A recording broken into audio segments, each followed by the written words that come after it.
Afternoon, everyone. Boy, it's great to see a full city council chamber here for a change. Today is January 14th, 2025. It's 3 p.m. and this is the City of Prescott City Council voting meeting. Mayor Pro Tem, do we have any introductions or announcements? We sure do. Let's talk about the City of Prescott offices and service hours will be changed by the upcoming Martin Luther King Jr. holiday. The City of Prescott will be closed on Monday, January 20th, in observance of Martin Luther King Jr. Day. City offices will reopen on Tuesday, January 21st at 8 a.m. Many city services, including utility bill paying, can be done online. Go to prescott-az.gov for more information. The Prescott Public Library will be closed on Monday, January 20th for the same reason, Martin Luther King Jr. Day. The library will reopen on Tuesday, January 21st at 9 o'clock. Your Library Without Walls offers ebooks, online resources, streaming video, and more, and is available 24/7 at Prescott Public Library, and that website is prescottlibrary.info. The trash and recycling holiday schedule changes. The City of Prescott offices will be closed Monday in observance of Martin Luther King Jr. Day. City offices will reopen on Tuesday, January 21st at 8 a.m.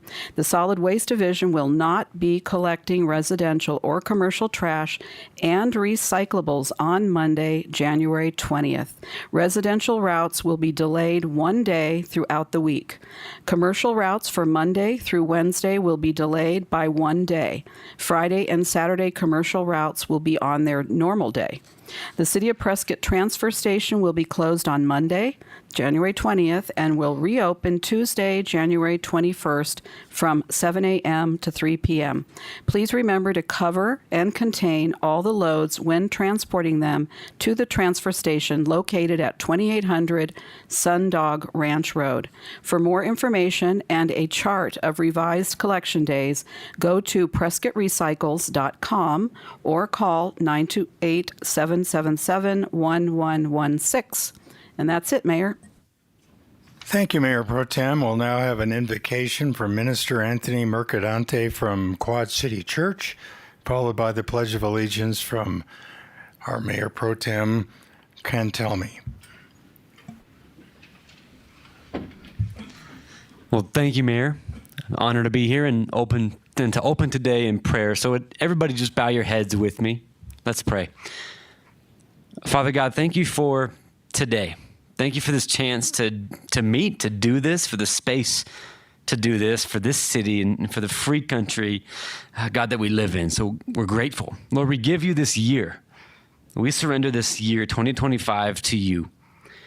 God, give everybody in this room wisdom as we lead in our families, as we lead in government, in business. And God, we just want to give all that we have to you. Lord, you've given us the ability to do this, to be here, and we have influence, and so we're grateful. So God, we want to surrender all that we're doing in this meeting and all the meetings to come in this year to you. Lord Jesus, we love you. In your holy name we pray. Amen. Amen. Thank you.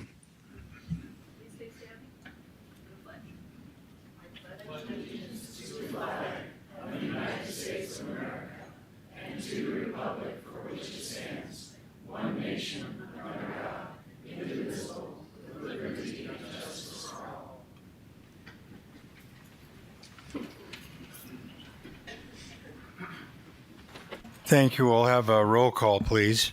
Mayor Good. Present. Mayor Pro Tem Cantelmi. Here. Councilwoman Fruworth. Here. Councilman Gambogi. Present. Councilman Montoya. Still here? Councilman Moore. Here. And Councilmember Rusing. Here. All are present. All right, our next item is a proclamation for Martin Luther King Jr. Day of Service, January 20th, which will be presented and read by Councilman Montoya. However, before he does that, I have a statement to read. Since I decided this year not to endorse or approve today's proclamation honoring Martin Luther King Day, I felt a statement explaining my position is appropriate. I remember very well the year 1968. Martin Luther King was assassinated in April of that year. Presidential candidate Robert F. Kennedy was assassinated 2 months later in June, followed by the Black Power fist raised during the medal ceremony during the Summer Olympics in Mexico in October. I always have such tremendous respect for Dr. King and his efforts to achieve civil rights for minorities through his commitment to nonviolent protest, civic action, and inspirational oratory. Because of that respect, I've always supported these annual proclamations honoring Dr. King and the annual Day of Service. The proclamation in 2023 stated Dr. King's commitment to action by nonviolence, advancing equality through his dream of a colorblind society where individuals are judged by the content of their character and not the color of their skin, and also to advocate for a community free of discrimination and harassment. The proclamation I supported last year restated that commitment to nonviolence and equality. However, this year's proclamation eliminated any reference to nonviolence, not opposing harassment, and then replacing equality with the word equity. These are significant changes which I cannot in good conscience support. In an article published by the Pacific Legal Foundation, it states that, quote, King's movement for racial equality is unrecognizable today. The belief in equality for every individual has been replaced with a push for equity and inclusion in a system that favors some people over others based on race. This distortion of the civil rights movement is a direct contradiction of Martin Luther King's goal to eradicate racial discrimination and segregation. It's time to draw the line on this detestable incremental attempt to hijack Dr. King's dream and return to his goal of true equality and equal opportunity for everyone. Let's hope we can do that here in Prescott and return to an appropriately worded public proclamation next year in 2026. Please proceed.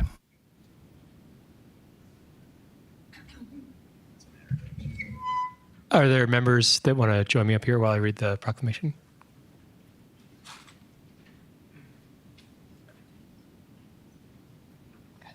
Okay, I'm going to read the proclamation. It's a proclamation for Martin Luther King Jr. Day of Service, January 20, 2025. Whereas the Dr. Martin Luther King Jr. Day of Service honors the man who imagined a future for our country that he called the beloved community, where we can look beyond our external differences to see the commonality of our dreams, our hopes, and our fears. And whereas we honor Dr. King's legacy by keeping alive the spirit of community and compassion that always sees us through challenging times, and by recommitting to the realization of his dream of a more equitable society. And whereas Dr. King reminds us that each generation must answer the call to protect our civil rights and our democracy, and to see each other as neighbors, friends, and families, and not enemies, because freedom is never free. And whereas Dr. King believed the arc of the moral universe is long, but it bends towards justice, and that combined effort of all citizens is required to reach the ultimate goal. And whereas we recognize the need to model Dr. King's pursuit of unity, equity, and justice to prevent all forms of discrimination.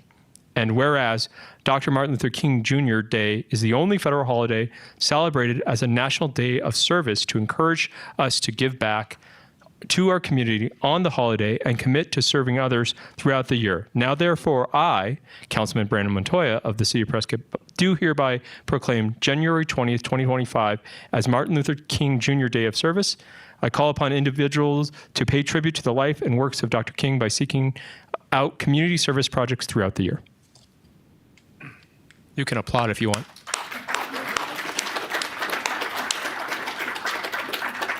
Would either of you like to say a few words? Yeah. And hold on, let's do a little. If you guys want to stand, and John will take a picture. Okay, sure.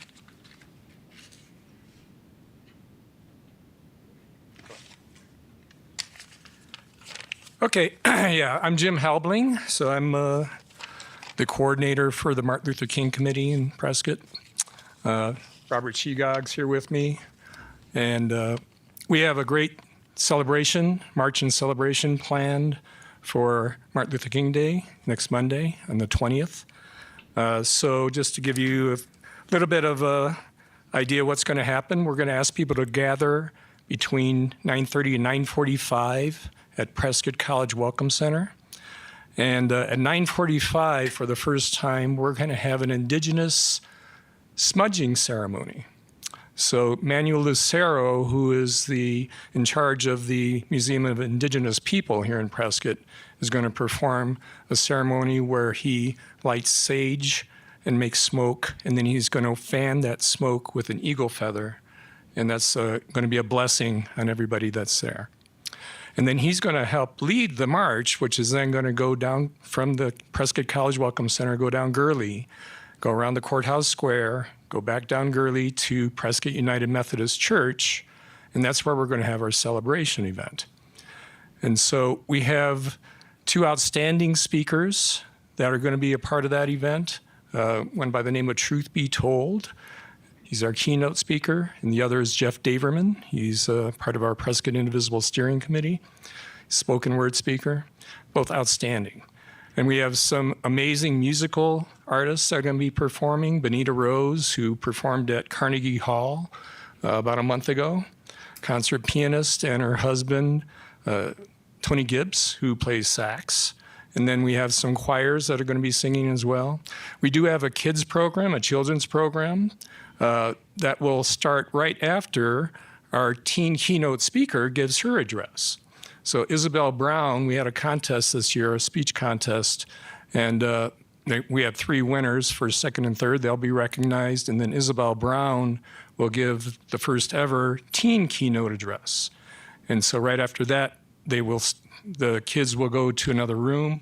So if you have kids, come, and then they will have something exciting for them to do in the other room while the rest of the celebration event goes on. So we really hope that all of you get to come out and celebrate with us. Dr. King's a great American hero. He is somebody who embodied social justice for all people, and we celebrate that. And this is an opportunity for us to come together as a community and show that we support that. So thank you for your time, and we hope that you can come join us on next Monday. And Robert, I think, wants to say something. Yes, in addition to what he said, on Sunday afternoon, or at 1:30, the Peace Builders organization is going to have a movie in the founder's room of the library called I Am Noise by Joan Baez. And she was very active in the civil rights movement. And it's going to be a discussion after the movie. So it's going to be really, really entertaining and informative. There was something else that I want. Yes. There's a book launch. Well, you can do the book launch after I finish this. After the celebration, which we hope will end about 12:30, then at 1 o'clock, we're going to have breakout sessions with Truth Be Told in one room and Jeff Deverman in another room.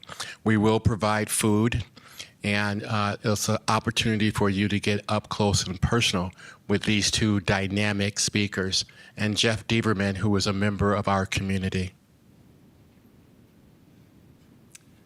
And then after that, Prescott College is going to have a book launch. It's a collaboration between Mary Poole, who is a faculty member at Prescott College, and a gentleman whose name I have a hard time pronouncing, and I can't remember it right now. But he is from Kenya, and the book is about the Maasai people and how they, through storytelling of their history, have been able to change the worldview of the people in Kenya. So that would be something else that we would highly recommend. Robert and I will be there, and hopefully a lot of other people will too. I think now we covered it all.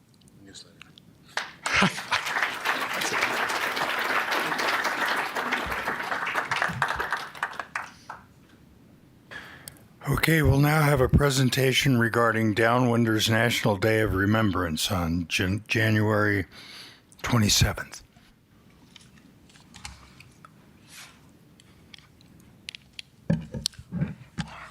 Good afternoon, Mayor Good and council members. My name is Sherry Hanna, and I want to thank you for giving me this opportunity to give my presentation on the Downwinders. January 27th is a National Day of Remembrance for American Downwinders. And I'd like to show a short video so everyone will know what the Downwinders is. So if IT can turn the volume up very high, and Sarah, if you'll dim the lights, please. Sherry? As the Cold War intensified and the arms race between the United States and the Soviet Union escalated at a shocking pace, the need for more information regarding nuclear weapons became apparent. On December 18, 1950, President Harry Truman approved the nuclear proving ground, the Nevada Test Site, which was 65 miles northwest of Las Vegas, Nevada. The barren testing range carved out of the Mojave Desert would be home for the next several decades to 928 of the 1,054 above and below ground nuclear experiments conducted by the United States government. The testing finally ended in September 1992 when a moratorium went into effect. Before the moratorium, mushroom clouds were a familiar sight from the Las Vegas Strip. In 1962, President John F. Kennedy visited the Nevada Test Site. He has been the only sitting president to do so. In 1963, President Kennedy and Soviet President Nikita Khrushchev signed a treaty that required the superpowers to conduct nuclear experiments underground. This historic treaty banned nuclear testing in the air, oceans, or space. The first nuclear experiment in Nevada lit up the desert sky on January 27, 1951. The radioactive fallout blanketed not only the arid desert, but farm fields, homes, schools, factories, and businesses across the region. The wind carried contamination throughout parts of Arizona, Nevada, and Utah. People living in the affected areas were known as downwinders. From 1945 to 1962, the United States government conducted hundreds of nuclear tests which exposed citizens to radiation. Employees in the uranium mining industry were also exposed to toxic levels of radiation. In 1990, Congress passed the Radiation Exposure Compensation Act as an apology to individuals who developed certain cancers and other serious diseases related to nuclear weapons testing and uranium mining. Victims or their surviving family members are awarded amounts from $50,000 to $100,000. Free cancer screenings are available to qualified individuals.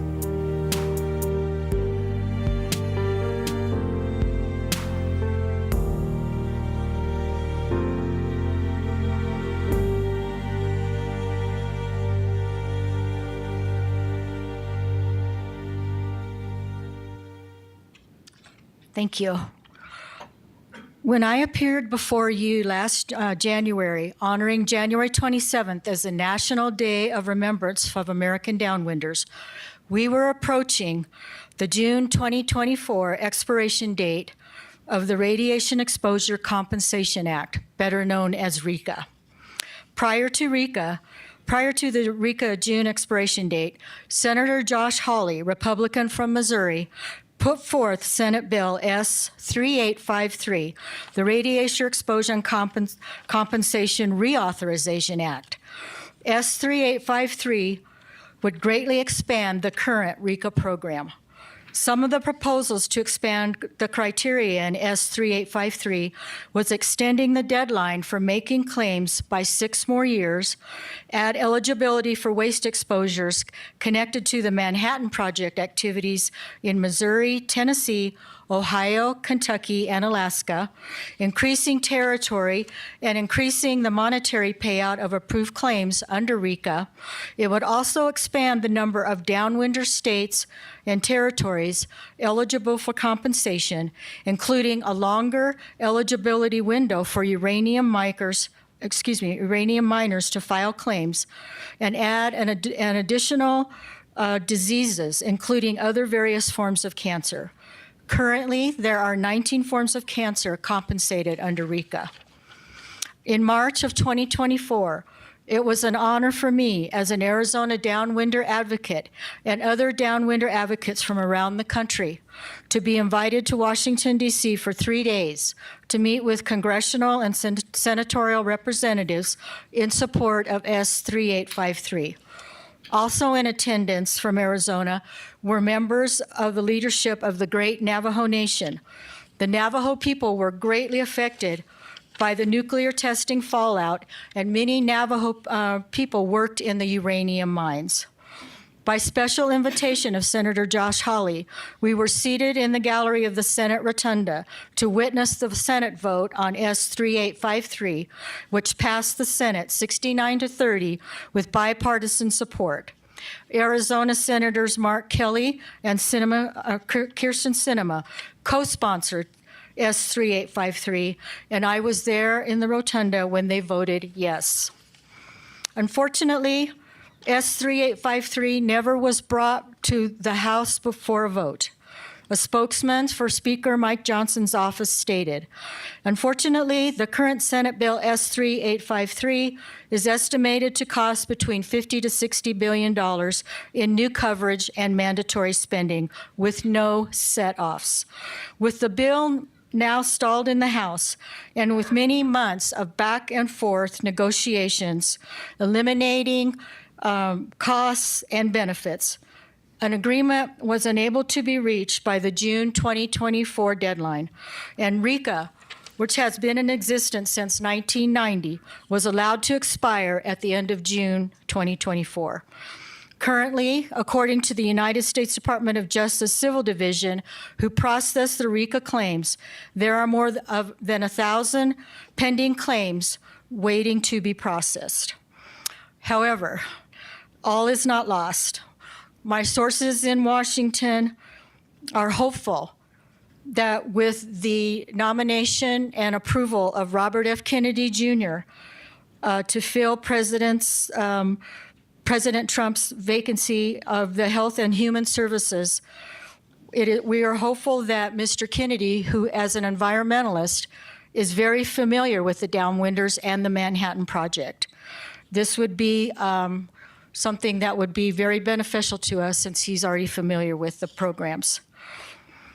Prior to the Senate vote of S3853, I was advised by Congressman Crane's office that he would be able to speak with me, but only for a few minutes because he was between meetings.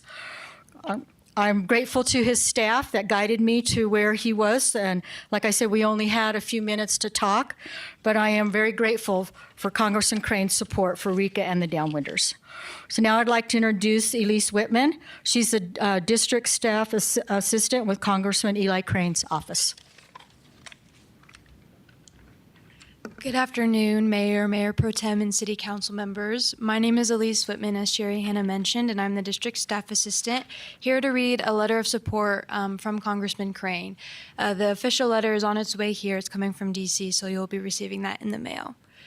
Dear Mayor Good and Prescott City Council, last year I had the opportunity to write you all expressing a commitment to protecting the integrity of the RECA program. I am honored to be able to do so again. This year, I write to share with you what Congress must do next on reauthorizing and strengthening this vital program. As you know, between 1945 and 1992, the United States conducted 206 above-ground nuclear weapons tests, releasing harmful radioactive material into the air and blanketing part of the United States, including Arizona. Downwinders continue to suffer health effects related to the testing. Similarly, those who helped mine, mill, and transport uranium needed for these weapons continue to bear the consequences of their work in defense of our nation. Most notably, many in Prescott were involved in the uranium industry during and after World War II, supporting our nation's critical power needs and assets for national defense. Their sacrifice protected our nation and our communities. As we all know, RECA has expired and Congress has some work to do. Right now, Americans poisoned by our government's nuclear tests and waste will not be awarded the life-saving help afforded by the RECA program for the last 30 years. Congress cannot let this stand. Working to represent you in Congress, I have reached across the aisle to fix this government-caused health disaster that has impacted many in the greater Prescott area over the last 80 years. Specifically, I have co-sponsored H.R. 6753, the Uranium Miners and Workers Act, which reauthorizes the RECA program for an additional 4 years to allow exposure victims to file claims as their symptoms manifest. Unlike many other bills in Congress, it does not result in deficit spending, create new federal bureaucracy, fly in the face of settled science, bypass federal indemnity provisions, or ignore Arizonans. This legislation has the support of 28 co-sponsors from 15 states, 9 of whom are fellow members of the House Judiciary Committee, the Committee of Jurisdiction for the RECA program. Furthermore, I co-sponsored H.R. 7779, the Good Samaritan Remediation of Abandoned Hard Rock Mines Act, which allows local governments, state agencies, and nonprofits to bypass bureaucratic hurdles and senseless lawsuits to clean up abandoned mines for the benefit of their communities. This legislation was recently signed into law. I have also worked with Senator Kelly to introduce H.R. 10023, the Legacy Mine Cleanup Act, which holds the federal government accountable for improving the cleanup of abandoned hard rock mines. This legislation passed the Senate last Congress, and it will be one of the first I reintroduce this Congress as I push for its consideration in the House. Again, I write to commit to protecting the integrity of the RECA program and making our communities safer and cleaner. I will do everything in my power to ensure the downwinders, uranium miners, uranium millers, and ore transporters harmed are not ignored by the federal government that failed them. I am honored to have my letter read before you today and recognize January 27th as the National Day of Remembrance for American Downwinders. It is my pleasure to represent your perspective and wishes here in Congress. Sincerely, Elijah Crane, Member of Congress. Thank you. Thank you. Does anybody have any questions or anything? Yes, I'd like to make some Councilmember comments. Rusing. Oh, thank you. I'd just like to thank Sherry Hanna for her tireless advocacy for her fellow downwinders. I'm a downwinder. It's like growing up with a cloud over your head. And anybody that grew up in southern Utah, northern Arizona, we are downwinders. And my husband is one, his whole family, my family. Is there anyone else in the room would like to raise their hand that's a downwinder? But I'd also like to add, if you go to Las Vegas on Flamingo Road, right off of the Strip, is the Atomic Museum. And it's all about the atomic test sites, nuclear test site testing. And it's very interesting. It's an excellent museum. It's kind of depressing because when they went to underground nuclear testing, unfortunately, they contaminated the aquifer and all the water in southern Nevada. There's a giant plume of radioactive water that's spreading through southern Nevada. So unintended consequences, I guess. So just thank you, Sherry, for your service. Councilman Thank you. Gambogi. Sherry, in your video, I think I remember them saying there was like 900 nuclear tests, but in Eli Crane's letter, it says there are 206. Can you help me reconcile that? No, there actually were over 900 tests above and below ground. So they're both of them combined. And in the museum in Las Vegas, ironically, only about 10 years ago did they declassify all this information to be put out to the public. So there were other tests that were done also. And if you remember, New Mexico, White Sands, New Mexico was the first nuclear test site, and they have never been covered under the Downwinder program, which is one of the states that are going to be included if this should pass. So thank you. Thank you, Sherry.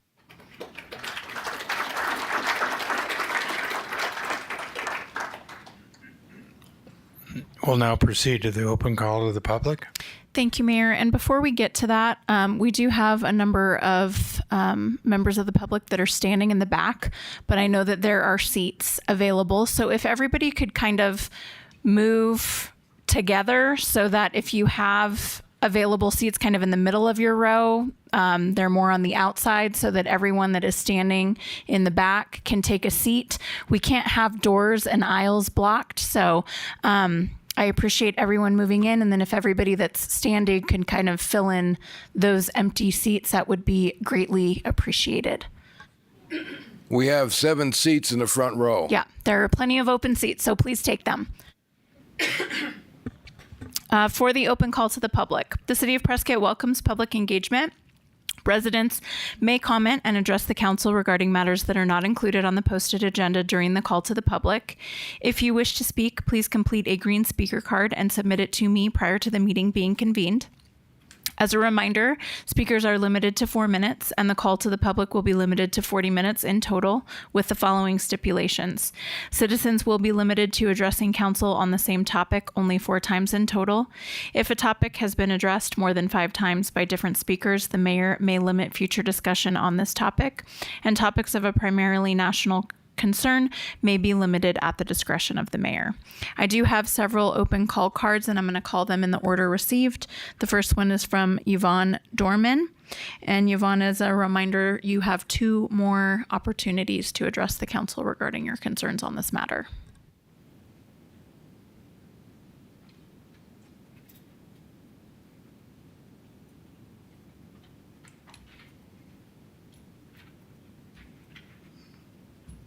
Mayor and Council, my name is Yvonne Dorman. I'd like to clarify something with Sarah first, if I may.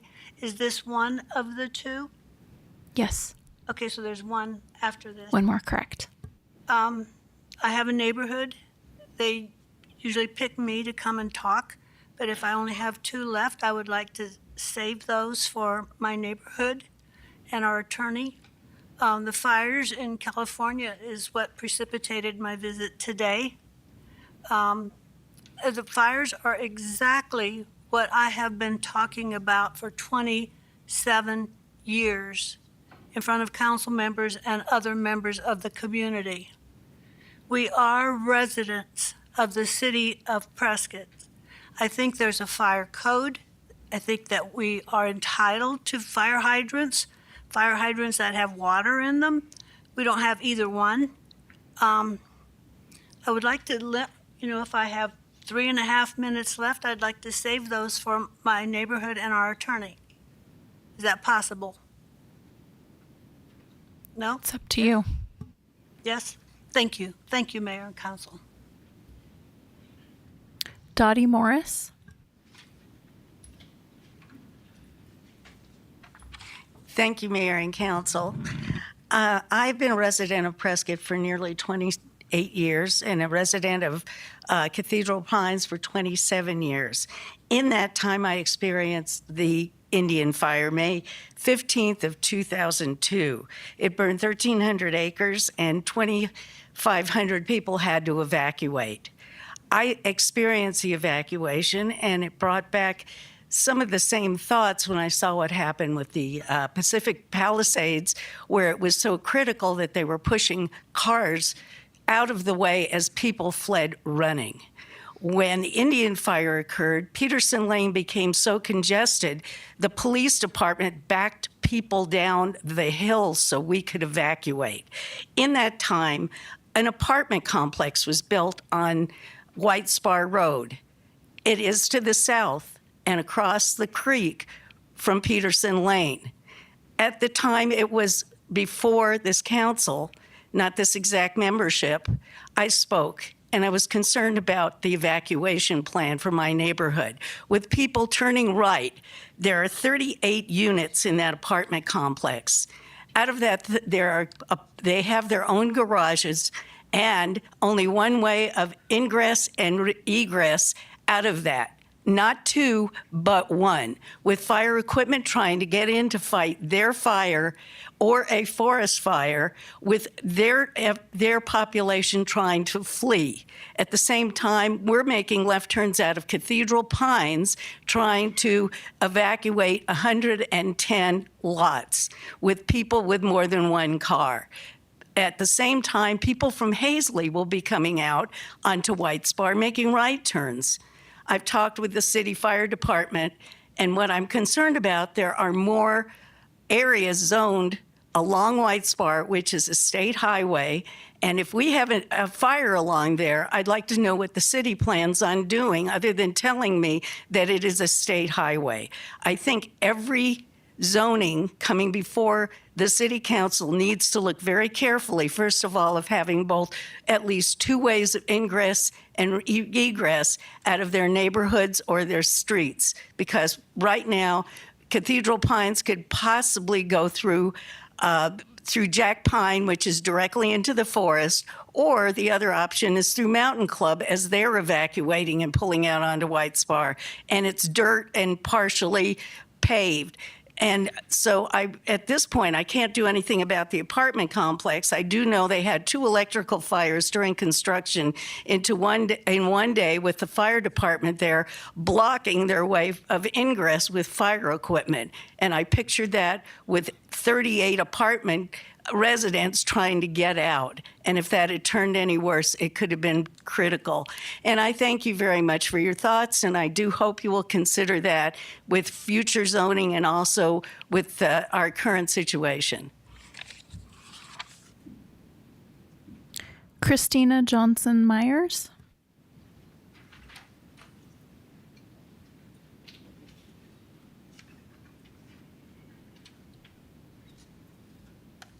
Hi. Okay. My name is Christina Johnston Myers. I have lived and worked downtown Prescott since November of 2000, so I've only been here a couple days, but I am a business owner of 2 businesses, about to be 1.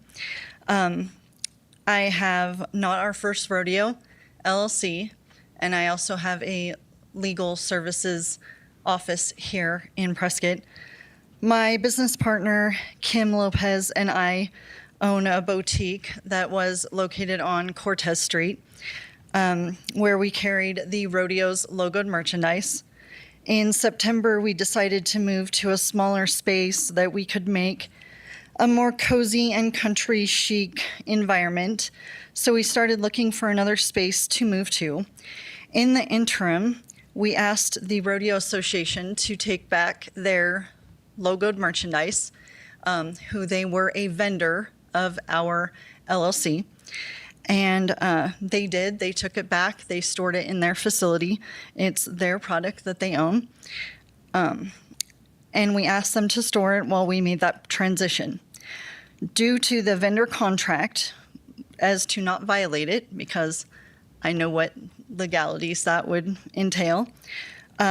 We have an effort to sell clause in our vendor contracts, and we still had to meet people to pick up online orders and to merchandise their product, to take pictures of it for online marketing. For some reason, storing the rodeo's logoed merchandise on the rodeo's grounds upset the Gail Gardner neighbors, such as Earl Dupree, Sue Manuel, and Bonnie McMinn. And even though we are a separate company that kept stopping by, they kept stopping our staff and demanding that we furnish our P&L reports and our books. I don't even know the last time I walked into a private company downtown here and asked them, break open your books. I want to see what Drawn West makes every month.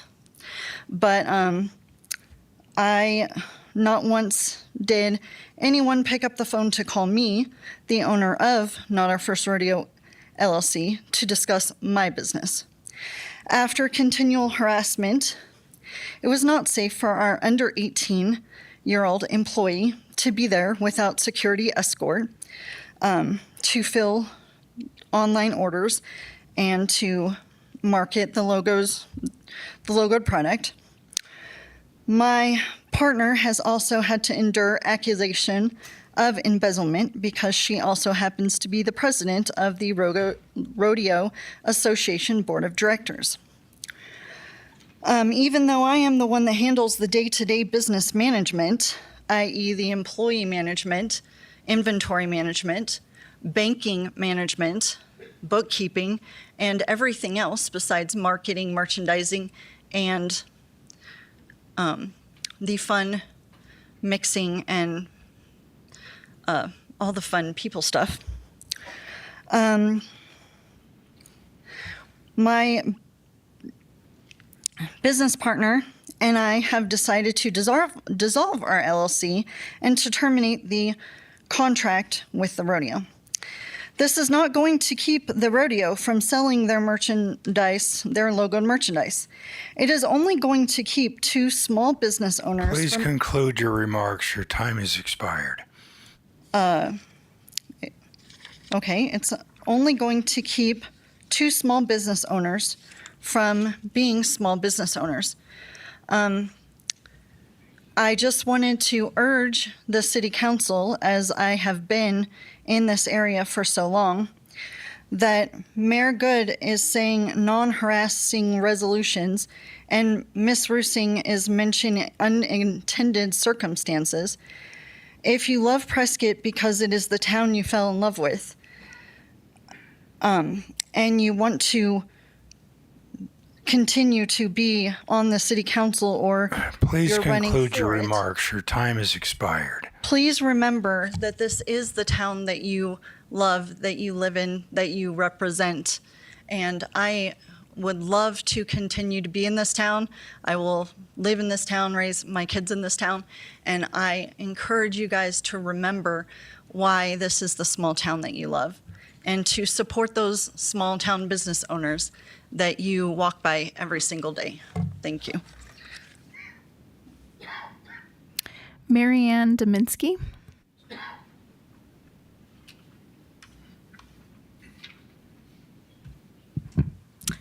Hello, my name is Marianne Dominski. I work for the Arizona Attorney General's office. I live in Prescott. I just recently took a new position with their outreach team. So I will be working throughout Yavapai County and other parts of northern Arizona. So I just wanted to come here and introduce myself, let you know I'm nearby, and that I would love to participate in any city community outreach events, activities, committees. Also, I wanted to offer my assistance. You all probably know there are ways you can report your concerns to the Attorney General's office. If you have any questions about that, would like to be connected with someone at the AGO, I would be happy to do that.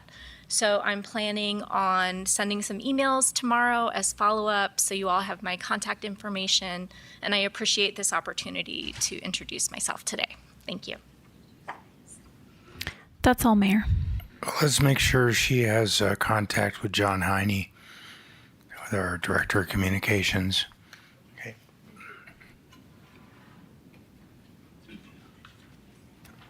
All right, we'll move on to the consent agenda. Does anyone on the council want to pull anything from consent? Yes, Mayor, I'd like to pull item 9D concerning the South Ranch. All right, 9B will be pulled for discussion. D as in dog. Oh, 9D. D as in dog. And I'll entertain a motion on the remaining items. Mayor, I move to approve consent agenda items 9A, B, C, and E. Second. We have a motion and a second. Any other discussion? Please vote.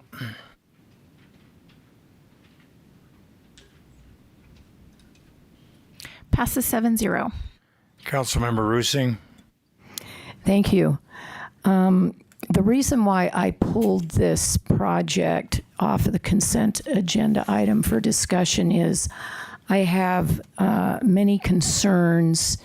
It's mostly located in Zone 4 of the OEI SPLAY. And for the public, OEI means one engine impact, which means Inoperative. one engine inoperable. So if a plane has only one engine and it's looking for a place to land, this would probably be highly likable that it would land in this zone. So we have certain criteria for housing that is going to be located in this zone.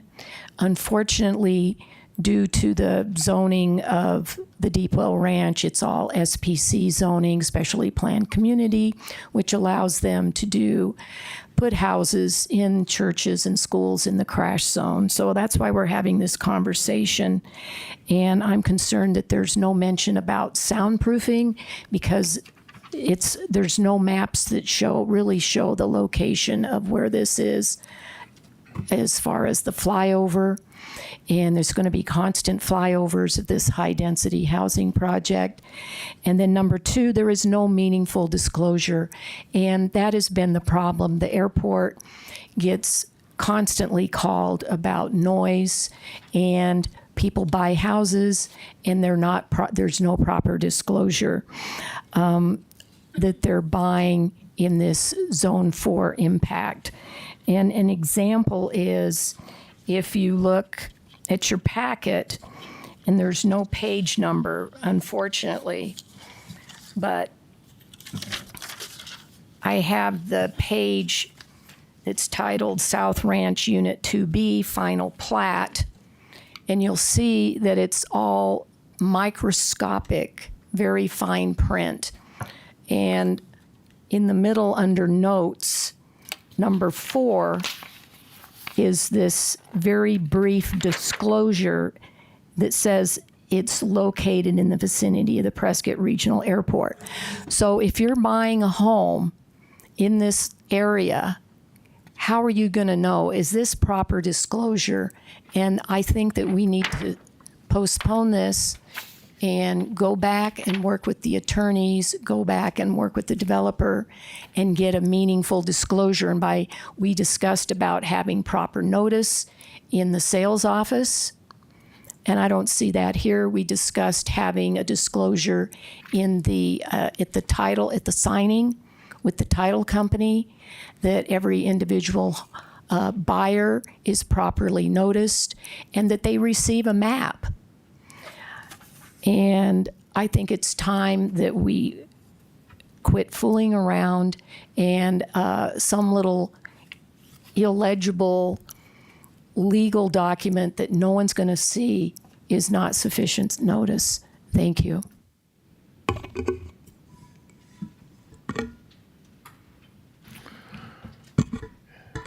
Mayor?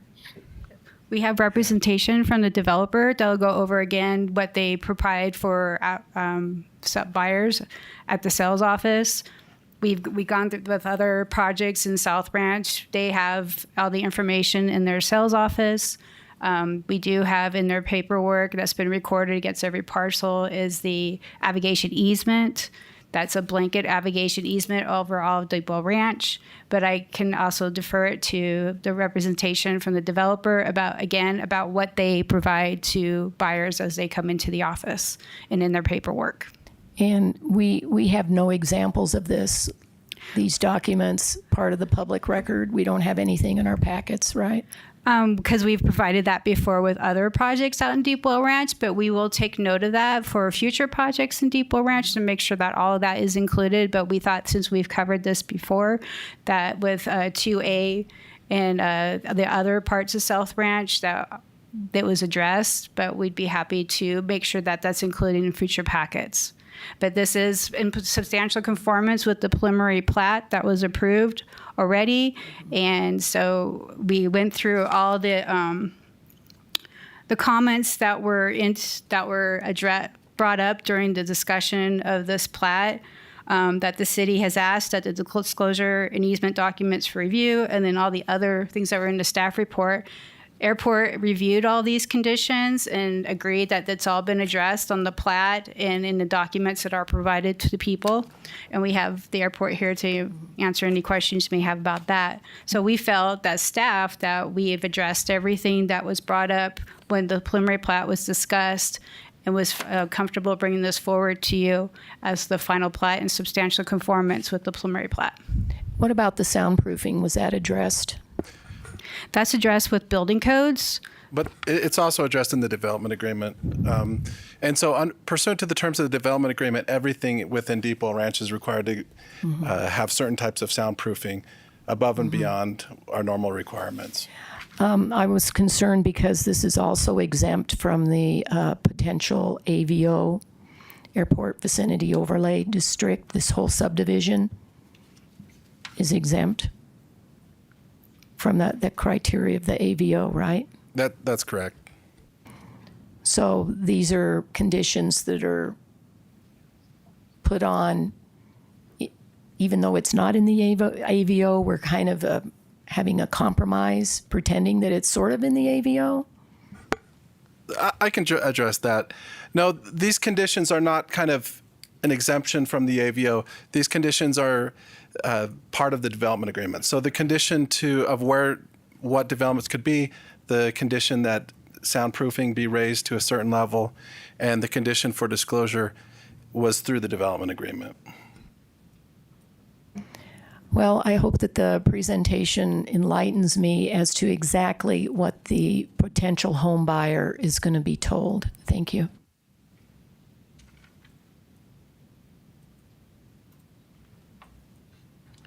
Any of the developers want to make a comment regarding Councilmember Rusing's concerns? Mayor, if I may, Ashley Marsh with Gamage and Burnham, 40 North Central, Phoenix, Arizona, for your record. Let me put this back on here. Thank you very much for an opportunity to address you all. It's been a while, but I appreciate some time this afternoon. This is a final plat, so we are asking the council to review it in substantial conformance with the preliminary plat that went before Planning Commission in October of 2023 to address and just revisit a couple of those items. We have a public report that discloses the airport. Home buyers do need to sign that public report in the home buying process. There are the CCNRs as well, which disclose the presence of the airport in multiple areas. Home buyers also need to sign those CCNRs. There is a 5-day attorney review period after the purchase contract is signed for any home buyer to have a change of heart for whatever circumstance and cancel that contract. With respect to this specific property, I actually helped Evermore Ashdown negotiate this pre-plat way long ago. I would say 2.5 babies ago for me. So a very long time ago. And if you look at the preliminary plat, final plat documents in front of you, there's actually a tract H, which was specifically negotiated with the airport for your comments exactly, Councilmember Rusing. If, gosh forbid, there is an unforeseeable circumstance, we need a place for a plane to go. So if you actually look at tract H in this specific plat, that's intended as an area for, again, gosh forbid you need it, but a crash zone. So that was contemplated. There was a number of items that were also part of the preliminary plat process that we've gone through. We've provided documentation to planning and to the city attorney's office and to the airport back in the pre-plat process. So you'll see that. Thank you for bringing that up. That box area, that's tract H, specific to that comment. Thank you very much, Tammy. I appreciate it. So this preliminary plat has been thoroughly vetted. Again, we're here for final plat. So really the threshold question before you is it in substantial conformance with the preliminary plat documents? I'm happy to address any other questions and again, would appreciate that finding here this afternoon. Well, I can tell you that as long as it's in substantial conformance, unless there's any legitimate evidence to show it's not, we're required to approve this. Councilman Montoya. Thank you, Mayor. To your point, I guess I wanted to ask our city attorney, Mr. Young, can you kind of break down that idea of substantial conformance? Just so, I mean, I think I already know, but just for kind of a general public perspective, like we're charged with substantial conformance on a final plat. What does that mean exactly in layman's terms? I know you're a lawyer, so layman's terms is not your favorite, but I'm going to hold you to that. I guess I would say in layman's term, basically the roads are what they were in the preliminary plat and the houses are in the general area they were in the preliminary plat. And primarily when you're dealing with plats, you're dealing with line work. We talk about roads, ingress, egress, and that type of thing. So that's what substantial conformance means. That's close enough to layman's terms that I'll take it. Thank you, Joe. All right, with all that said, I'll entertain a motion. Mr. Mayor, I move to approve FNP 23-012. That's the final plat for the South Ranch 2B, consisting of 51 single-family residential lots. Second. We have a motion and a second. Please vote.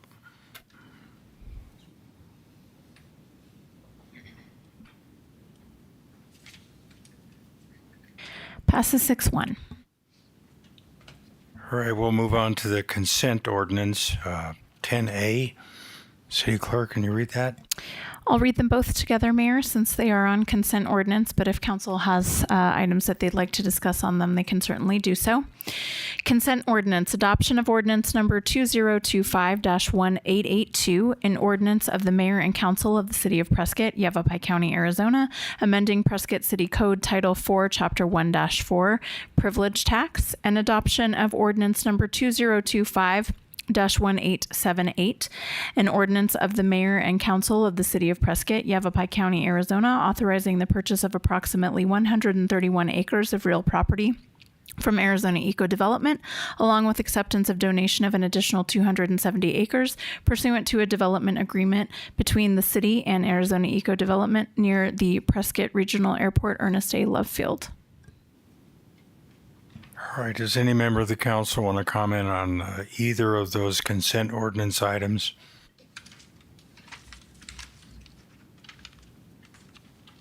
I can't look at both of these at once. Pardon me? I can only look at one at a time. So do you have a comment? Yes, I wanted to have a comment on the adoption of the ordinance. 10B? The 478. Okay. Council Mayor Pro Tem can tell me on item 10A.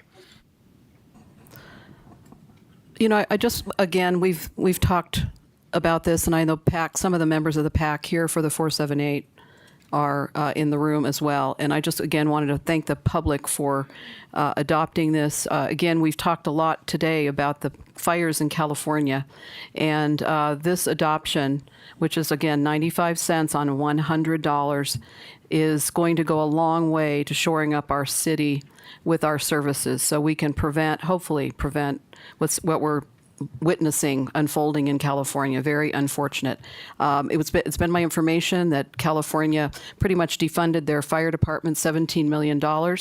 We do not want to do this here anymore, which is the reason we worked very hard for this 478 to get passed. So thank you to the public for passing this, and I'm happy to press yes on this item today. Thank you.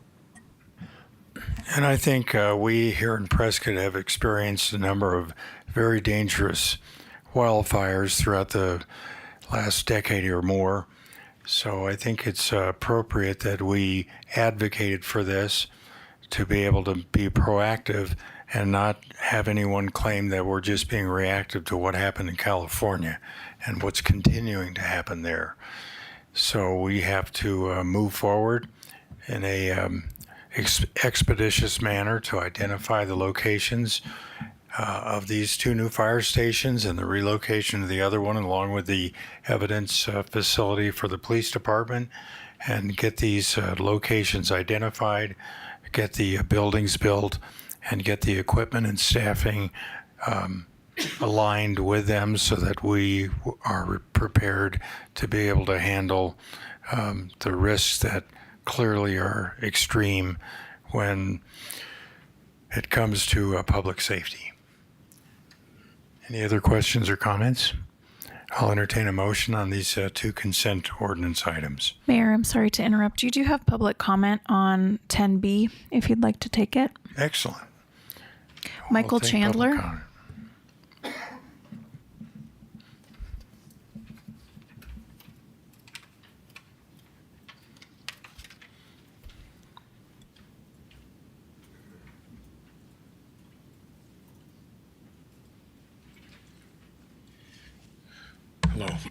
Hello.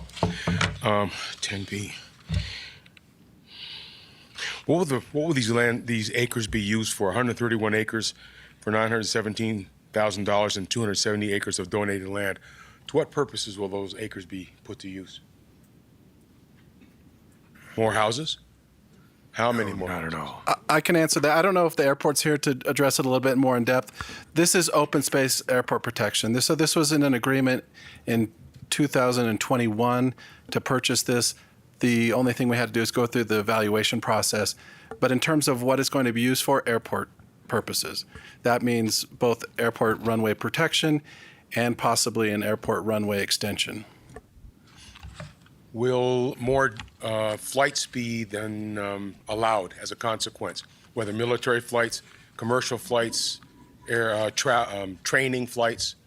What will the purpose of this expansion facilitate? I think our airport director can give you a little more detail. Thank you. Please, Rick. Thank you, Mayor. The runway itself or the land will not, it will facilitate more safety of flight. So we have air tankers now that need additional runway. Our commercial air service needs additional runway. But the runway itself will not promote additional frequency or additional flights or activity. It's more, as Mr. Young said, more for protection of the airport and for the ability to extend the runway for purposes of safety. But not more commercial flights? Sir? Not more commercial flights? Air service, yes, commercial air service flights. Commercial air service flights. How many more commercial air service flights do you suppose will now be facilitated by this expansion? Be a very small percentage, quite honestly.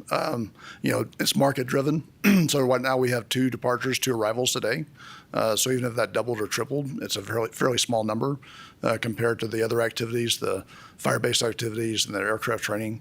So a small percentage, but certainly important flights to the community. Yeah, the small number for others is a big number for me because I live in Deepwell Ranch, and I can tell you that training flights commence at 5:30 in the morning, and they don't stop until maybe 9:45 at night, sometimes later. I don't mind so much the military. They come over every now and again, and they're kind of sparse. However, if you have more commercial flights, and it's only 2 now, and it jumps to 8, let's say, right, or even 20 in a month, that's going to be very problematic for all of us who live in Pinion Oaks, Deepwell Ranch, that sort of thing. A couple of important data points on that. The commercial flights are typically during the day and evening versus the early morning or the late night hours. But I think the real value of this runway extension, if we're successful in that, shifting the threshold to the north with the prevailing winds from the south, as you know, moves those flights, moves those noise operations away from your resident, not closer to. So a benefit of this approach is really to help mitigate some of that noise impact. Will they redirect any kind of flights at all, like, say, training flights, maybe move them to Ash Fork or something so that they can now have more time in the clock for commercial flights or firefighting, aircraft training, or whatever? And just sorry to interrupt, Mayor, I just want to make This is not a discussion about the development of the airport. This is a discussion about a specific parcel that's going to be acquired to maintain airport protection. No residential development in this one parcel of 131 acres, and future development of commercial aircraft or the impact of training flights is an entirely different topic. So we appreciate your concern about that, but this particular item we're voting on today is not relevant to your concerns. Thank you. Very well. Thank you for your time. That's all, Mayor. All right, now I'll entertain a motion on these 2 consent items. Mayor, I move to adopt Ordinance 2025-1882. And can I continue on and put 2 of them at the same time? Yes, please do. Okay. And I move to adopt Ordinance number 2025-1878. Second. We have a motion and a second. Please vote.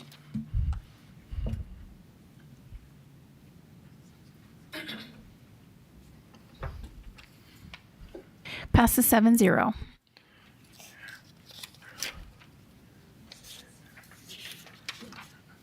Okay, we'll move on to our regular agenda, item 12A. Actually, we have a liquor license, Mayor, so we're on item 11A. I apologize. We'll go back to 11A.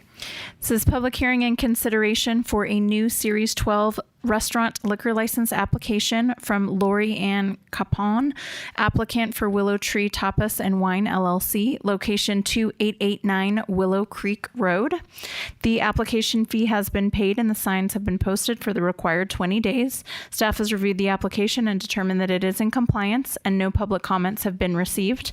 I'd also like to highlight that the council has already previously conducted the public hearing and recommended approval for this liquor license. However, there were some issues with some of the tenant improvements at the location, and so the liquor board did request that the business withdraw their application and file a new one. So we're just going through the same process again because of that. Is the applicant present? No. Okay, so this is just a formality. Correct. In that case, I'll entertain a motion. Mayor, I move to close the public hearing. Second. We have a motion and a second. Please vote.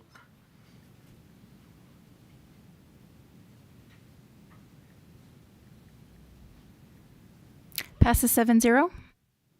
Mayor, I move to approve liquor license number 318647 for a new Series 12 restaurant liquor license for Willow Tree Tapas and Wine LLC.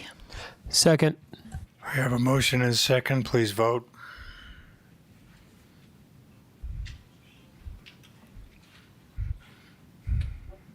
Passes 7-0. Very good. Now the formalities are over. We can move to item 12A. Discussion, consideration, and possible action regarding a petition received by the council at the November 19th, 2024 voting meeting and submitted by Bonnie McMinn and Rod Moyer. We will handle presentation on this item as we usually do with our petitions, Mayor and Council. So staff will provide a little bit of information for you regarding the petition and be available to answer any questions that the council may have. We will take public comment and then the petitioners will address the council regarding the petition, and then council can take action in the manner that they see fit.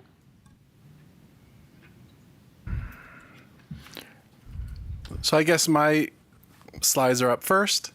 As we went through this petition, I think the main concern that legal department had was the restrictions on easements and just clarification on use of that land for public improvements, whether that is some sort of utility line or if it was bathrooms for a park or something of that nature. And so I met with the petitioners and they made one change, or they actually made a couple of changes, but they made a change to the language that does not prohibit non-utility or prohibits only non-utility easements. That means utility easements can still be allowed there. And also by its language, it does not prohibit the city from using that property to put some sort of structure like bathrooms or a park or something like that. However, I just put in there on staff recommendations that council may want to consider clarifying language that reflects the ability of the city to use that land in that way. Do you have the remote for the next slide? I don't know where that's at. Councilmember Roosing, do you want to comment on this first series of legal concerns? Not yet. Thank you. John, would you mind clicking through, because we don't have an extra clicker over here for Joe. Thanks. And then just a couple of additional concerns or issues for city to keep or council to keep in mind. It includes it included a reference to city's former open space master plan, and that there are three types of properties that were included under the first draft. But that was removed, and I think that that reference to the open space master plan from 2008 was a good change. And then it also included reference to city's easement rights, which I think I don't know exactly what city easement rights would be implicated by that. And so we have a recommendation to consider removing the reference to easement rights, not the easement rights that we may grant to others, but easement rights owned by the city. Mayor.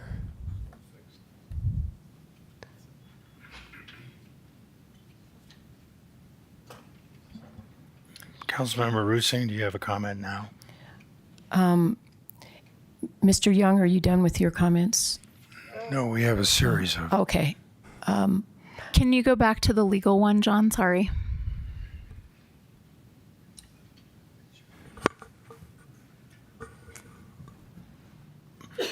I mean, I think we should proceed with each one of these legal concern comments.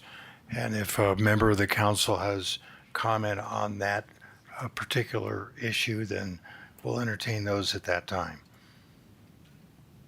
I'd like to make a statement, read a statement about the changes that weren't included in the packet that were already taken care of. All right, go ahead and proceed. Thank you. Before we get started, the petitioners and I want to let council and staff know that the petitioners met with the city attorney, Joe Young, before the holidays to discuss the language and receive feedback, specifically because of the easement language and reference to the 2008 Open Space Master Plan.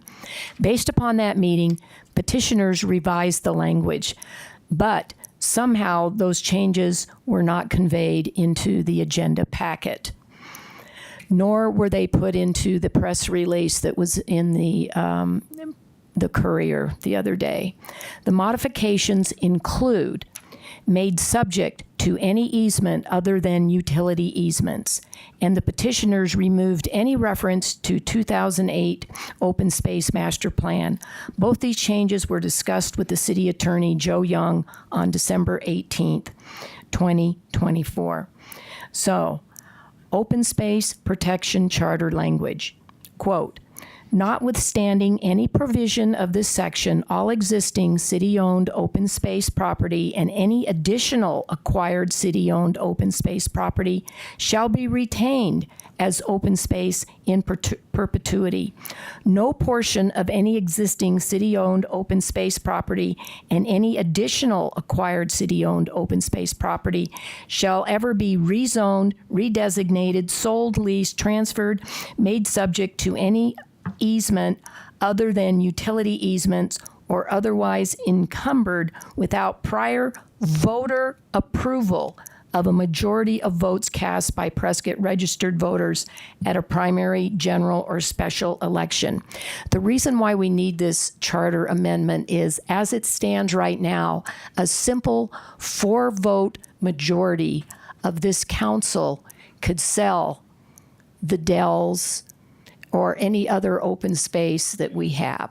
So we need to protect it because it was taxpayer-funded money that bought this open space, and it should be the taxpayers, not the city council, that decide at the ballot box as a community by a majority vote what happens to this property. If something should change in the future, the voters need to decide, not for council members. Thank you.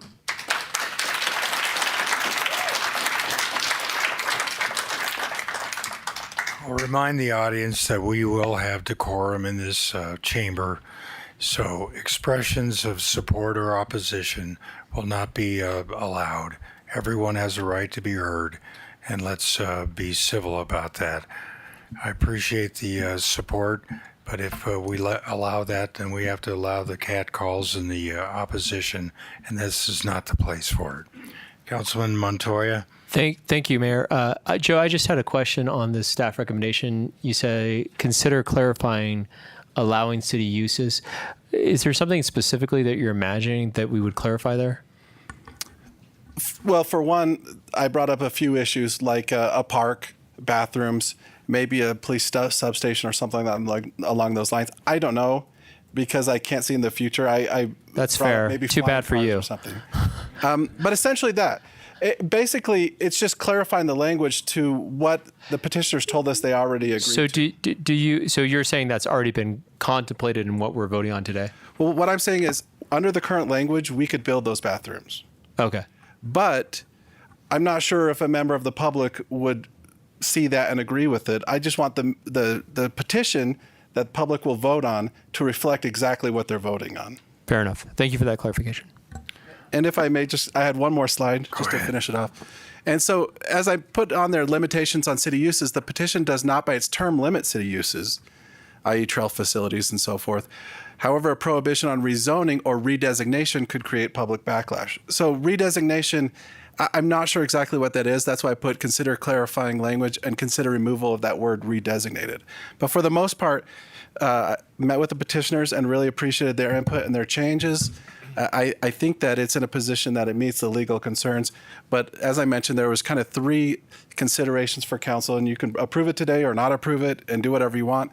But the 3 recommendations from staff would be, or from legal, would be consider removing that prohibition on concert or easements, not necessarily all easements, but easements that the city owns, not in city property. Consider removal of redesignated, and then consider clarifying language allowing city uses. I think those are the 3 suggestions we had, but otherwise the petitioners met kind of everything we needed them to do so. And I know I'm not the only one to present, so. I mean, we're required to respond to a petition of this nature because of the city charter amendment that we have to respond within 60 days. So you can see from some of the concerns about language and some things should be modified and maybe removed.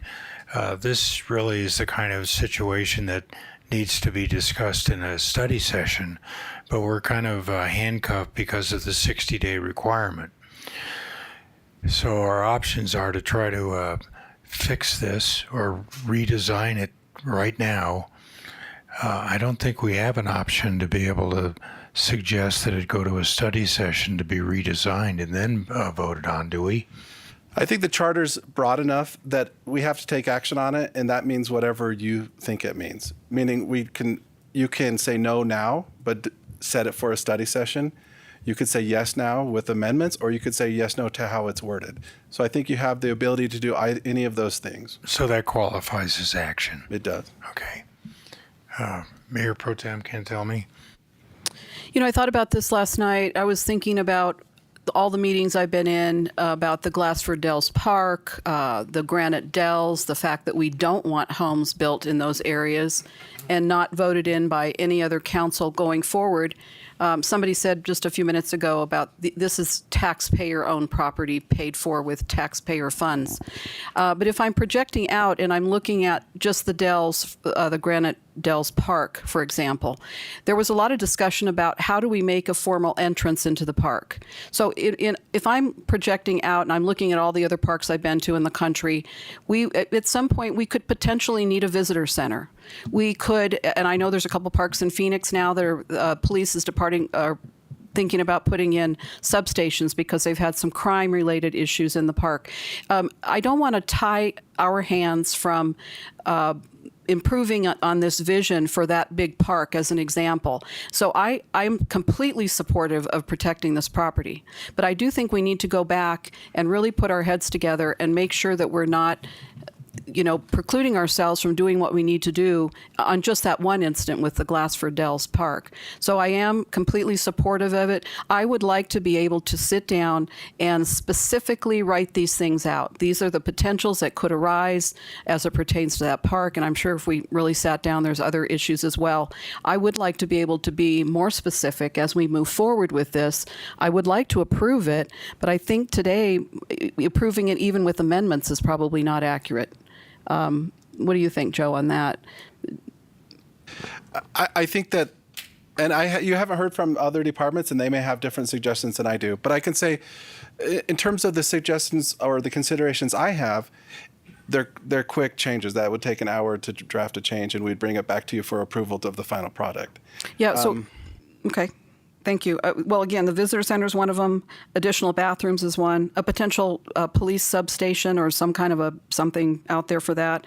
Another one is that we've got to make sure we have room for a kiosk. At some point, we may need to meter this or collect a amount of money to go in. There might be parking. I mean, there's a lot of things. If you're looking out into the future, I want to make sure that we are able to do that without violating the premise of this open space protection.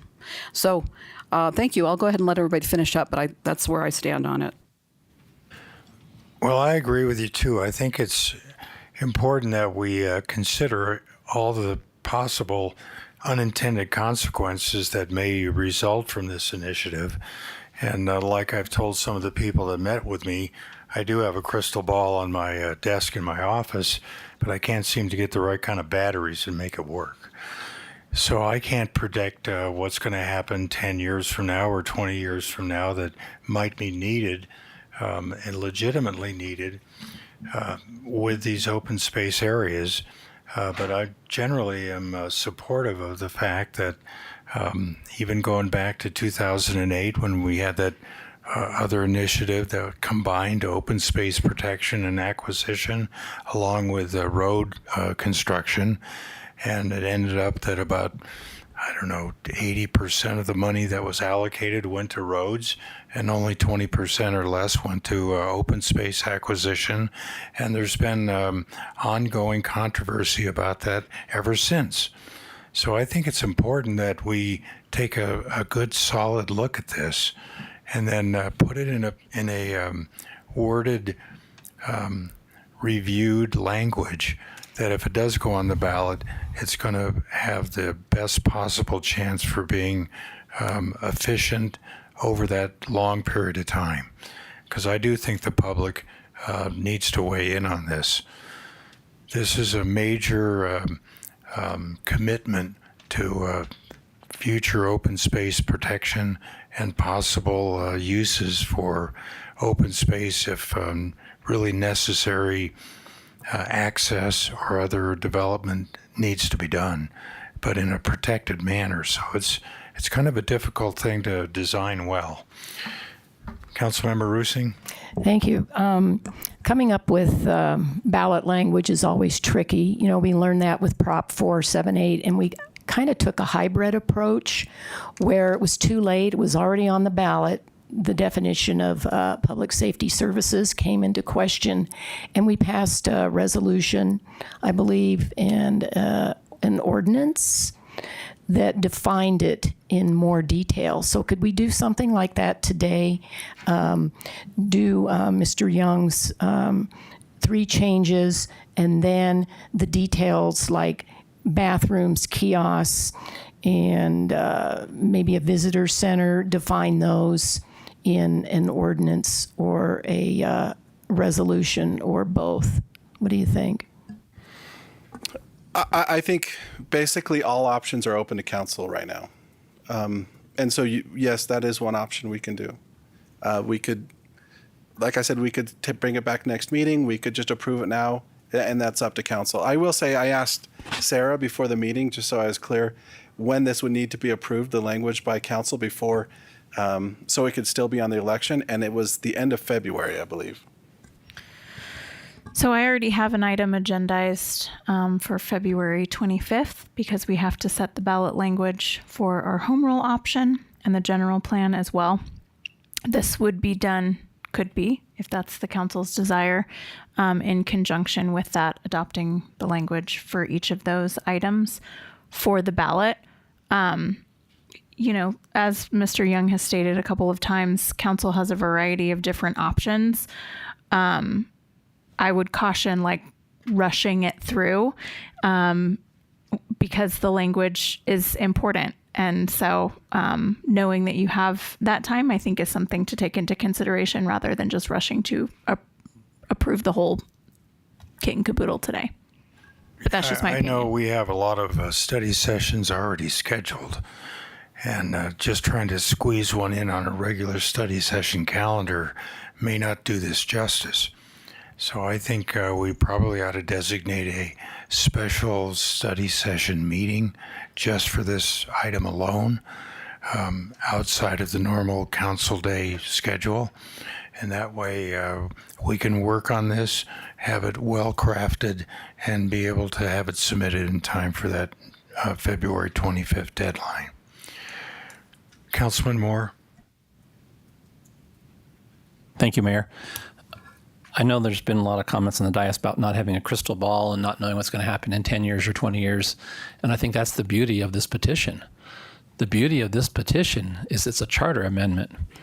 And any changes to it need to be approved by voters. So even if we don't get the language perfect now and we approve this, the voters 10 years from now, 20 years from now, 30 years from now can put it back on the ballot and they can vote to make any necessary changes. So I don't want people to feel like we're locked in. The charter amendments can be voted on at any time, either through a regular election or a special election, and we can fix language or adjust it as needed. I just want to make that point. That's a good point, Councilman Moore, because I also wanted to make sure that people know there are options. If in fact we find out that there's a really major issue that has to be modified in some nature, we could put it back on the ballot for a charter amendment change. And Mayor, if I may, one other thing I forgot to mention, and I don't know if this matters one way or the other, but I think one thing I want to make the council aware of is there's been discussions about having conservation easements on city property to make sure to protect those. This would prohibit conservation easements of giving that rights up. So I just wanted to make sure I had a note to bring that up and bring that up to you. Yeah, you can put that on the list of things that we're going to have to consider when we have this meeting. Councilwoman Froworth. Thank you, Mayor. Sarah, I wanted to clarify what you said. Is February 25th the last day that we have, or is that the last meeting that we have before the last That's day? the last meeting that you have before the last day. Okay. So I have my deadlines, and then in alignment with that, I try to get everything on your agendas so that I've got it all ironed out and ready to go before I have to submit it to the county. Okay. Well, I too have been, honestly, all of the public comment that has come in by every mean possible has all been to get this on the ballot and give this to the voters. So I think with the learning that we had on Prop 478, that we continue in good faith, working with the petitioners to work this out and special meeting to get the language right, because we've only heard from one department so far, and we have several more departments that have some concerns. And I would love to take the time to figure out, are we going to be able to come to alignment on that? But at least that we're crystal clear, because we had voters confused up to the last day of voting on what did public safety services mean, because they hadn't heard that we passed, and we fixed it. And so I just want to make sure that we take every moment to do this right after the learnings we just had in the last 60 days. So let's keep hearing from the other departments and then figure our plan forward. Councilman Gambogi. Mr. Mayor, it is just about 4:30. We have 5 more items, and I don't think we have consensus on this item, so I would suggest we move this to the next council meeting. Mayor Pro Tem. Thank you, Mayor. And then one more thing that I know that it was in the staff concern was the cost of a separate Prescott election. That is something else that we could determine, that any changes would go to an already scheduled election and not have the option of being scheduled for off years. That was a $90,000 savings. So we could write that into the ordinance as well, or into the agreements, that any changes that need to go to the public can only happen on regularly scheduled election period, so that we don't incur another $90,000 charge. Thank you. Clerk Sipe, can you comment on that? I know I've heard some people claim that there would be no cost. So there's a number of costs that are associated with an election.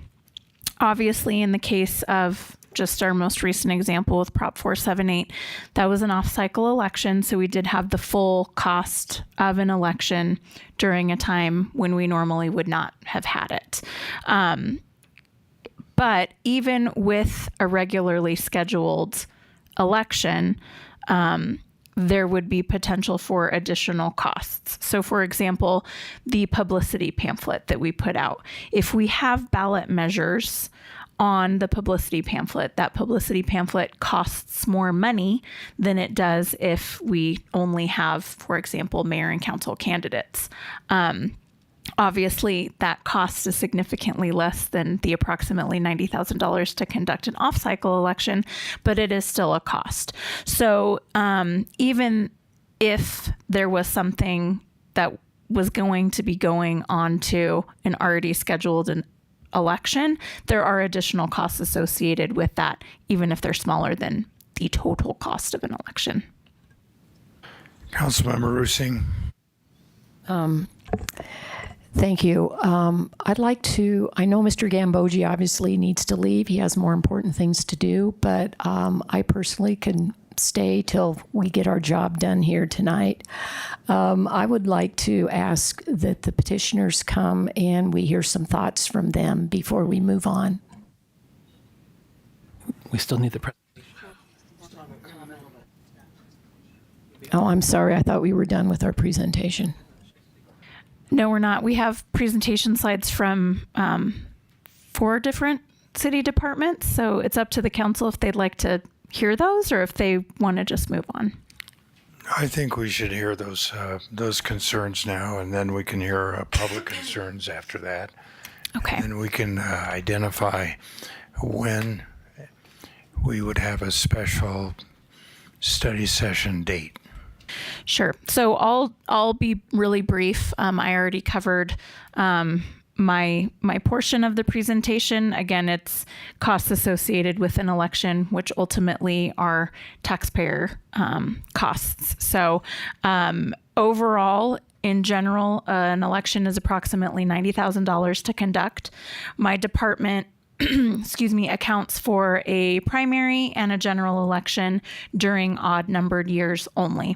So if we were to conduct a special election, that would be an additional cost. And then, as I noted earlier, depending on the amount of items on the ballot, there are additional costs associated there as well.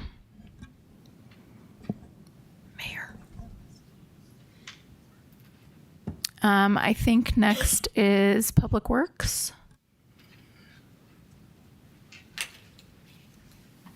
Councilmember Rusing. Sarah, excuse me, Sarah, I just have one question. So let's say theoretically we get this on the August ballot, which is an off, we have our elections on odd years. So it's like a regular year for us. So what do you think the total cost would be to protect tens of millions of dollars of property? Mayor, can you get me your crystal ball so that I could use that and see if I can figure it out?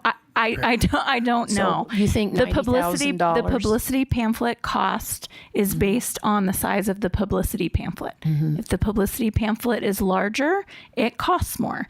I don't know what the cost would be, but there would be additional cost on top of what we will already be paying for the council seats, the general plan, and the home rule option, which we have to do this year because we are required by law to do that every 4 years. So we're going to incur costs anyway, no matter what.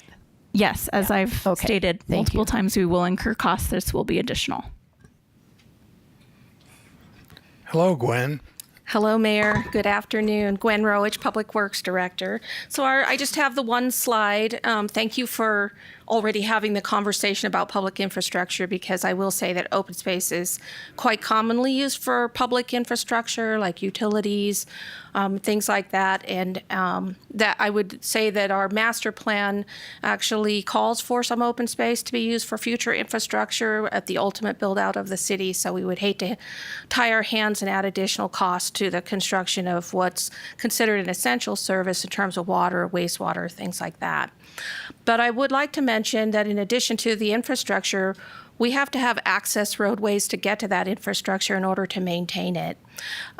So the exclusion of roadways within open space would tie our hands in terms of our ability to go in and maintain our public infrastructure. Those roads are not always paved. Most of the time, they're just all-weather access. Like if you see the tanks on top of the hills, a lot of times those are not paved. So they don't necessarily have to be paved roads, but we do need access through roadways in the open space in order to access our public infrastructure. I also threw onto this slide extension of future roadways through open space. That can include things like, what if you had multiple trailheads within the open space? Maybe you have a harder climb area or you have a bike area that's different from the main trailhead that's down near the public roadway. You would want to have roadways within your open space in order to get to those areas. Those are things that might come in the future, that the city might consider in the future. If we have to widen existing roadways that are adjacent to open space, We may need city-owned property to do those types of things. So these are just things for you to consider. In addition to that, if someone gets hurt when they're in the park and emergency services needs to get into the park, again, they're going to need some kind of roadway in order to do that so that their personnel don't have to hike into. And when you look at things like, you know, the new regional park, that's hundreds of acres of land. So that can be quite a trek in to pull somebody out should they get hurt. I'm sure Chief Holger will talk about that here in a few minutes. Could you go to the next slide? I went ahead and, in anticipation of this conversation, sorry, whoever's behind the glass, if you could go to the map. I went ahead and asked my staff to pull up a map. This is just we threw this together pretty quickly, so I can't say that it's completely the total of all of the open space. What's used as open space here in the city. The green area is over Watson Lake Park, so that is zoned open space and it's city-owned. If you see the big blocks off to the right of that or the east of that, those are hashed because that's the regional park we just bought, but it's not zoned open space. So I think as part of our pause here, we need to look at whether the city owns property that is not zoned open space, if it's your intention to preserve open space through this process, and get those properties into an open space zoning. So that's just a little something I wanted to bring to your attention, that not all land that we own that may be intended for open space is currently zoned open space. That's all I have, unless you have questions for me. I have a question, Mayor. Councilman Montoya. Thank you. I'm sorry, Gwen, you kind of took my breath away just now. What is it zoned if it's not zoned open space? So that land was, I believe it was previously in the county, Brian, and it would have come in from the county as R2E. Okay. 2 acre minimum, So but it's not zoned open space. We just haven't rezoned it. We have not rezoned it. We just bought it. Yeah, that makes sense. Yeah, I we get just you. bought it. That's all. That's an all we've excellent done. point, and I'm glad you guys are doing some due diligence around this because it's Right. very good to see that to cover all of our bases. Thank you. Right, and just one more thought. There is a distinction between private open space and subdivisions and then city-owned open space. So this map is only city-owned open space or lands that we thought the city would intend to be used for open space.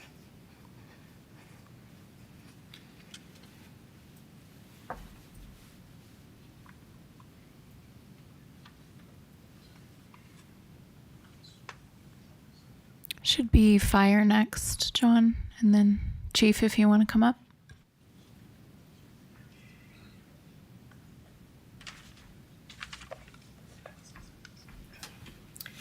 All right. Good afternoon, Mayor and Council Holger, Fire Chief. Quick preface before I get into this. I recognize the passion and the policy level decisions that are involved in this. So please, I want to just make sure I frame my comments here as recommendations. These are simply to inform the decision making and hopefully formulate a path forward. A lot of this has already been mentioned. I just going to breeze through a little bit of this. So the emergency response impacts are fairly clear, but one I want to point out is that second bullet. As one of the public commenters earlier mentioned, secondary points of ingress and egress are important. And in code considerations, without a second point of egress, it can, in certain cases, drive the need for residential sprinklers, which increases the cost of construction. So just eyes wide open on that one. The recommendation there is obviously just to look at language improvements that I now am aware of that we've already covered for safety-related infrastructure, and just to address those concerns related to potentially secondary points of ingress and egress.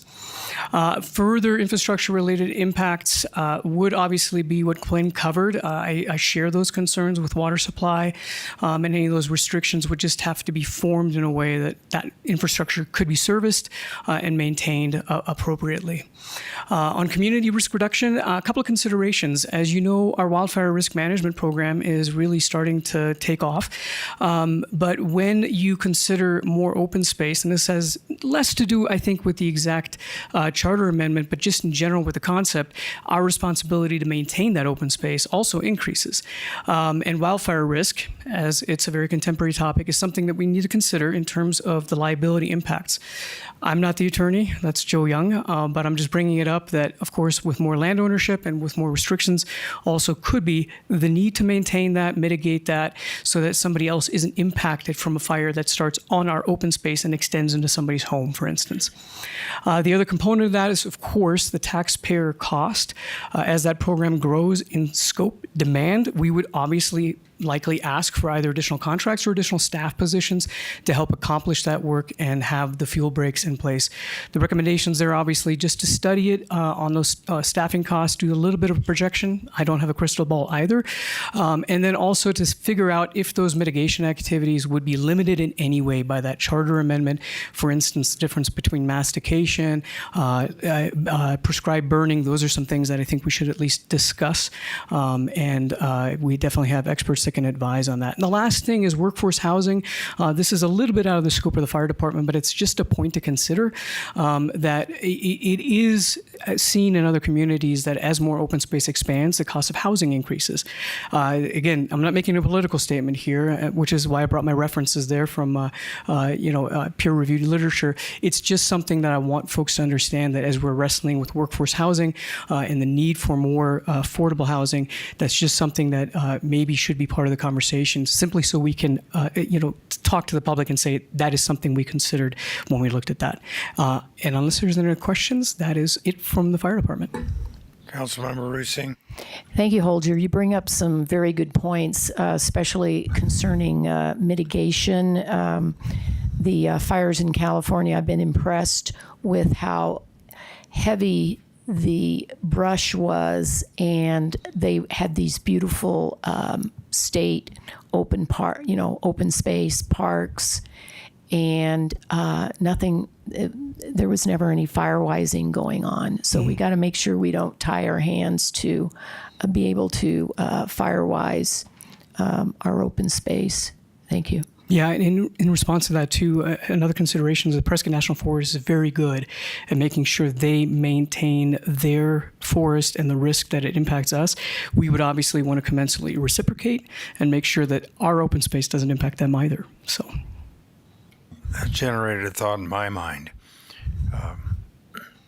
Joe, would adopting this and restricting public safety access to these open space areas that then generated possibly a wildfire that caused an adjacent private property to be lost, could they make a claim against the city that we didn't provide adequate response that caused their loss? That's a possibility, but I should say I don't think by its terms it actually does restrict our ability to do this. But I don't think that's clear. And I saw that through comments both from the city itself and from the public, who said, no, I don't want any public infrastructure. I don't want roads. Keep it as it is. Well, as it is, it allows those. So I think it just needs to be clarified so people know what they're voting on. And that was kind of what I meant by that. Yep. Councilman Moore. Thank you, Mayor. One comment I felt I wanted to make when I was looking at Holger's slides, the comment about workforce housing and that open space is an essential component of a community's livability. Most of our open space is not developable. It's floodplain, it's riparian, it's granite boulder strewn habitat. And for that, I am very, very grateful. And I think because of the areas that we are protecting as open space and perpetuity, these are not areas that can be developed.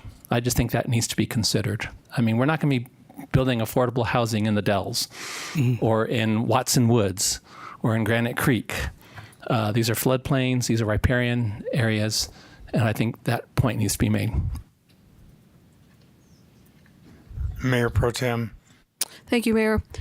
Councilman Moore, I agree with you on that. I saw that and I thought that's sort of a non-starter for me, at least. But Chief, let me ask you this real quick. This is hypothetical. If you go back to that map, I don't think we can get it up there, but if you look at, let's just take the Granite Dells and the Granite Glassford Hill Park area.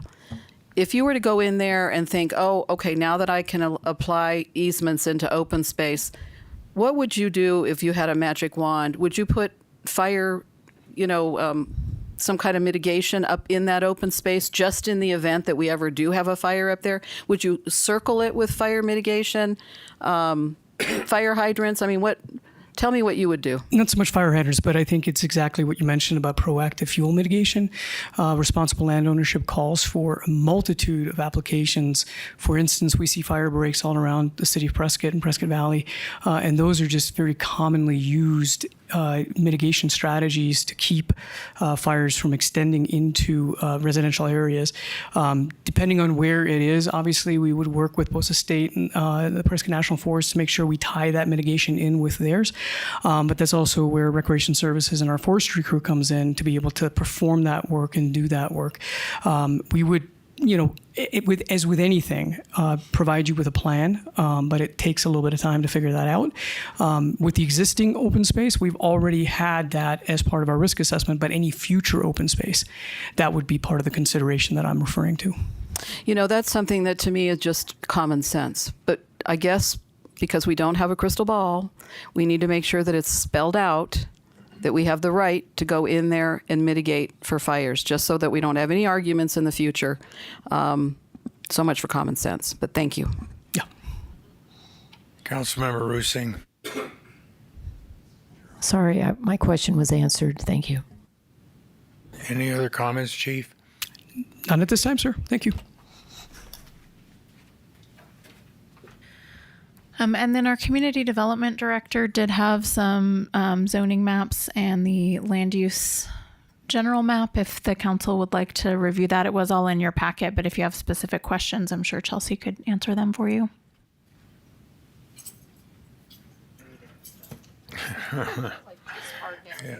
Mayor, I have a question. Councilman Moore. Thank you, Mayor. Chelsea, could you share with us the process of getting the recently acquired land in Glassford Hill rezoned, how long that would take, and would there be any roadblocks to making that happen fairly quickly to open space? Yeah, that's the standard rezoning. I apologize. Mr. Mayor, Council's Chelsea Walton, Community Development Director. It's the fairly simple rezone process. There's notification requirements, there's a meeting with planning and zoning, and then a final determination by council. So it's the regular process that we take rezone applications through. Is there a reason this wasn't done earlier? Because we purchased this land about 14 months ago. 14 months ago, we bid this land and purchased it. So is there a reason it hasn't been done already? I don't think there was any real urgency to have that done. I did have an email correspondence with our Recreation Services Director, Joe Baines, as to, hey, is this on the agenda? But I don't think there was any real urgency to see that it was done. And it's not necessary to have it rezoned before we pass this item to put it on the ballot language? I would ask the city attorney to answer that question. If it's not considered open space now, it's not going to be part of this charter amendment. It'll be considered all future purchases, but we've already purchased it. So it that's also the question. includes anything that's zoned open space, but also anything on the general plan map for open space. So there's two qualifications that would bring it in open space. Now, I think that area is in the general plan as open space, but I'm not sure about Correct. John, would you put up the land use designation map? This is the zoning map currently, but our land use designation map that's in our current 2015 general plan. So all of I think it's green, the dark green there, that's all recreation open space. So a lot of that area is, and we've carried that over and included the recent purchase area as land use designation for open space as well. So that would be protected under this petition, even though it's not yet zoned open space. Thank you for the clarification.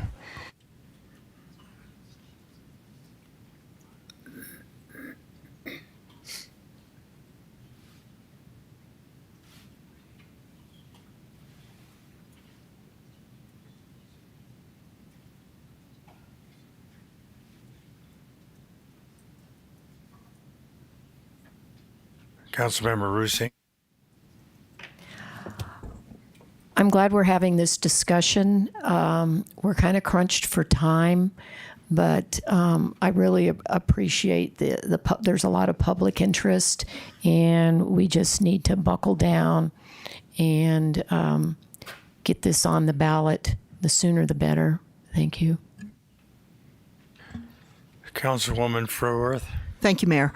I believe the city manager's admin asked several of us, I don't know if she asked all of us, for our availability for multiple meetings over the next couple of weeks.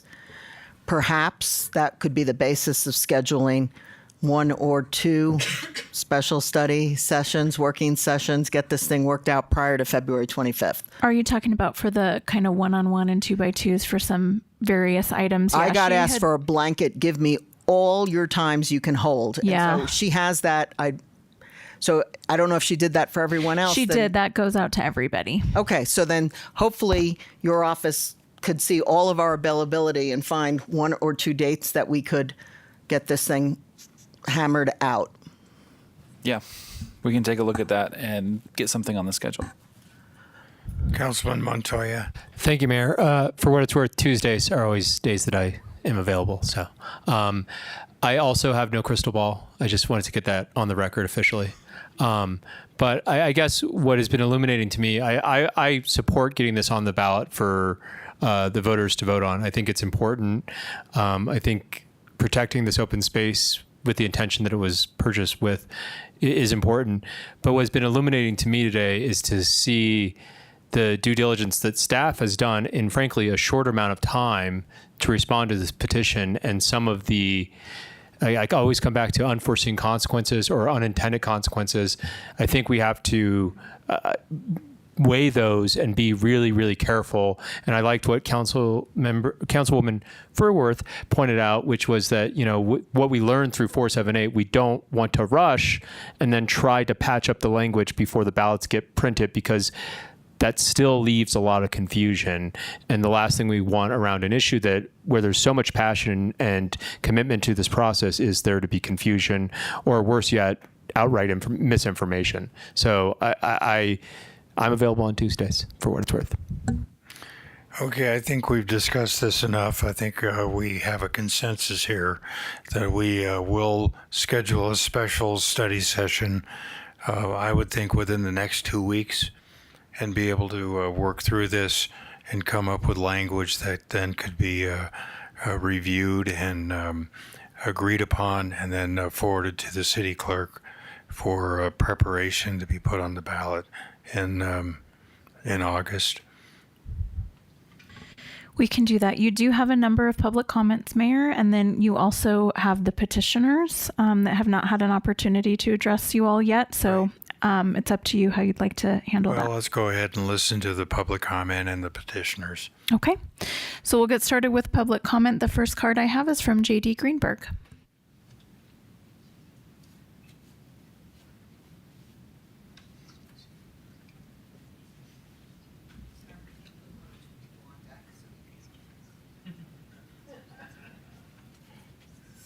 Everyone so Dottie line up. Morris would be next, and then Kathleen Saver. If you guys all want to kind of line up, that'd be great. I've been adding notes to I came prepared this time. Usually I talk extemporaneously, but I wanted to be very succinct and to the point today. Over the past, JD. Yeah, JD, if you can speak into the microphone a little better. Yes, sir. People online. Yes, sir. Over the past 25 years, the path to preserving historic open space around Prescott has been challenging. During my involvement in the Open Space Alliance, I worked with open space pioneers Elizabeth Ruffner, Jim Lawrence, and others.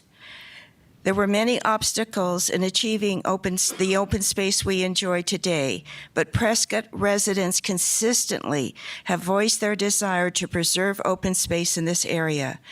Now, with growth expanding to the very boundaries of our open space, we realize we must protect our hard-won natural open space in perpetuity. City staff have raised concerns about restricted emergency road access on open space lands should this charter amendment be passed. However, there's already a provision for utility access on our open space, and similar measures could be included for, and I had unpaved emergency road access for public safety, but I think now I will add all-weather surface based upon what Gwen brought up. Comments have been made that we should put should not put any restrictions on the use of open space, as it would curtail future city councils from actions in an emergency. I propose it is just for that reason that they are needed, as past councils have not always acted with the general public's interest in mind. Safeguarding our open space through a city charter amendment would require a vote of citizens.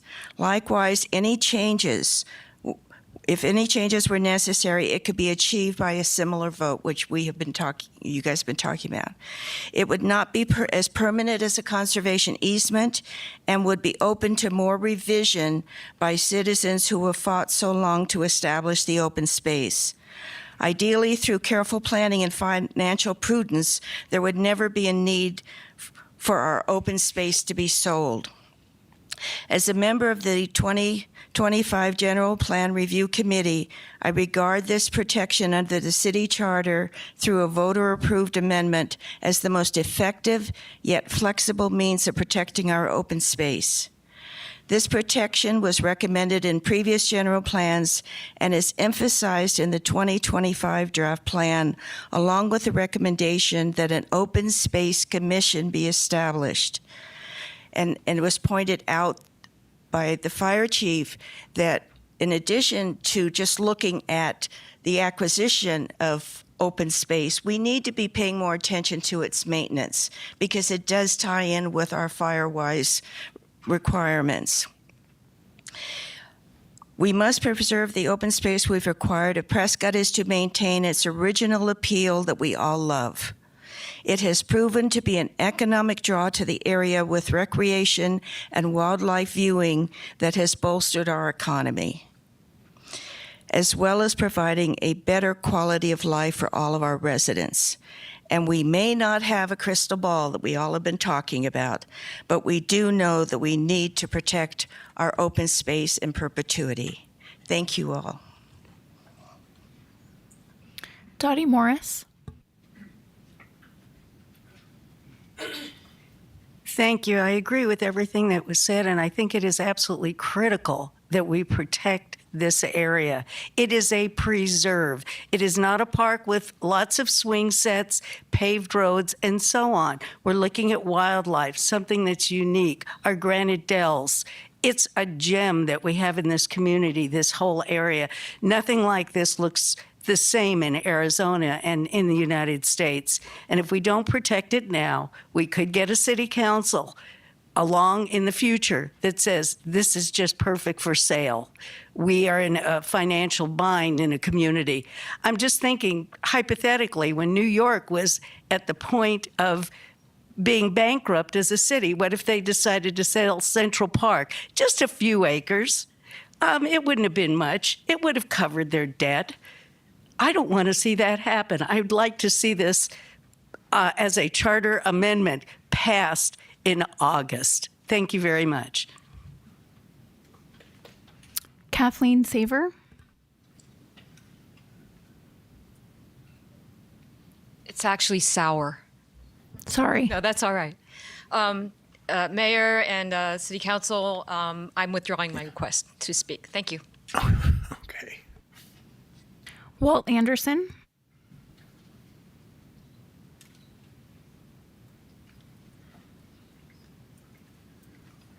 Mayor and Council and public, it's great to be here with you. Yeah, Walt, you're going to have to put that way up. Yes. Thank you for reminding me. Yes, I think that the initiative was really written with the intent of allowing the council and the mayor to make the adjustments that make it necessary to get it on the ballot so that it wouldn't have to come some other way. This would really be the opportunity for the mayor and council to word this correctly so that when it comes up, everything is clear, as opposed to doing a citizen initiative, which would be an alternative, but it might not be so carefully crafted. So I really hope that this can be crafted. The intention is to make it a win-win for the city and for the public. I wanted to address the conservation easement concern that some people had. I have a lot of experience with conservation easements. First of all, a conservation easement would apply individually to each of the 41 owned properties, and a new conservation easement would have to be done to any particular property that would be added.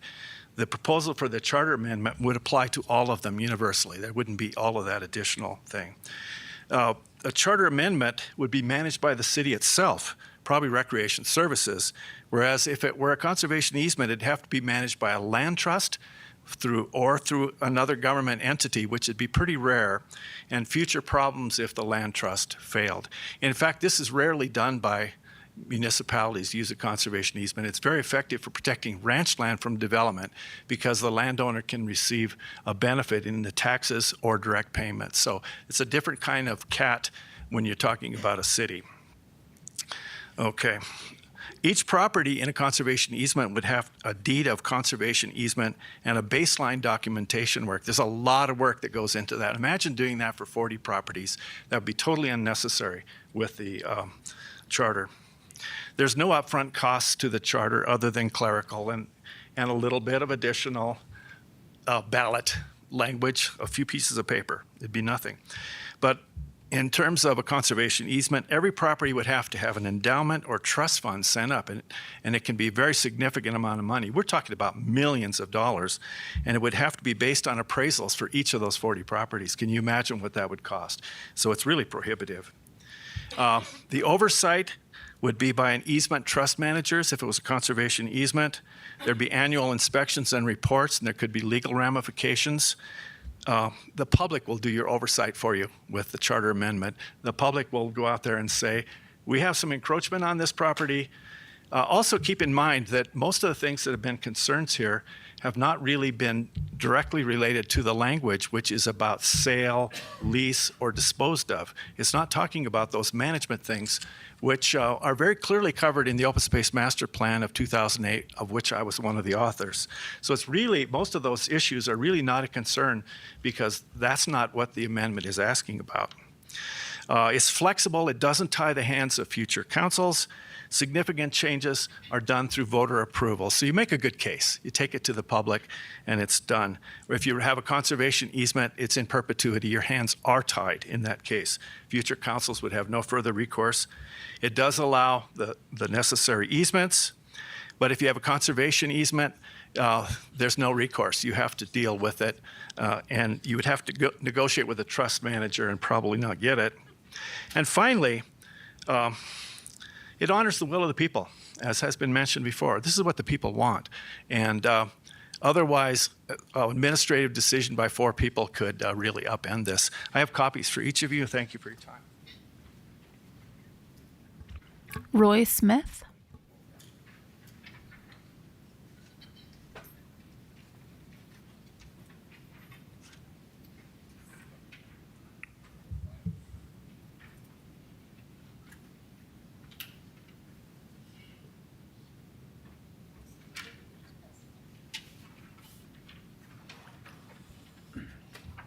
Mayor, council, people,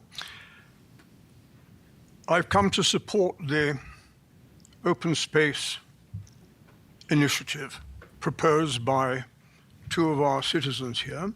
I don't want to say more than what has already been said.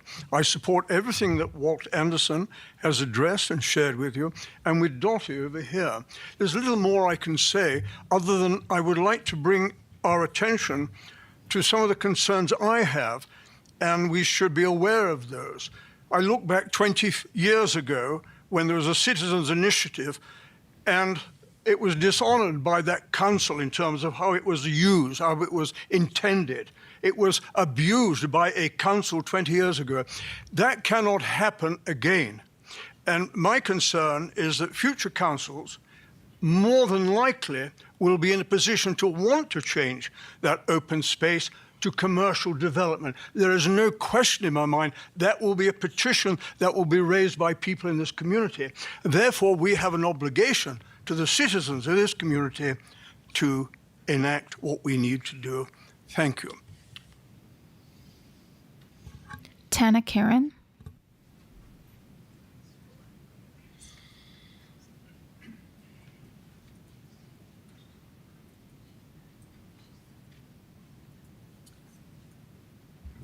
Mayor, Council, I'm Barbara Jacobson. I'm actually speaking for Tana Karen, who submitted a request to say something.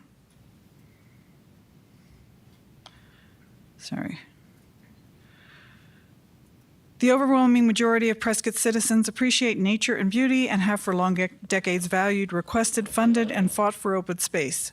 Open space provides us the opportunity of needed, healthy physical activity, psychological well-being, shared community activities, needed habitats for wildlife, and provides tourists income and taxes for our community. We ask City Council vote to keep all Prescott open spaces safe forever, so that no City Council staff nor developers would be able to trade, sell, exchange, diminish, override, alter, change zoning on any existing and future open space properties and plan details that Council may approve. Thank you much for your efforts and representing us with your vote to permanently and thoroughly protect open space. Obviously, there are ramifications and changes with that, and I would just like to mention, if you've got a piece of property that's open space and you're concerned about wildfire, there's going to be mitigation on whether this passes or this doesn't pass. You're still responsible to take care of our open space. Thank you. Joanne Ullers.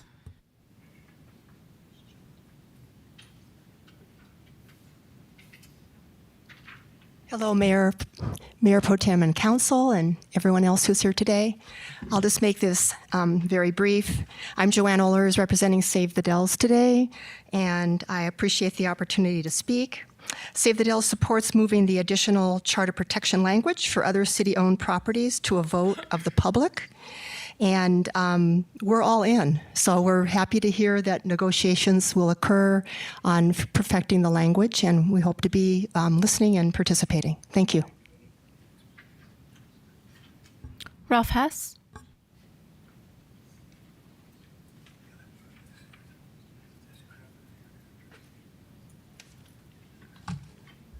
Good afternoon, Mayor and Council. I'm Ralph Hess, Prescott, Arizona. I'm very happy to hear that the consensus that I'm hearing from the dais is you want this amendment and you want it on the upcoming primary election. So I'm not going to promote that since you're already there. I'm going to focus on my comments on the comments from staff and try to convince you that you do not need a study session and you can today approve the modified language that the petitioners have provided to you. So my attempt is going to be is to alleviate the concerns of Mr. Young so that he can in turn alleviate your concerns, because I know I'm not going to do that.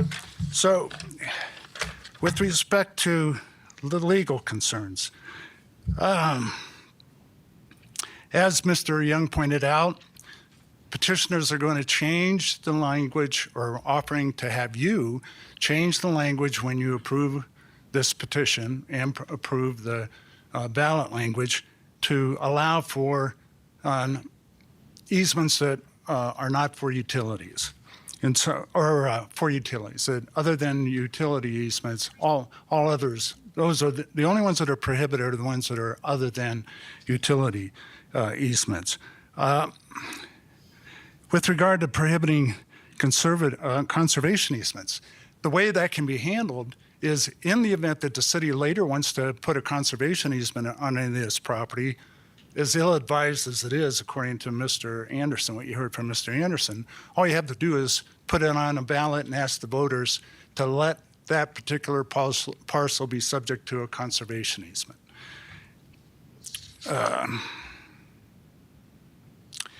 Also, as Mr. Young pointed out, city infrastructure and city uses are not barred by this charter provision. In fact, this charter provision ties into the land development code and the land use map. So any use of open space that is permitted by the land development code is going to be able to be used, a use for this, any of the property that's city-owned open space. So, so that's not a problem. Any of the uses that are, I'll repeat that, any of the uses that are available under the land development code for property that, city-owned property that is zoned NOS, natural open space, all those uses are available this charter amendment doesn't preclude it.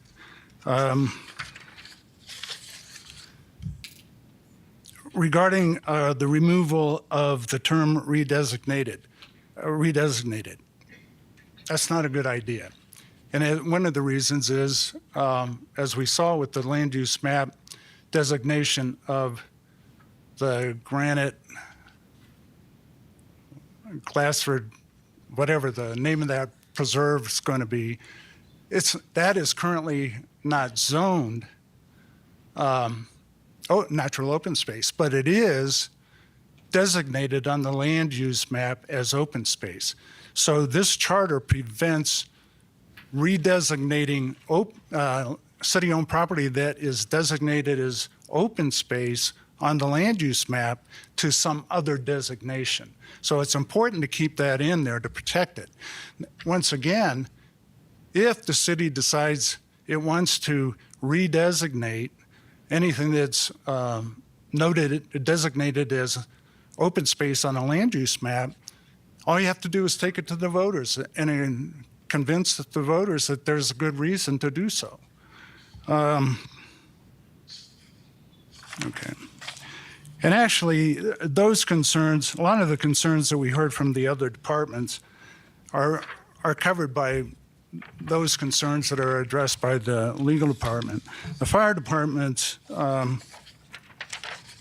concerns. Ralph, I'll give you another minute, but please conclude your remarks. Then let me sum it up with this. All of the concerns that are set forth by staff can be handled, or first of all, are covered by what Mr. Young has pointed out to you in the legal concerns, because you're not going to be restricted from any uses that are available under the Land Development Code or the land use map. And so, well, the land use map doesn't set forth, uses. So the last comment I want to make is with regard to primary, general, or special elections. With proper planning, you will never, ever have to have a special election. You'll be able to set this for a primary election or a general election. You're probably going to know at least 2 years ahead of time that you want to do something with some of this land, and you just plan for it. So what I urge you to do is go ahead, don't set this over for another study session. You can vote today and approve it based on what your own city attorney has told you. Thank you. Thank you. Jim Gehring.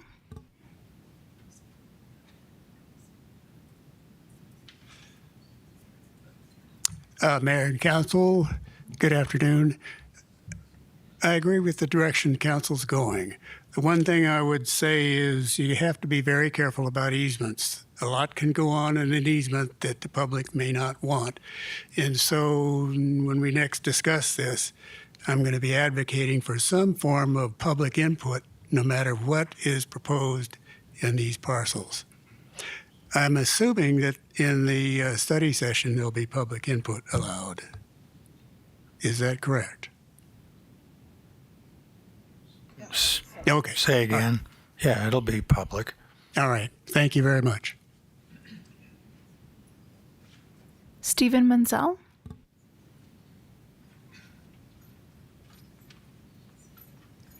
Thanks so much. I'd like to take a step back and just bring our attention to West Granite Creek Park as an example of how things can move and how land use can vary. And I'll use that as an example of the public really cares. And I really appreciate this meeting, and I do appreciate your all process this afternoon, because you've really demonstrated to me as a representative of the public that you are very concerned about public perceptions going forward on the preservation of open space. Clearly, there's more work to be done, and you've determined that and chosen to undertake that work. So I thank you for that. I'll make further comments at your study session, but do recognize that you will be remembered as the City Council that really perpetuates open space in perpetuity, or you'll be perceived and understood to be a City Council that votes to retain the option to develop open space that the public really believes is currently protected.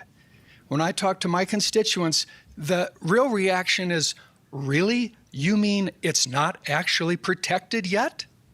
And then our zoning question that came up today is an example of that as well. So please, thank you and continue to do good work, and we'll look forward to your outcome. I wanted to speak in support of the petition, obviously, and I'll save the rest for later.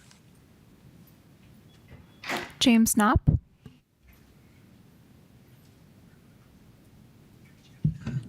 Hi, I support the people that brought this forward. What motivated me to get up today was the news in the paper that staff recommended denial, and that I hoped would result in what it appears it's resulting in, which is the will to go back and bring it back with better language. But in the meantime, there is nothing stopping you from issuing policy statement or some directive to your staff to maintain this open space as though it were protected in perpetuity from this day forward, because we have like 6 months to this election or more, and who knows what can happen, but let's just start a policy of doing that. And also, as J.D. Greenberg mentioned, in my reading of the draft general plan, I think there were about 8 different places where it was recommended that there be an open space committee or commission, and I think that could have handled a lot of some of the wordsmithing before it ever got to you if that were in place today, and I hope it is still a priority to create. Thank you. Leslie Loomis.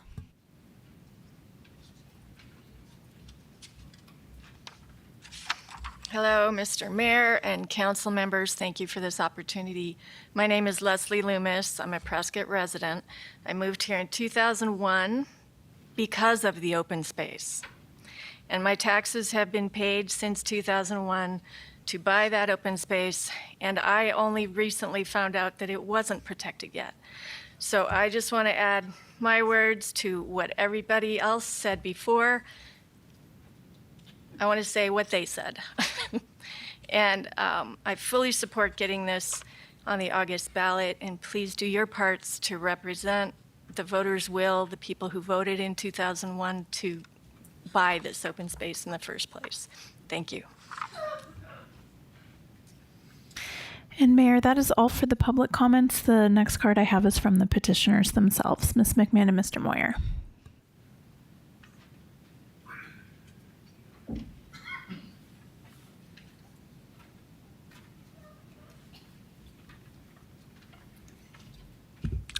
Thank you, Mayor and Council, for the opportunity to speak on this agenda item. As your city attorney, Joe Young, said, you have 3 options to execute within the 60-day period that's required. I heard something about a February 25th, but that's a whole different date. That's not within the 60 days. So what you can do is you can deny our petition, you can accept it and execute it, or you can accept it with modifications. And I want to thank Mr. Young for meeting with the petitioners, and we did include 2 of those changes in the executive summary of the binders we distributed to you. And so you could today vote to accept this petition with those modifications that were not in the original petition. I also want to echo what Ralph Hess has said up here. Our understanding is that many of the concerns voiced by staff should not be concerns, because there are things that you can do without violating that charter amendment that's been proposed. You could, for just one example, build an access road into one of the open spaces, an all-weather road, not a paved road, for access to maintain or for public safety or to rescue. And that does not change the designation of open space at all. I could go on with many other examples. If you wanted to build an entire visitor center, yeah, maybe that would require voter approval, but I frankly can't imagine the voters turning that down. That's a nice thing to have in open space, so for more enjoyment by the public. So I urge you to vote today to accept the petition with the changed language that's been presented. But I do want to say that if you deny it and you go on to a study session, the petitioners will be glad to work with you then. Thank you.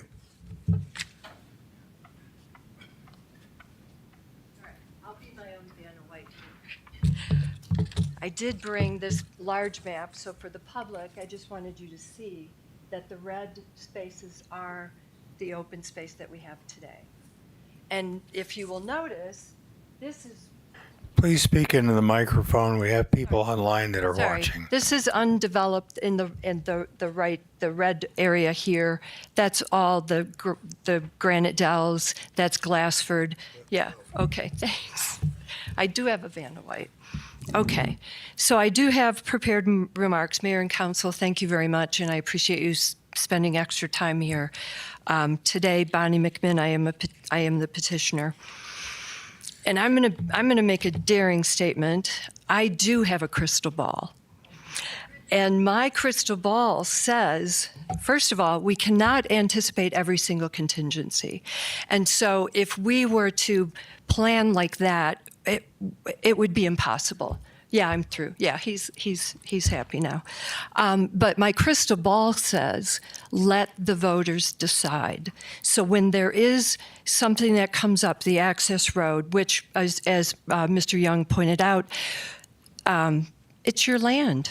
You can do things like that. So that doesn't preclude any of this from occurring. So now, and we're not tying the hands of Public Works or any other department. A steward of the land is someone who cares for and protects the land, often as a responsibility that is passed down through generations. Stewardship is important for the environment, the economy, and the communities. That fits here. 25 years ago, our fellow Prescottonians knew that we could be stewards of the land, that if we could just own it, we could protect it. Thanks to that foresight, the city of Prescott collected the open space sales tax, we're all aware of that, which allowed us to purchase the space depicted on the map over there. The Constellation Trail, Thumb Butte, the Centennial Trail, and most recently the iconic Granite Dells. Including Watson and Willow Lake, there's thousands of acres, which abound with nature and trails for hikers, mountain bikers, horseback riders. These lands are economic driver for tourism, bird watching, wildlife paradise, a mecca for amateur and professional athletes, and a natural playground for residents of all ages. I just need a drink of water,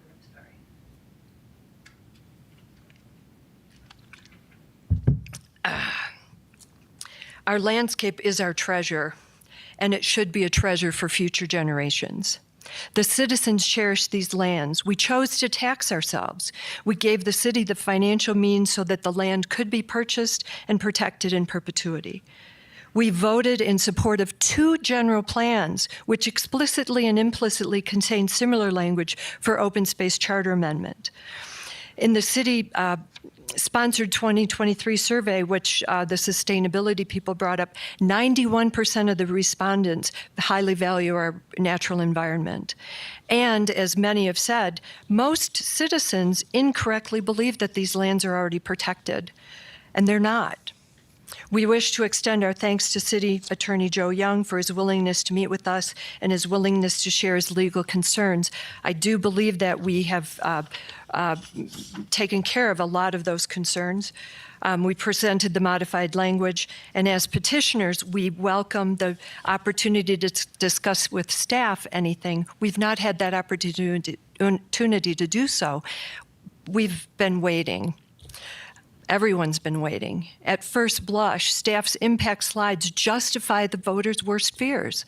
There's the possibility of roads through open space, road widening through open space, selling our open space because it's without protection. The citizens have seen no alternatives to our proposal, and the staff objections are the very reason for this charter amendment. Nothing in this amendment, I disagree. I think this language is elegant, it's simple, it's flexible, because I'll nothing give you in another this- minute, Bonnie. Okay, thank you, Mayor. Precludes this council or future council from doing the things that the staff has mentioned. They would simply require majority of the voters. As Mr. Young pointed out, some of these things you can do anyway. The strategy will incur minimal costs, especially for this election, because there's already 2 items for the pamphlet.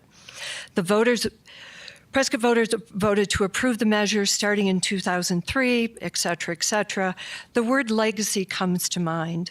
Merriam-Webster defines legacy as something transmitted by or received from an ancestor or predecessor or from the past.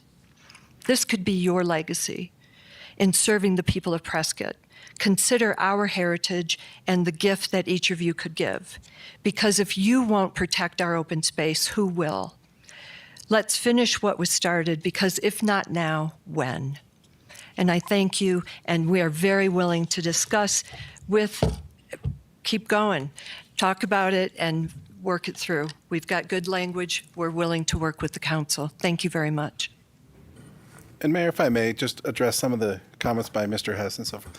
And I should say, I am pretty much in 100% agreement with what he said, or maybe 97, but mostly in agreement. Yeah.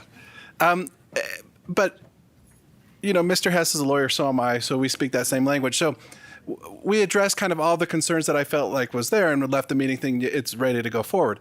And as we got closer to the meeting, I started hearing all these different interpretations. And so I just picture me in 5 years, or some better version of me in 20 years, with the public pushback of some of these areas that aren't clear to the public, and they're clear to me maybe in Mr. Hess and Ms. McMinn. And that was kind of the issue that I had, that I brought forward with the issues. Not so much the heart of the ordinance or the language of it, but some of the clarity that clearly wasn't there once we started getting feedback.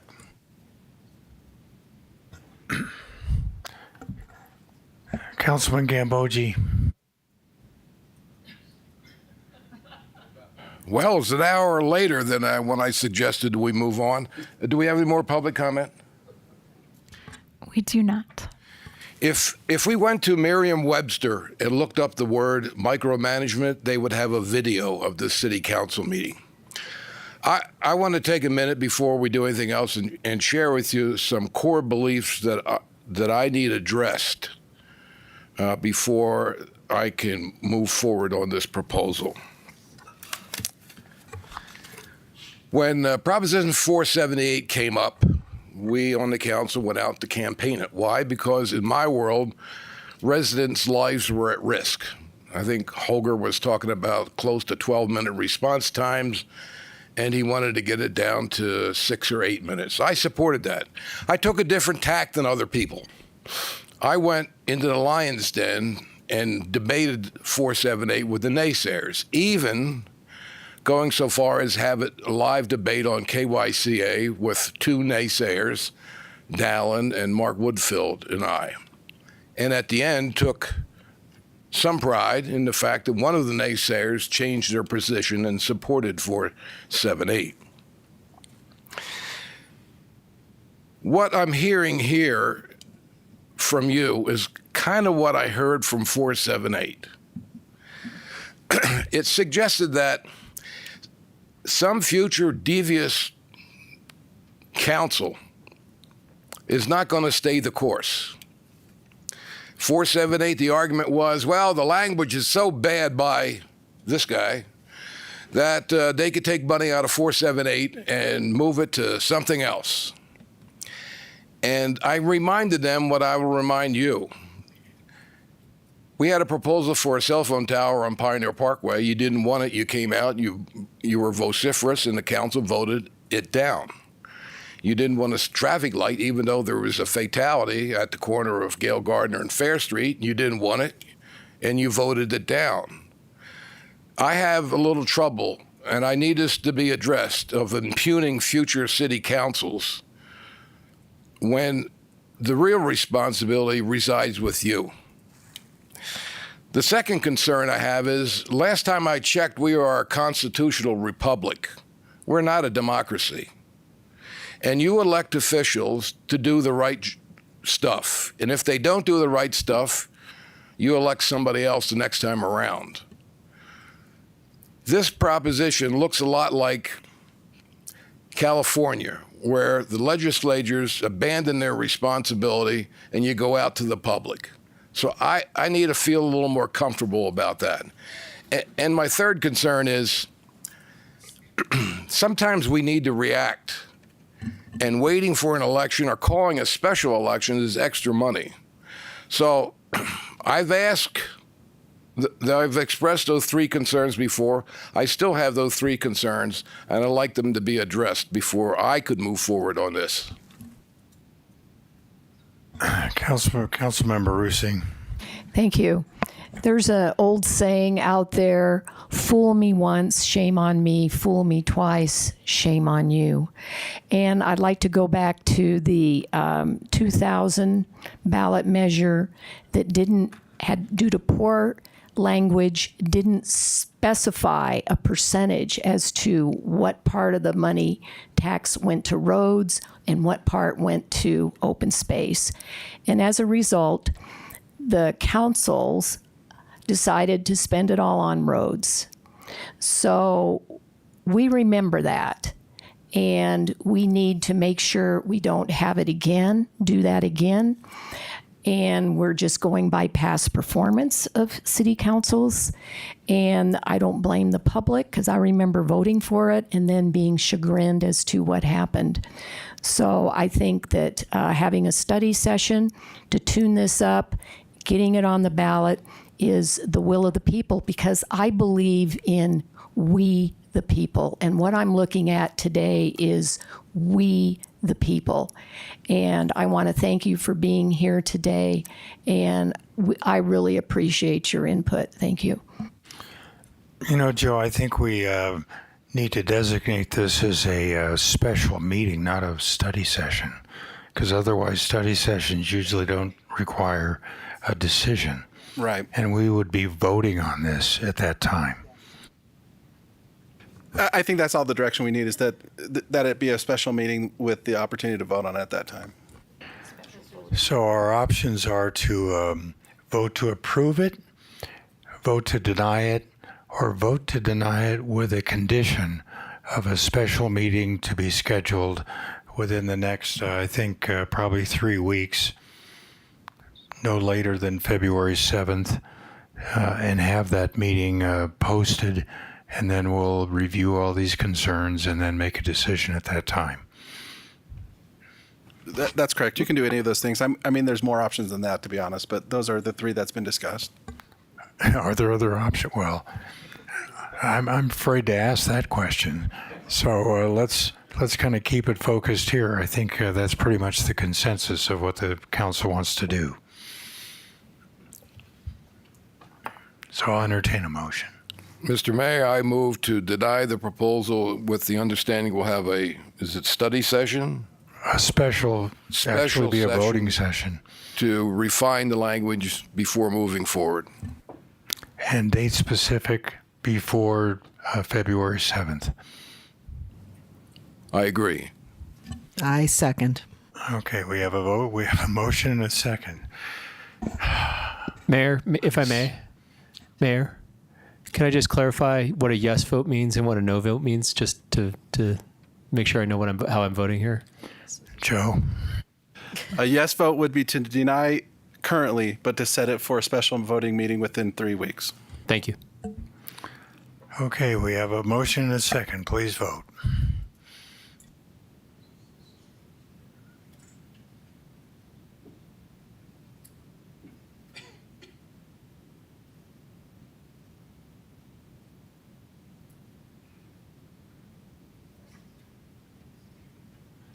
Passes 6-1.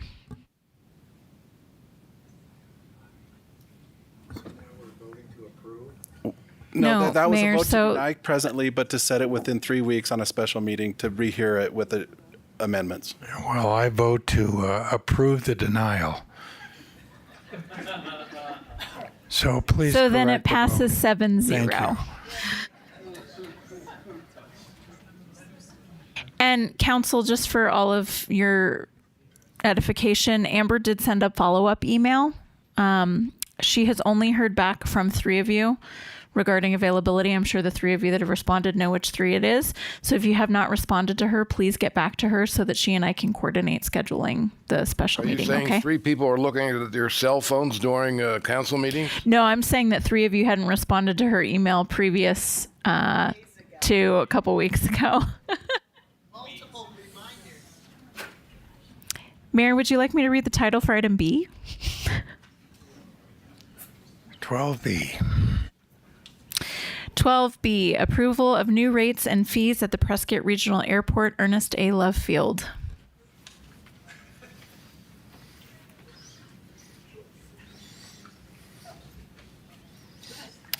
Good afternoon, Mayor, Mayor Pro Tem, City Council. Rick Kreider, Airport Director. About a year ago, a little less, spring of 2024, pardon me, your airport team set about looking at peer airports and airports within the region and how they handled marketing of airport advertising. And they looked at both examples where the airport had a third party do the advertising and examples where the airports did it themselves. And so they proposed this, now we proposed the schedule of fees under Schedule C that kind of highlights those opportunities for local vendors, local organizations to advertise within the terminal. Everything from monitors to charging stations to pit area sponsorships. So pretty straightforward. This was completed just after the last budget cycle. So we went through the process of posting and getting it on the agenda. So that is the majority of the issue today. The second part, we're doing this exact opposite of alphabetically. Schedule B is a slight amendment that refers to the attached map. If you look at that map, there are 6 buildings, that were essentially built and developed in the same time with the existing ramp.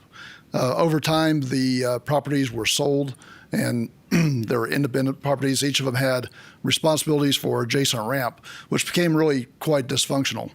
So in recent months, we just last month, the council approved a new lease with the building on the far right side. We have an RFP out for the building on the far left side. And then we've had conversations with the owner of the building on the far bottom of the page. But the crux of it is that we feel like a more elegant solution to shared apron and shared auto parking is to apply a shared aircraft parking fee and a shared auto parking fee. And that's what you'll see at the bottom of Schedule B and highlighted for your review. A little bit clumsy, I will say, because we'll modify this as we go through the next budget cycle. The 50 cents and 40 cents per square foot is an annual amount, whereas the rates above are monthly.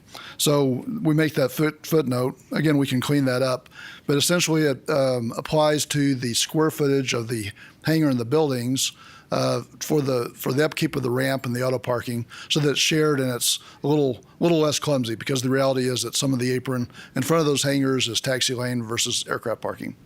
So with that, I'll stop and answer any questions the council might have. And apologize for my voice.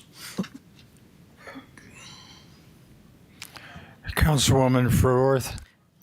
Thank you. I just wanted to clarify because I was sitting in my office calculating how much money this was for your 2 little line items at the bottom at a monthly rate. So you just said these are annual rates. Yes, ma'am. Okay. Thank you.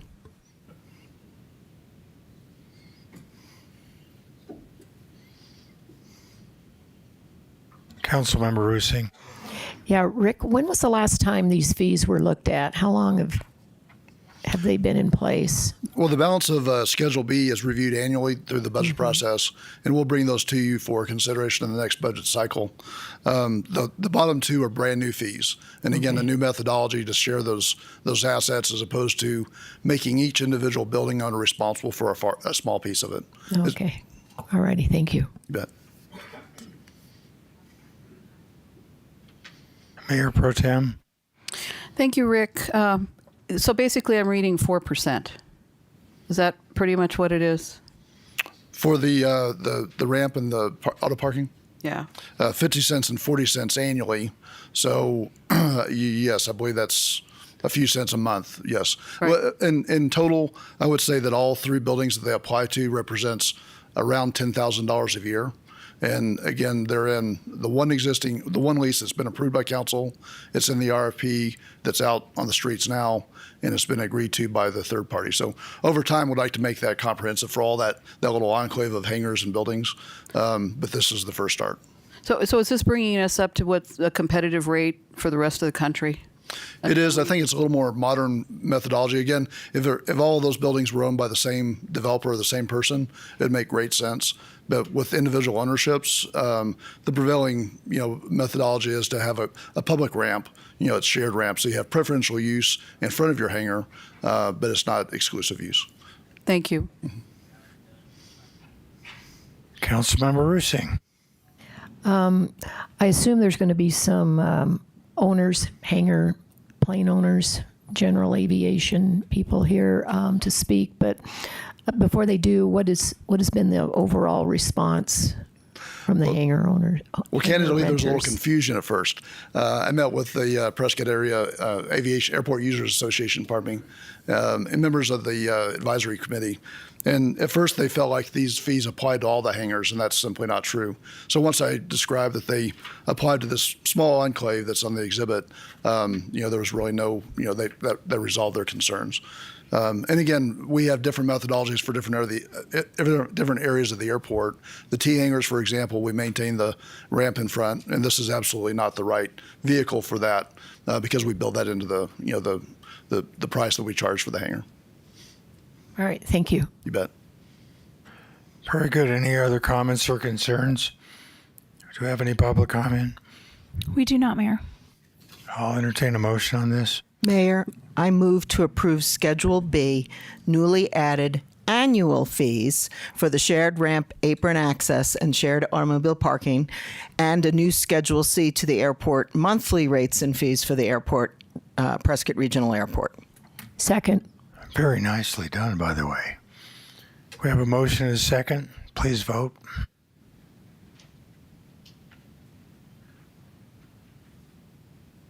Passes 7-0. All right, we'll move on to 12C. Approval of night work on SR 89 between Fippen Trail Roundabout and Willow Lake Roundabout.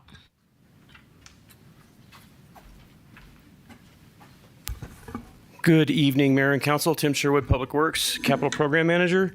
Item I have for you today is approval of night work on SR89 between Fippen Trail Roundabout and Willow Lake Roundabout.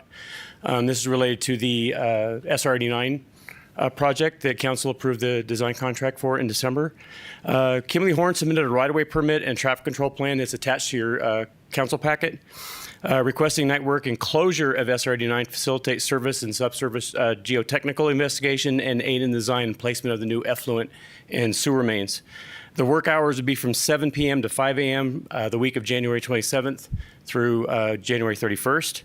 With SR89 being the primary north-south arterial roadway in Prescott, and because of the equipment placement and sensitive nature of the measuring equipment, Public Works is recommending the work be done at night to minimize traffic impacts to the traffic public and get the best investigation results. There is no financial impact to the city, and Public Works is recommending approval of night work in this area. And with that, I will be happy to answer any questions you may have. Councilman Moore. Thank you, Mayor. I know it sounds like a silly question, but this area is not in the city limits. It's in the county. Mm-hmm. But I know that we have responsibility for the highway. It is city right away, yes, sir. It's city right away. Yes, sir. So we have the authority to grant the night work even though it's not in the city boundaries. Yes, sir. Thank you. Mayor Pro Tem.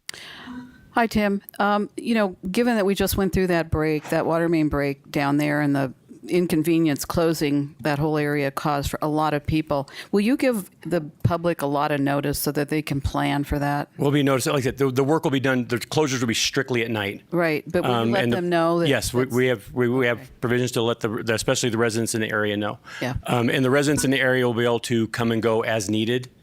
It's just a hard closure for people that will be traveling in from, say, Chino or going northbound out of town.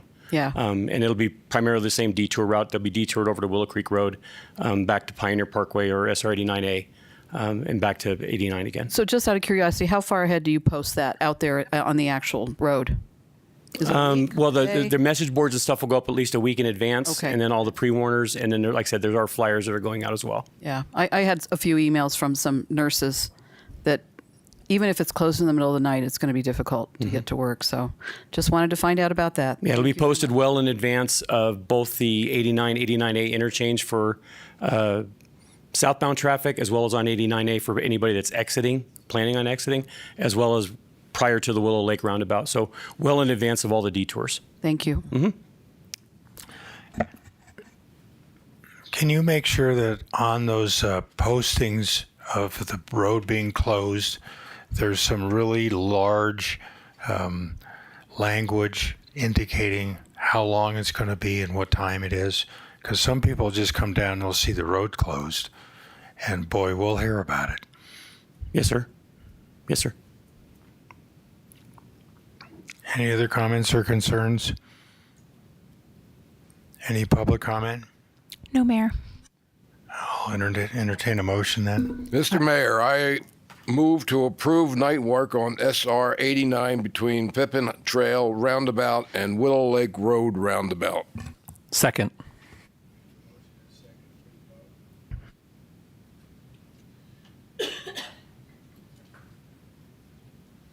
Passes 7-0. 12D, please.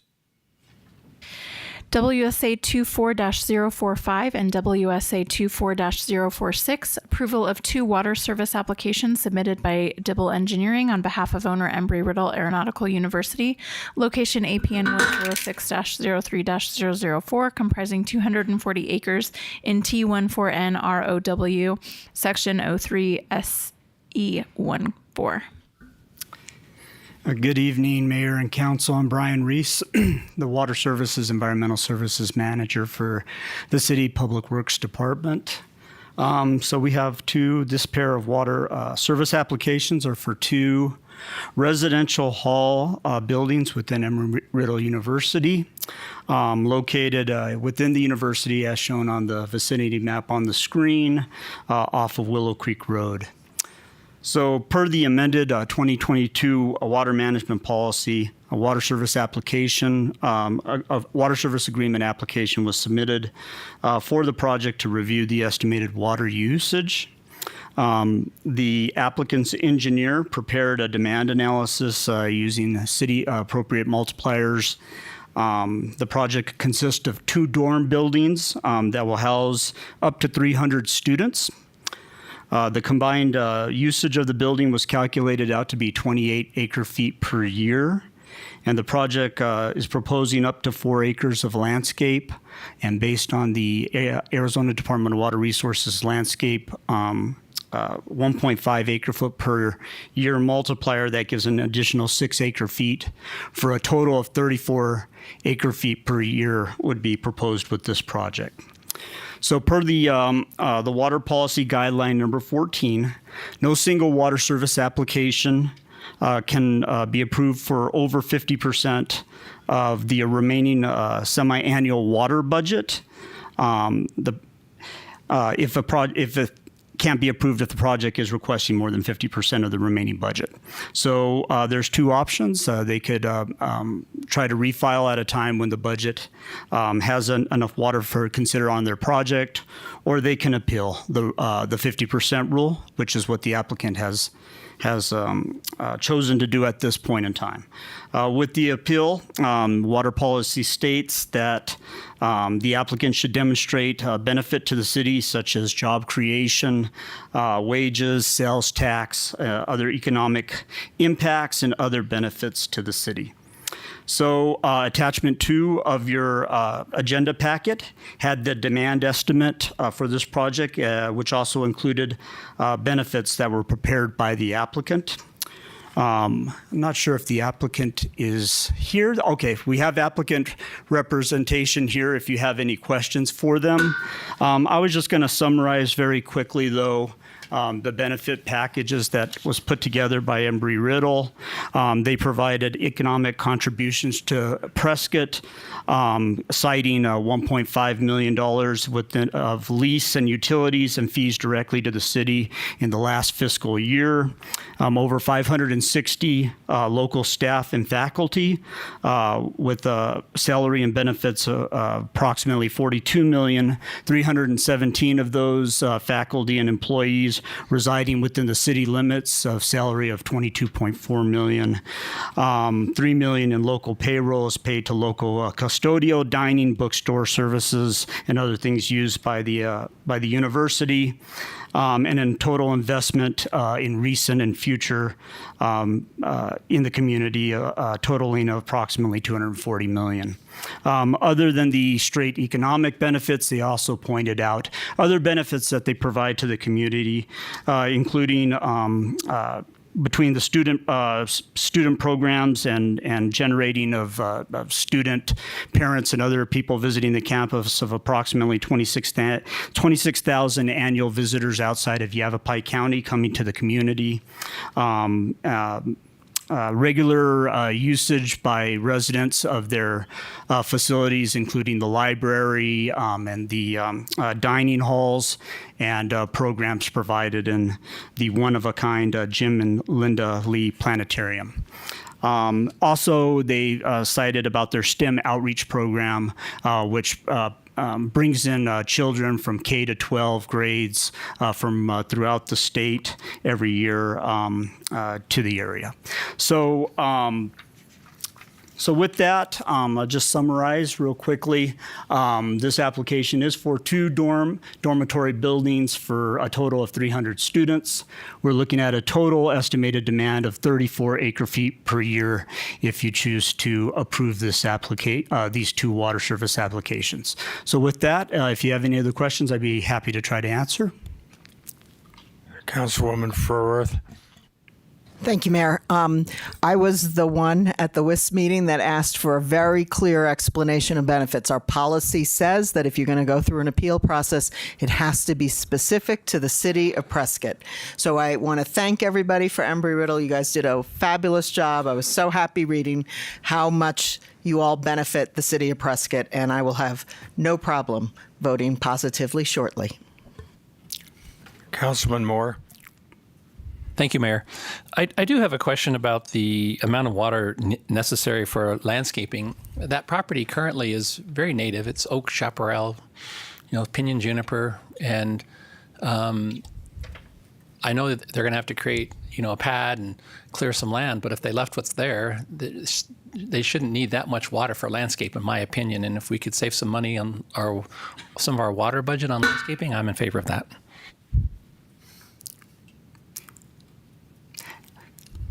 I'll go ahead and let Embry-Riddle respond directly to that. Good afternoon, Mr. Mayor and Councilman. My name is Chris Hardesty. I'm the Director of Planning and Construction for Embry-Riddle Aeronautical University. Chris, can you speak into the mic? I'm sorry. My name is Chris Hardesty. I'm the Director of Planning and Construction for Embry-Riddle Aeronautical University. The landscaping in this project, as you suggest, will be minimal. There's a lot of hardscapes out there. There's 2 buildings with a sidewalk between the 2 buildings and around the outsides. So landscaping will be somewhat minimal on this project.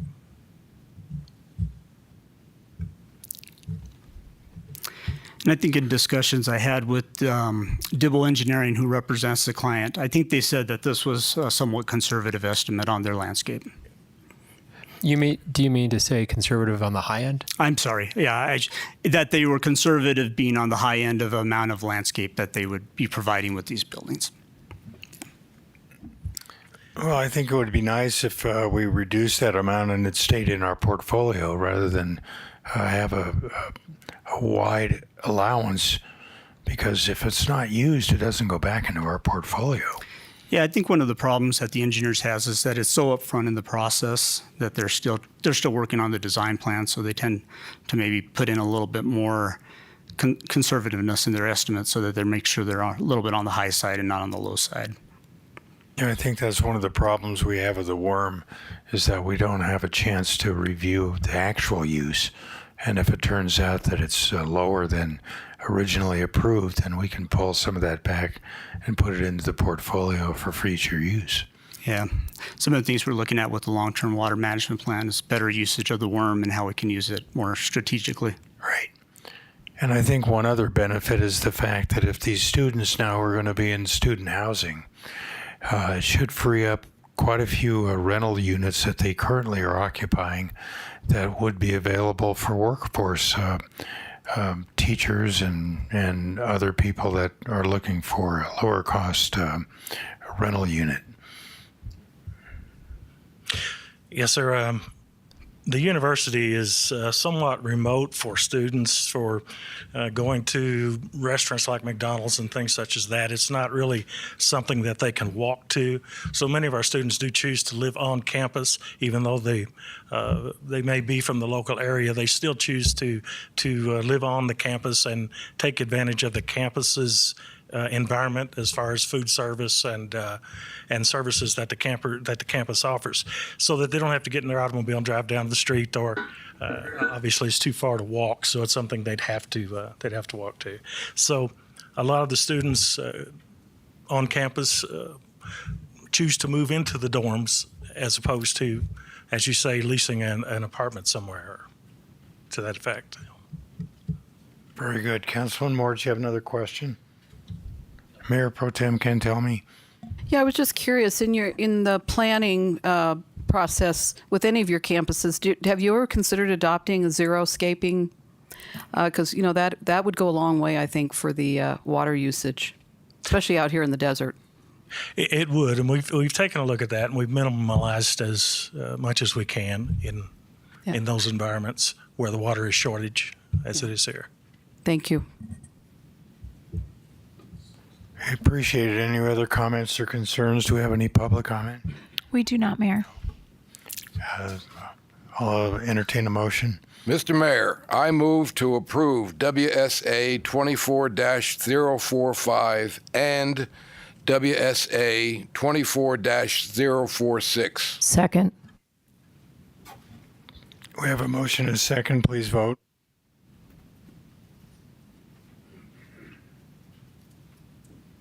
Passes 7-0. Move on to item 12E. CSP 24-001, a proposed comprehensive sign plan for the new Finley Hyundai for 2 monument signs, location 1315 Auto Park Drive, APN 102-05-032T, property owner Cedarwood Ranch LLC, applicant Grace Signs Arizona LLC. Thank you. Good evening, Mayor, City Council, Tammy Dewitt, Community Planner. The subject property is located at the northeast intersection at Willow Creek Road and Pioneer Parkway. They are proposing 2 monument signs on the property. The other wall signage meets our code requirements, so it's not part of this. It's just the 2 monument signs that they're proposing at the 2 locations. They do have a new road that's being built. Let's see if this will work. Oh, look at that. So there's a new road going in here called Auto Park Drive. So we're going to kind of assume there's going to be more auto parks or automobiles dealerships out here. But right now we just have the property being developed in this area. It is about a 20.42 acres, and the site that's being developed right now by the current dealership is 4.5 acres. Here's a picture of the where the property is located. Across the street, we have the Deepwell Ranch monument sign. Those were part of the Deepwell Ranch master plan, so it allowed for the larger signs. It's just for those entry signs and not for any other signage within Deepwell Ranch. They have to meet our current sign requirements. So per our land development code, freestanding monument signs are to be a maximum height of 12 feet in height. We did do some research today to look at the other dealerships along Willow Creek Road. All of them have comprehensive sign plans, but they were for walls signage. Only 2 of them asked for additional height in their signage, freestanding signs, and that was for Subaru and Honda, and they're both at 20 feet. So these are the 2 signs that we're looking at. We have the one here on the new auto park and the one here down here on the intersection. So the first sign on Auto Park Drive, they're proposing to be it's 32 square feet, which is allowed, but it's about almost 22 feet in height. And then this is the second sign that they're proposing down by the intersection of off Willow Creek Road. And this one is also 32 square feet, which is allowed. That's the sign area, but it was also being proposed at, sorry, I'm looking at the 37 feet and almost 38 feet. This was a concern from our Planning and Zoning Commission, was the height of this sign. It's just for this one dealership. So what they did, the Planning and Zoning Commission, when they met on this, that they voted to approve the request with the added stipulation that the maximum height allowed for both of the signs be not exceed 22 feet. That way they're both the same size. And here's our suggested stipulations. It is in a commercial corridor, so they do have to turn off the sign 1 hour after closing of business or by 10 p.m., whichever is greater. And then also the maximum height allowed for the monument signs to be 22 feet. And that concludes my presentation. I'm happy to answer any questions. Or I can maybe talk more if you want. I don't know. Councilmember Rusing. Thank you. This is, first of all, I want to thank Findlay for investing in our community. I think this is a fabulous project. But I have a question about the height. It's, of course, in our airport vicinity area, and it's across the street from the Deepwell Ranch windmill. Mm-hmm. Do you know how tall that windmill is? Because the reason why I'm asking, I seem to remember the windmill was going to be a problem with the airport, and it had to be reduced in size. And Mr. James, out of the kindness of his heart, even though legally we couldn't force him to do it, did it.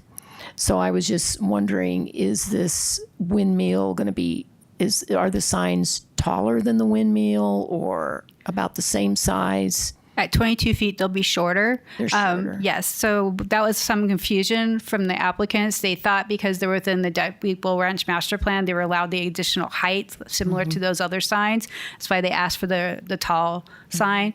But we had to educate and say that only those signs for the entry signs were allowed to be that size, that any other signage has to meet our zoning requirements. They did do a FFA 7460 for the proposed signs, and they were fine. So what we would be approving are 2 22-foot tall signs? Correct. Okay, not a 37-foot tall sign? Correct. Okay, I just wanted to clarify that. Thank you. Councilman Gambogi. Did you say, I saw the signs that looked like they accommodated other dealerships, but did you say it's just for Findlay? Correct. Thank you. You know, I listened to the Planning and Zoning Commission. They still would have room for additional brands, even in the lower sign at 22 feet. My understanding is that the sign was just for the one dealership, not for any others. Currently. So if in the future that we have other dealerships out there, we would ask them to come back with a master sign plan for the whole area, to maybe do one sign somewhere, maybe not on their property, but somewhere that would have all the dealerships that would be within that auto park area in the future. Right now, we just have the one. Commissioner Michelman, is that accurate? Yes, sir. Just the Findlay sign only on that 22-foot pavilion sign. Mr. Mayor, council members, that was our agreement on that. The applicant agreed to reduce the signage down. The 22 feet is pretty much equal to across the road for the Deepwell Ranch sign. Do I need to repeat that? Yeah, there's a windmill that's much lower than the height of the windmill. Yeah. So the that would signage be is about lower. equivalent to that same height. If you can see up there, you can see the signage there. The windmill's higher than the Deepwell Ranch sign. The signage for Finley would be approximately the height of the Deepwell Ranch sign.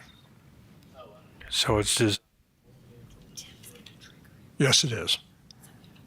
so I guess they're going to have another sign request. If in the future they have additional out there, then it would most likely be coming back to us to revisit this. Okay, understood. Thanks, Don. Councilman Moore? Thank you, Mayor. I was just curious how they came up with 22 feet if, like, they're only 20 feet on Willow Creek Road. I mean, what's the criteria for coming up with 22 feet versus 20 feet or 20? The sign was almost 22 feet, so they wanted the match. So they figured they already have one designed possibly to match, so they'll match. That's the reason for the 22 feet.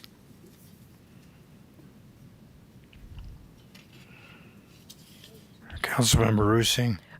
Oh, I would just like to ask if the applicant's here, if there's anything he would like to add. They might have left already.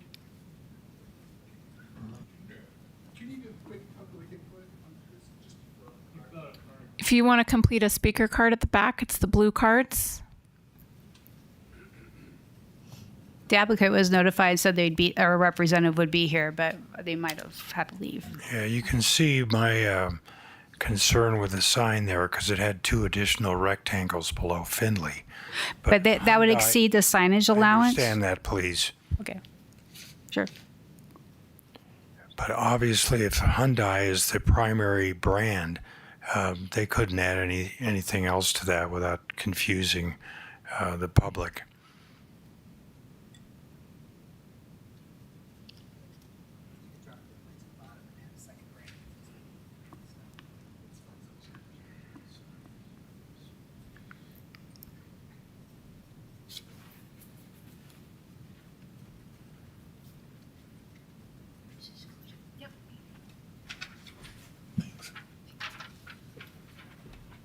All right, any other concerns from the council?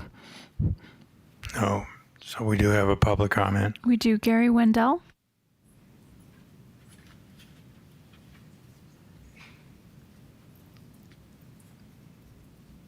My name is Gary Wendell. I'm a resident of Prescott. I live near there in the golf links area.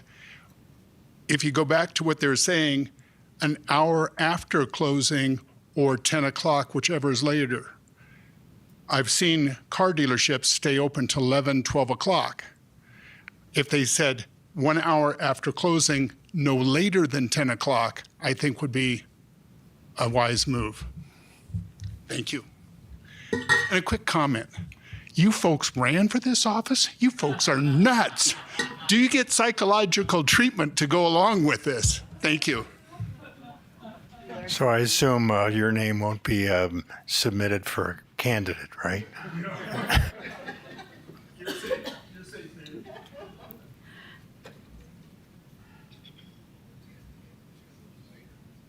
This is from our commercial corridor overlay. This is a requirement when you're in a commercial corridor overlay, so we just put it on as a stipulation with no changes from how it's in our land development code. But you're welcome to change it if you like.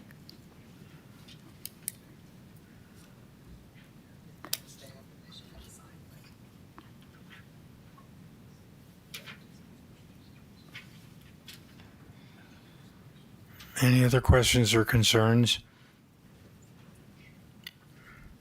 I don't know if we want to change that stipulation number 1 to 1 hour after closing or 10 p.m., whichever is earlier.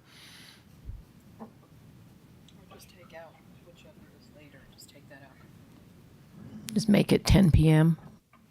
This way you diminish their ability to market. That's true.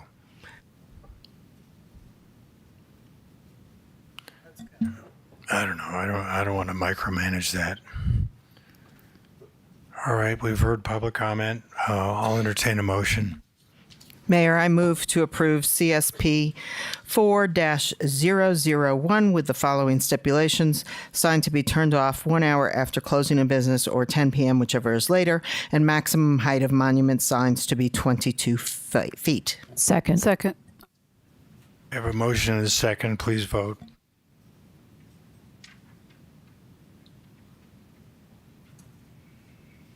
Passes 7-0. Right, we're moving on to item 12F. Public hearing and adoption of ordinance number public hearing and adoption of resolution number 2025-1911 and ordinance number 2025-1879, an ordinance of the mayor and council of the city of Prescott, Yavapai County, Arizona, amending the City of Prescott Land Development Code text in section 2.1.4, adopting the public record document generally entitled section 5.2 Airport Vicinity Overlay District AVO, which amends Article 5 of the Prescott Land Development Code, overlaying districts, creating an airport vicinity overlay district, amending the official zoning map affecting certain properties within the city of Prescott, generally located north of SR 89A and east and west of the Prescott Regional Airport, adding penalty provisions and adding a severance clause. Bless you, Sarah. Good evening, Mayor and Council. Chelsea Walton, Community Development Director. This item is being brought back before you after a litany of public meetings in 22 and a study session in June of 24 last year. And we're going to set the table and hopefully not take too much of your time this evening, but we do have a lot of items to discuss on this one. It's a big change for the code. So to start our engines on this one, an overview of the boundary for the AVO. On the screen, you'll see a box with a little box to the upper right extending there. That is, that entire boxed area is the existing avigation easement boundary. So this is what staff currently uses for projects coming in that need to apply for permits. We recognize that they're in this zone and we go through avigation easement requests with them. This is also the proposed boundary for the AVO that's before you this evening.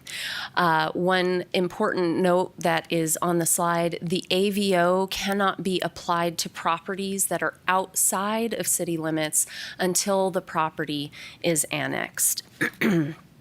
And we're going to go over a couple of provisions looking at existing ANO, which is the noise overlay, versus the AVO, the airport vicinity overlay.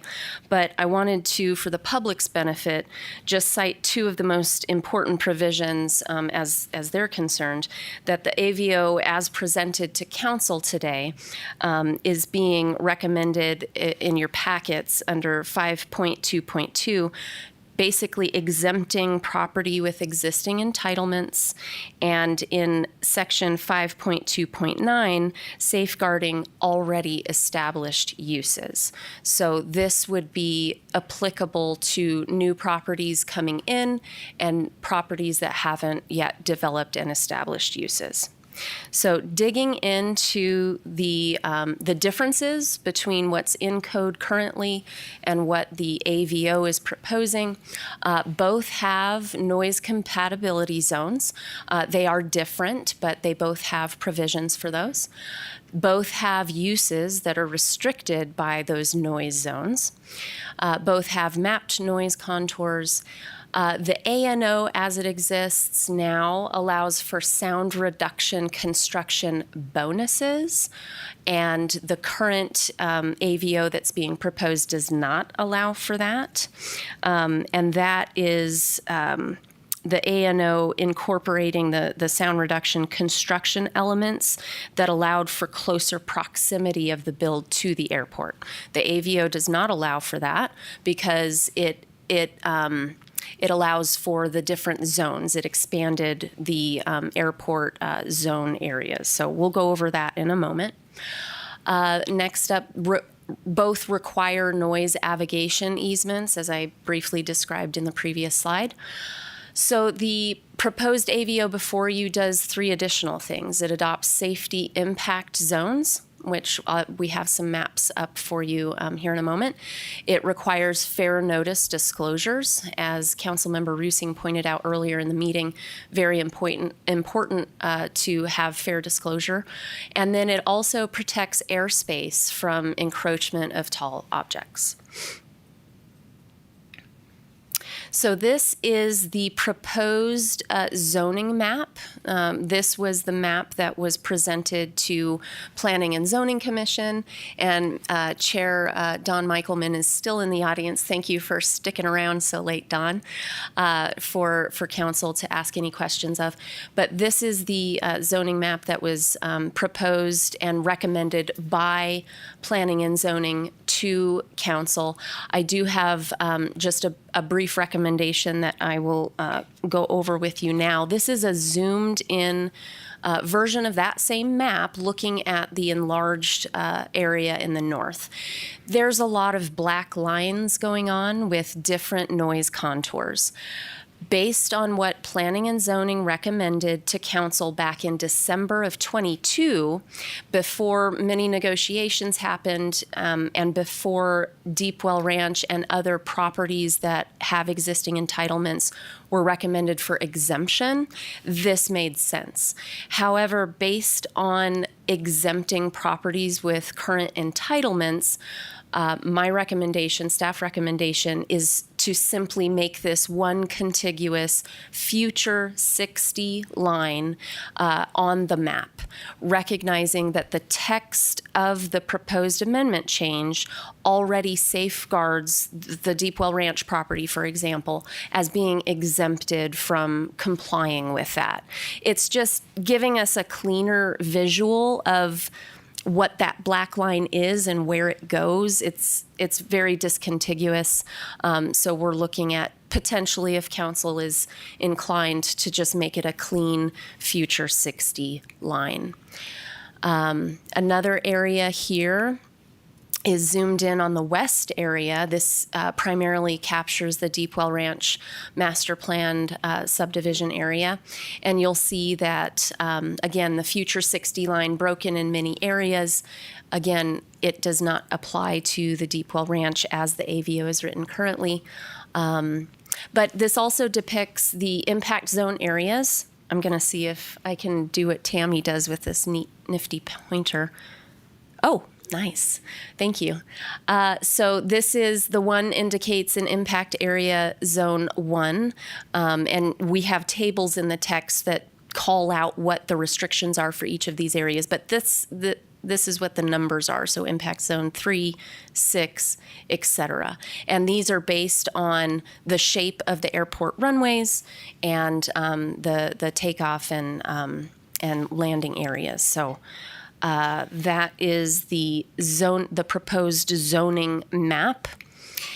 So a little bit about the history of airport protection actions. Most Councilman recently, Montoya, do you have a question now? I did. Chelsea, at the beginning of this, thank you, Mayor. Chelsea, at the beginning of this, you referenced a study session we had in 2024. I seem to, my memory is not recalling that we had a study session about Sure. June 11th of 2024 was a study session. And at that time, council advised that we kind of pause until the November elections to hear this item again. I believe it was June 11th of 2024. It was just a study session item at that time. Fair enough. Rick Kreider was here, I believe, right, Rick? So he was on board at that time. I just want to make sure I was clear on it. I didn't recall it, but it sounds like your recall is better than mine, so I'll trust you. Well, this late in the day, sir. But I did do my research on that, and I do recall. Fair enough. I'll take your word for it because I think even this late in the day, your recall is probably better than mine. So thank you. Right. So again, this slide just captures what the city of Prescott has done historically to protect area around the airport. I'm not going to read the entire slide for you. You have it in your packets, but most recently the ASAP, the Airport Specific Area Plan, was adopted in 2017 or updated in 2017. And I'm just going to move forward for the sake of time. So these are the Planning and Zoning Commission meetings that were held in 22. Prior to this, there was one or two sessions of a special ad hoc committee that was put together to put forth a recommendation to planning and zoning. But as you can see, there were 7 meetings at which this was discussed and rehashed and with public input. And I'm sure many of the public in this room had attended one or more of those if you were here at that time. But the result was Planning and Zoning Commission voting to recommend the AVO for approval 5-1 at their December 8th, 2022 meeting. So with that, I wanted to further clarify that these are the recommended actions for this evening, and the recommended number 2, move to adopt, my recommendation would be to adopt with modifications that have the noise contour depict a continuous future 60 DNL line, as well as a cleanup of, in a fresh reading over the weekend of the amendment, I did note that there were a couple of textual issues with references to appendix versus attachment versus exhibits. So there are some just cleanup items that I need to do in the document. So those would be my 2 modifications that I would recommend for approval, and I would be happy to go through those with you or answer any other questions that council might have. Councilmember Rusing. Thank you.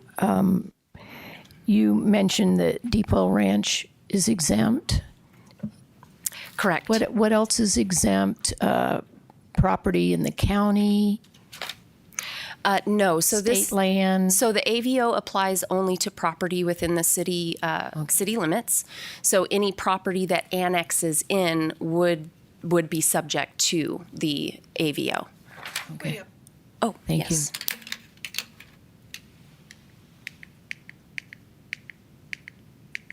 Yeah. So the blue area depicts the city limits within that AVO boundary. And as far as the properties with existing entitlements, Section 5.2.2. I'm not sure what page of your packet that is, maybe 210, 29, 208.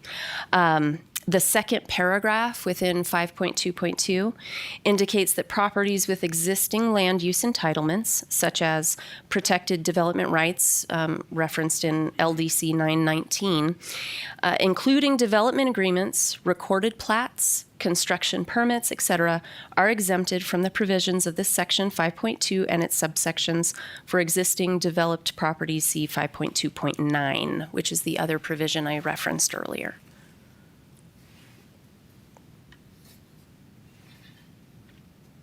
Councilmember Rusing.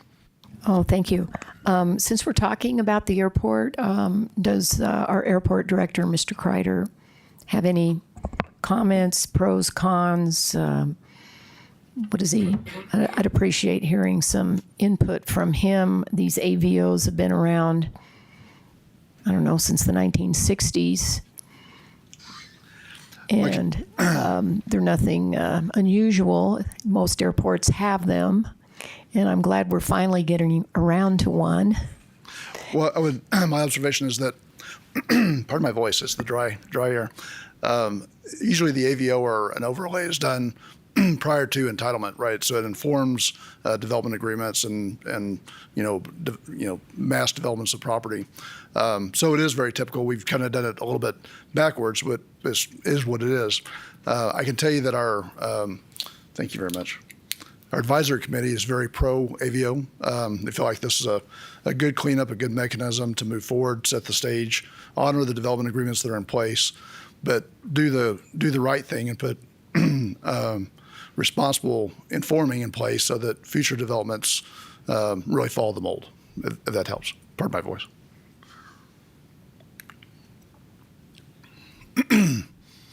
Okay, thank you. You bet. You know, Chelsea, I do have one comment on the expected YRMC North parcel. Yes, sir. I know there were discussions initially that if YRMC was to develop a hospital in that area, they also wanted to include some residential development for their nurses. And with the current 60 AVO, there was a section there that would restrict them from using that for residential development. So there was some discussion about moving that to the northern part of that parcel so that they would be able to have residential development for their nursing staff and other staff at the hospital. But if you're going to have the future 60 be contiguous, then that would cut it right in half. Has that been discussed with the YRMC? Joe? Yes, Mayor. And the answer is it's covered by a development agreement, so it'd be exempt as covered, and it would have its rights under its development agreement. So their ability to put in residential development would not be impacted by our acceptance of this future 60 line. Right. It wouldn't be impacted by what we do at the AVO. It'd be impacted solely by what's in the development agreement. Very good. Councilwoman Furworth. Thank you, Mayor. I did have a question going back to the map we had before up. So I get the everything with Deep Well Ranch is in a development agreement, so I'm following with you there. I want to understand some of the other subdivisions south of Pioneer Parkway, whether that be Pinion Oaks or the neighborhood around Larry Caldwell Drive or what you have marked there as GDE. How are those? Granite Dells Estates has probably got a development agreement. Yes, what about the other two neighborhoods, and what's the implications here? I'm trying to read 5.2.2 to see, are we Sure. doing anything to take away current landowners' rights and uses in any way? So I'm going to ask IT to bring up a map that's in the folder. It's a PDF document. It mentions DA parcels, development agreement parcels. I think it might be the last one in the folder, John. So this map that IT is going to bring up for us depicts all the areas covered under development agreements in pink. And it's not comprehensive. We might have left out a few little ones, but it gives you a good idea, and it's very light, but it gives you a good idea that there are a considerable amount of properties that are covered by development agreements already. So you mentioned Pinion Oaks. Pinion Oaks is not one that is covered by a development agreement. However, they are mostly built out, and so would fall under the exemption 5.2.9 with their already established uses. And But the back of the north side of Pinion Oaks on the other side of Pioneer Parkway, that's not built out, where there's some additional development going on. So they would be affected by this. Am I understanding that correctly? Potentially. Okay. But they're a platted subdivision, so they would fall under the exemption for platted subdivisions. So I apologize. They would fall under the 5.2.2 exemption because they are a platted subdivision existing. Does that make sense? Okay. And if I may, what this really impacts is things that are currently zoned industrial and commercial. Those are the most impacted. And really, it's an extra layer to prevent rezoning and reuse as residential in the future, or just to ensure compatible uses. And then the establishment of the fair notice disclosures is what kind of will impact some of the other people not impacted by DAs. Any other questions or concerns from council? I do have one more question. Please proceed.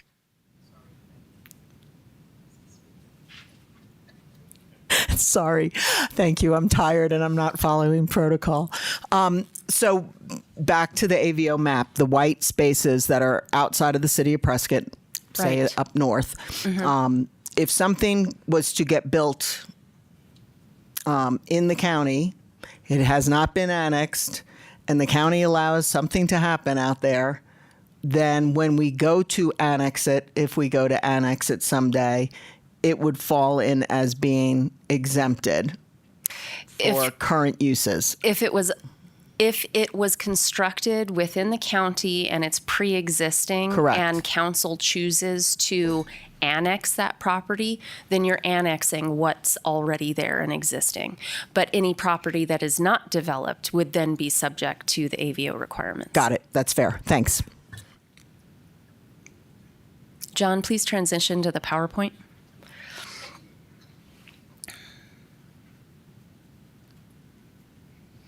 Yes, sir. I've completed my presentation, and as soon as we get the other PowerPoint up, we can go back to that recommended motion slide.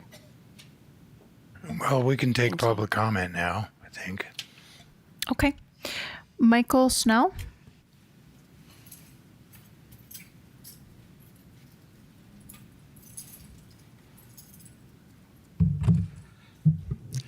I had on my notes here a thing that said good afternoon, but I've just changed it to good evening. My name is Mike Schnell, and I live at 479 Bloomingdale Drive in Prescott. I am also a former resident of Pinion Oaks who had to move due to some of the excessive airplane usage of our airport. I just want to thank you for taking public comment on this. I know we're not experts all the time, but since we live there, we can tell you what is happening in our neighborhoods. Well, do I think we need AVOs? Yeah, I do. I think we need to protect the airport from, huge three-story buildings and stuff like that was proposed during the deep well era there. We also need to protect the residents from moving into somewhere that they may be very sad that they chose there in the future. I don't know. I don't think the current AVOs should be ratified as is. As I said, I have no trouble with the land use management. But what I'm more concerned about is the proposed noise contours. These contours do not accurately reflect the experience by residents in the neighborhood around the airport.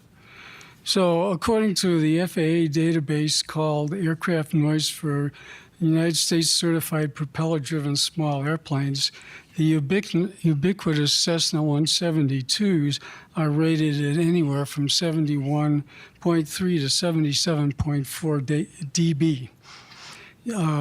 But using a sound pressure meter, I found the noise was more between the 71 to the 82 dB when they were flying directly over my house. This data does conflict with the proposed noise contours. Instead of having concentric circles of ambient noise starting at the airport, as what we've seen on some of these maps here, the airplanes actually bring their 71 to 82 dB with them when they fly over people's houses. So a better visual of where the noise is at is on the flyprescott.com website under the tabs Development, Buying a Home Near the Airport, and Useful Maps.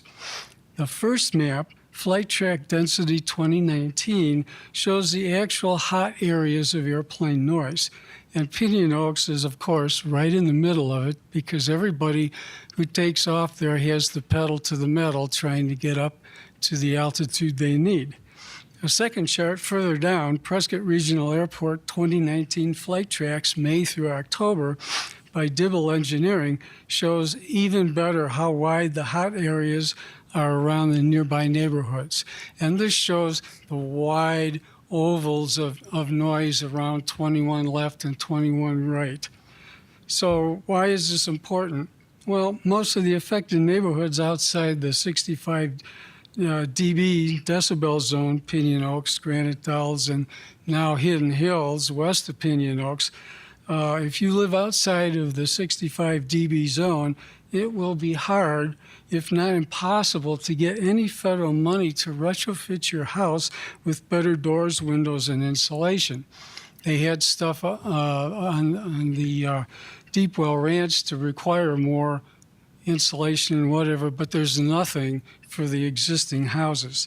And even with a house retrofit, it really is impossible sometimes to enjoy your backyard with 12 to 15 planes circling for 16 hours a day.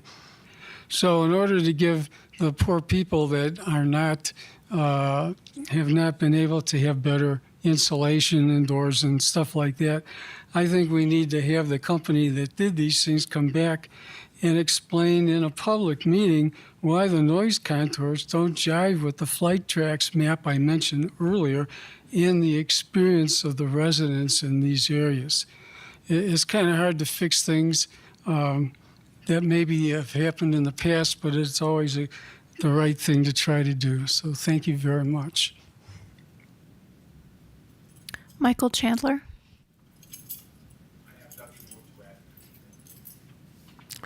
Director Kreider, can you respond to that concern? Because I know these are average dBs. Yes, sir. So that includes the night when they're not flying, including the days when they are. That's correct. Thanks for allowing that clarification. So the 60 and 65 DNL lines represent a weighted average. So a nighttime operation carries a greater weight than a daytime operation. And it goes through modeling, computer modeling based on fleet mix and operations at the airport.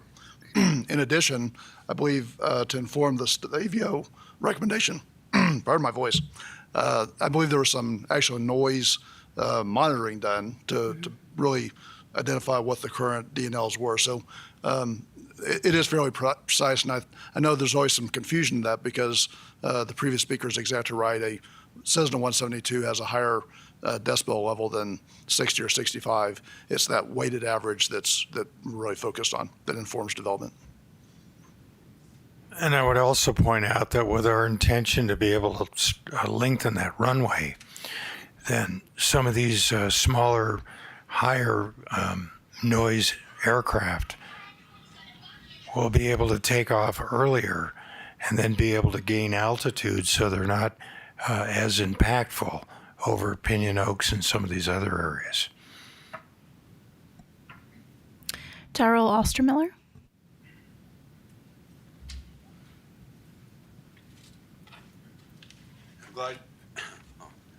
Darrell Ostermiller, 13850 North Spanish Barb Lane, Prescott, Arizona, 86305. I'm glad you showed the slide with all the past meetings.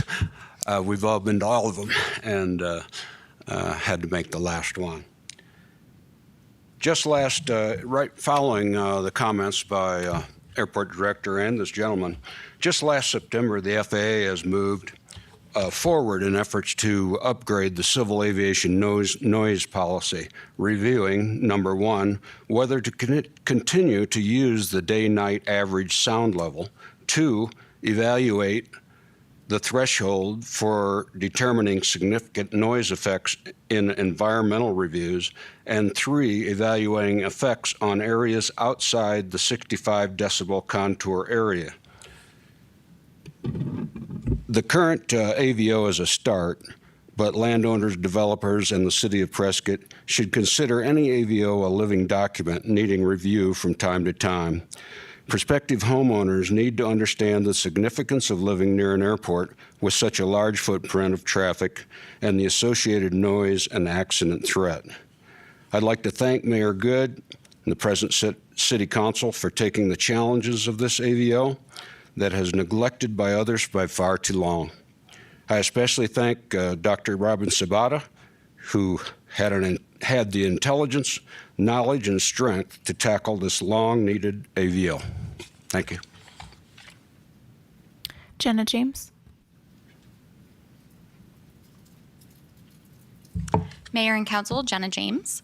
I actually kind of have more policy comments than specific to Deepwell Ranch. I am a homeowner in Saddlewood, but my comments are mostly about the map. The map that is addressed as attachment 2 or appendix 2, I'm not sure what we're calling it. I agree with Chelsea that changes need to be made to the map. I think that, yes, there needs to be one contiguous line. I don't think that the lines should be, well, honestly, it looks like my elementary school child drew the lines. And I think if we're making informed policy decisions that it needs to be consistent. I also think that it's important that the map be consistent with the draft text of the ordinance. If section 5.2.2 is exempting properties with existing entitlements such as development agreements, I think that needs to be reflected on the map. I heard questions from members of council, well, what's included, what's exempted, what does this really mean? And if existing members of council are having that issue, I foresee there being issues in the future knowing what's exempted and what's not. And I think that needs to be codified in the map if we're going to move forward with adopting this ordinance. So I respectfully request that council considers asking staff to make that change before approving the ordinance. My other comment is that the map seems to be proposing a future 60 DNL as the threshold for land development. There was an FAA advisory circular that was published in September 2022, so right in the middle of all of the planning and zoning meetings that were taking place regarding the AVO. And in that circular, they still referenced 65 DNL as the threshold of significance. So even up to 2022, the FAA recognized that and not a future 60. So that's section 2.2.1.5 in that circular. Also one that's been in place since 1983 contains a table. This is Advisory Circular 150/502-1. It has a table. It's impossible to read unless you brought a magnifying glass with you, so I will not hand it to you. I'd be happy to send it if you need it circulated. It was typed on a typewriter and the printing is about this big. But that's still in use by the FAA today. And that table specifically states that all uses, multifamily residential, single family residential, what is categorized in this ordinance as noise sensitive uses, hospitals, nursing homes, schools, churches, those are allowed and recommended by the FAA outside of the 65 DNL. I heard from another commenter that the FAA is looking at it. And that's true. They are looking at changing the recommendation, but the recommendation has not been changed yet. And I think it's premature for this council to adopt an ordinance that supposes a future 60 when that guidance hasn't been issued by the FAA at this time. And also the future 60 is based on projections of what potentially could be happening at the airport in the future. It doesn't take into effect that the FAA currently says that aircraft are quieter than they have been at any point in aviation history, and they will continue to get quieter. It doesn't take into effect, this map does not take into effect the proposed runway extension and what that will do to the noise contours. Additionally, it doesn't take into effect the plan that Embry-Riddle has been discussing for decades to build an alternative landing strip further away from residential development and moving some of their training flights out there. So I think that it needs to be, the recommendation should be to approve it based on the current 65, which is the current recommendation from the FAA. If there comes a point when the FAA makes a different recommendation, then I expect that this body will take steps to make sure that the AVO is in line with that at that time. Thank you. Stephen Polk. Mayor, if I may. Yeah. Councilman Montoya. Yeah, thank you, Mayor. Sorry, Stephen. Rick, can you speak to some of those concerns? I'm just curious because I know I'll be honest, it's been years since we've gone into this level of detail around this. And so, and you weren't here the last time in some ways, even though you were here for that last meeting that I don't recall, but Chelsea does. I'm curious about the 60-65 conversation. Yeah, current versus future, if you can speak to that. Also, the extension of the runway as it would impact the DNL as well. Well, in fairness, I was very quiet at the first meeting, so that's why you must be. Fair enough, fair enough. And I tried to raise my hand. I didn't want to get in the middle of the public comment. But I think Mr. Ostermiller read 3 points that are really right out of the Reauthorization Act that happened in late spring, early summer of 2024. So reauthorization and funds. Rick, can you move that microphone closer to your mouth? My voice is killing me tonight. I apologize. But the Reauthorization Act informs and directs sponsors to consider the 60 DNL going forward because, I think we all realize that as development and housing and non-compatible development gets closer to the airport, things change. Noise counters can get bigger. So they actually are directing sponsors to consider the 60 DNL. It is true that outside of 65 is thank you very much. You're the second savior tonight. Is the line for non-compatible, but the FAA is asking to inform. So as far as the current and the future DNL 60, the 60 DNL, again, I believe that some noise monitoring was used to establish the current. So that would have been back in 2022. And then the future was based on forecast, terminal area forecast of the airport.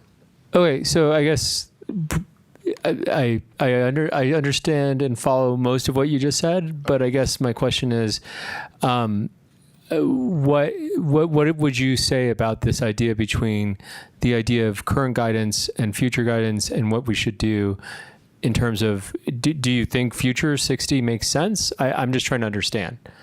Well, so the hard line of 65 defines compatible versus incompatible. Again, this overlay is really meant to inform development request around the airport, right? So on the 60 line, you would push more towards industrial or compatible versus non-compatible residential and so forth.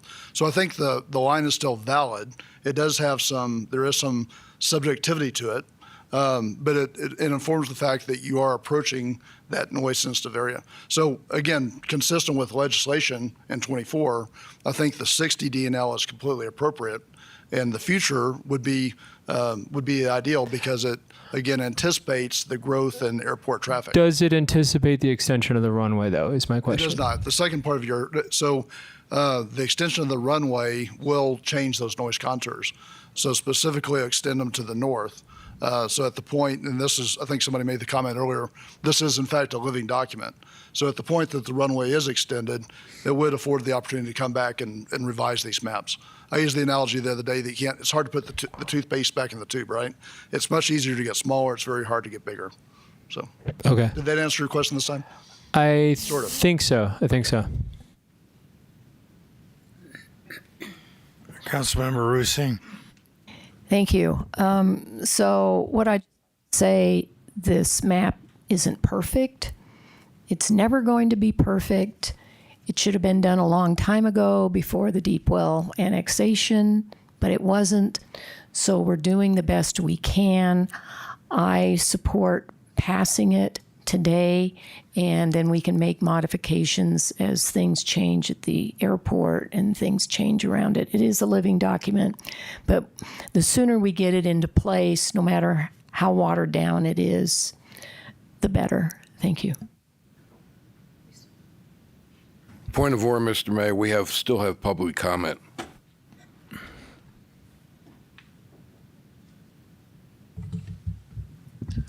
Mr. Mayor, Mayor Pro Tem, members of the council, Stephen Polk, Boyle Petridge Law Firm, 125 North Granite Street, Prescott, attorney for Deep Well Ranch. So I'll try not to repeat Ms. James's comments. I thought those were really well said, but I do want to make some my own. So the first one is I want to confirm, and I believe the language reads correctly, but it's the development agreements, annexed and unannexed properties that are covered by City of Prescott development agreements are exempt from the AVO. And I'm thinking of course, the Deep Well Ranch development agreement. There's portions of that are unannexed and covered by a development agreement with full water entitlements to it that are exempt from this AVO, and I want that confirmed. I want to cover some comments earlier, Ms. Ashley Marsh on the Ash Dorn project. She spoke really well about the current airport protections that are in with Deep Well Ranch, but I just want to say it's appropriate to exempt Deep Well Ranch from the AVO because we already have an ANO, airport noise overlay, that's built in, and that covers the fair notice disclosures, the avigation easements, the CCNRs, the soundproofing within the homes. There's the 65 DNL is used within that, using the current FAA model for that. And also, no residential can be built within zones 1 or 2 and then limited within zone 3. So it's appropriate to exempt development agreements like Deep Well Ranch from this AVO. So I want to conclude on that. The Deep Well Ranch Master Plan meets or exceeds all FAA guidance. And I'm sure your airport director would confirm that. The next thing is I want to talk about the noise contours. I'm really struggling with the conversation today on that, or maybe I should say the kind of lack of public participation. I'm thinking back in 2022, all those planning and zoning commission meetings full of concerned citizens on kind of the overreach on terms of being too aggressive on what those noise contours would look like and concerned about their own properties. And so I realize this has been going on for multiple years, but at the same time, this thing's been on pause. It was 2022 when planning and zoning passed that recommendation on to council. And now we're in 2025 and just kind of a quick notice out and then one meeting here. And so I have some real concerns about kind of transparency and should this be republicized for the public to know about. All right, so on the noise contours, if you would want to adopt the AVO today or in the future, really it should be the current 65 DNL. That is the FAA guidance. That's what's in the published documentation. As I think it was Mr. Ostermiller talked about, the FAA is evaluating whether to change that. They're even evaluating whether to use DNLs in the future. They're looking at possibly going to a different noise metric. So that goes to my next point, which is I think just about every council member has stated this today, but you don't have a crystal ball. You don't have your batteries for your crystal ball that's in your office. And so trying to predict into a future DNL is really challenging and counterproductive and overreach. And so you certainly shouldn't be choosing a future DNL, particularly when we know we've got plans in the making with the airport extension that will move those noise contours back and away from existing developments. And the FAA reports that airplanes are quieter today than ever. And Embry-Riddle can and should be part of the solution. And I think there is some real opportunity for them to reduce the impacts of their aircraft training noise traffic. And that includes, who knows if they went to all electric planes, that'd be a whole lot quieter, or purchased a private runway strip like they're talking about. So certainly trying to predict a future DNL, I think, is counterproductive and overreach. Then, all right, now we need to talk about which current 65 DNL to use. And that's, the airport, the FAA has their approved published their noise contour model, and that airports all around the nation use it, and municipalities use it for their noise planning, and they use it to complete their FAA grant assurances, and that's what the airport had been doing up until the former airport director, Dr. Robin Sabata, used, and she went out and paid for that proprietary study. And so we have some real concerns about the lack of transparency on that. That's not the standard FAA noise modeling software. And it's proprietary, right? There's no way to really fact check that. I'm not even sure that our current airport director, Rick Kreider, could say he knows how that current noise contouring has been achieved. So then I'm asking we go to use the FAA current model for the current 65 DNL. And that's certainly what we were doing up until, this current airport noise, this AVO has been proposed. And the final point, I think, on what DNL to choose is just be careful about being too aggressive. You got to choose something reasonable. I have some real concerns for affected property owners on Prop 207 diminution in value claims. Right, that Arizona law says any property owner whose right to use their existing property is changed or diminished by a land use law of a municipality, they can file a claim and be entitled to just compensation for that from the city, or receive a waiver of that. So choose something reasonable so that people can accept it. And then finally, my last point is within the proposed AVO ordinance, there's this table 5.2.3, B as in boy. It's the AVO table of allowed uses. And then there's this asterisk down at the bottom that says for noise sensitive uses, we only allow those within zone 6. So we're not allowing those in zones 1 through 5, and only outside of the current draft says outside of the future 60 DNL. And so I really am ask the council to amend that table there, because that goes way beyond the current FAA guidance. FAA guidance says no residential in zones 1 or 2.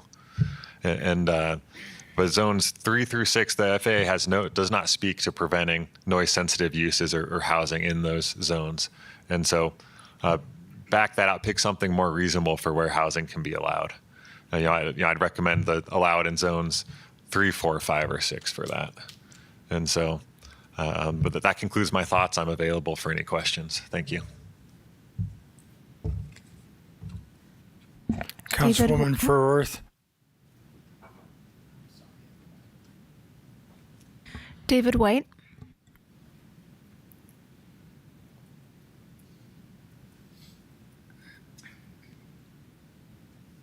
Hi, my name is David White. I'm here representing St. Luke's Episcopal Church, which is right on the corner of Ruger Road and Highway 89. And I want to speak in support of Ms. James' request that there be a map of exempted areas, because from what I've heard, I think we're exempt, but I don't know for sure, because we're in existing use already in the area, but we don't have a development agreement. So I'd appreciate clarity on that, either from Joe, Mr. Young, or a map that shows you're exempt. Thanks.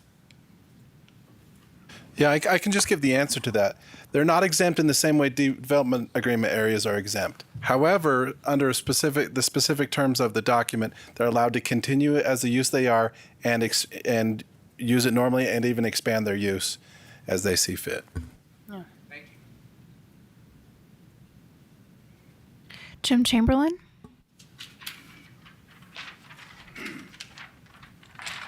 Mayor, Council, Jim Chamberlain. Our office address is on the same road as the tower, and I don't know the name of it. I just drive there. I can be quick. Chelsea, is this map attached to what the City Council is voting on? The AVO map. It was a part of the June 11th presentation. Correct. It was included in the June 11th for reference. I have it up on the screen. It's not included as a part of something that will be recorded, and it's not in their packets, but I could call it up on the screen if you'd like. My question then is, could it be attached as part of what will be recorded? This is an important map.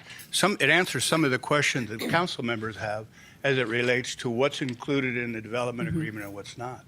And if I may just respond real quickly. We've had some internal dialogue as staff, and it might be better to list the developments that are exempt or apply to that 5.2.2.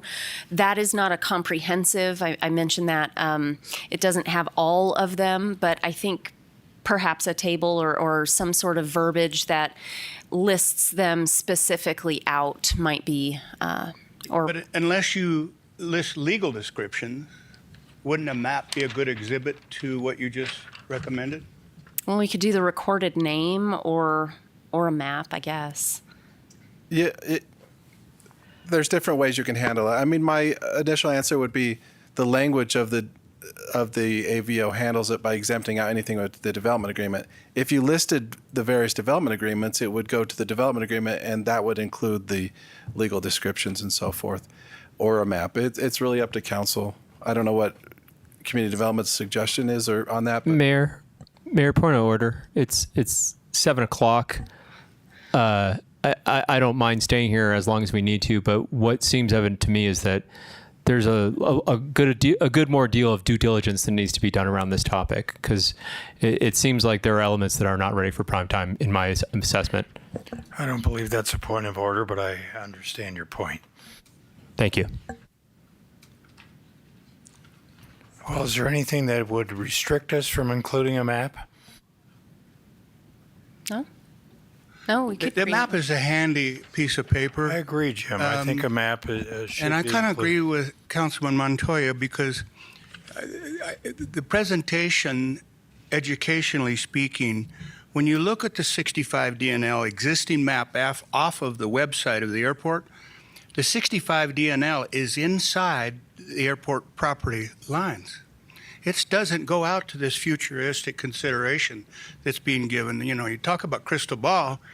Well, hold on. If the runway is extended, and as a pilot and somewhat knowledgeable of what's crystal balling again, the electric airplane industry is coming gangbusters. So if Riddle changes from gasoline-powered airplanes to electric potentially, again, that's part of the future. And maybe there's a way to retract these contour lines. The other thing I would say to you, if you will, look at page 7 in the AVO document, and I'm going to be done. If you look at page 7, it has the chart of what you can and can't do. And what's happening here is we're legislating a lot of zones, not specific to DNL lines. We're legislating zones out of residential development potential, 4, 5, and 6. And if you go back to Chelsea's map, 5 and 6 goes a long ways away from the airport. So, you know, I think more consideration needs to be given to zones, as well as the 60 DNL is outside of the FAA recommendations in terms of allowing, or their recommendation. They don't guarantee or anything of that nature. But the 65 DNL has always been the criteria for residential development. And when you look at the 65 DNL, together with zones 1 through 5, anyway, further consideration I sure would appreciate. Thank you. Robert, I'm not sure how to pronounce your last name. I'm sorry. Morrow?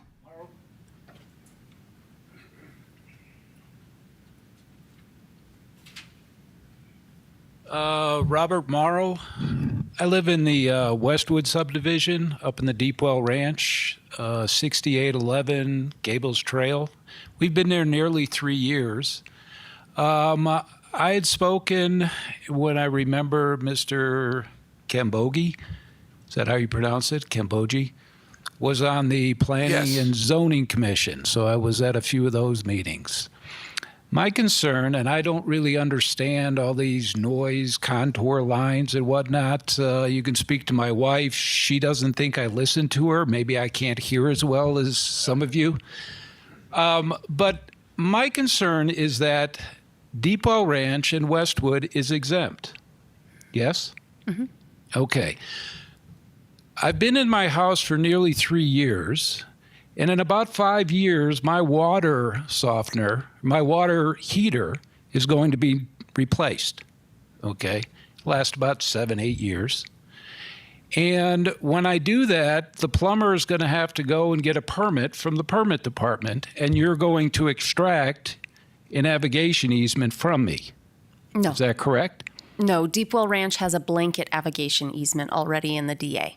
Okay, here's my concern about that, which removes the city of Prescott from liability from a plane hitting my house, because I had a small plane, and then the pilot, I had met his wife at one of these meetings, lived in Pinyon Oaks, and his airplane went down 600 feet from my back door.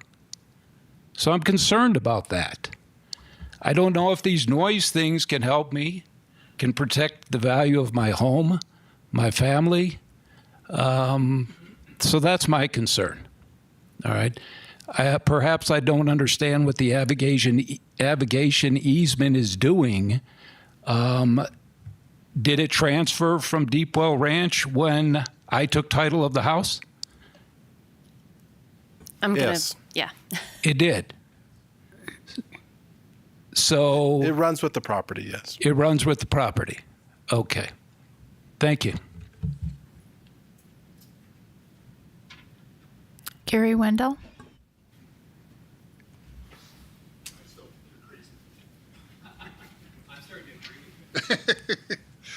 Good evening, Mayor and council members. My name is Gary Wendell. My address is 1930 Gulf View Lane, and we live in the Gulf Links subdivision. Can I get you to switch back to the map that shows the future 65, please?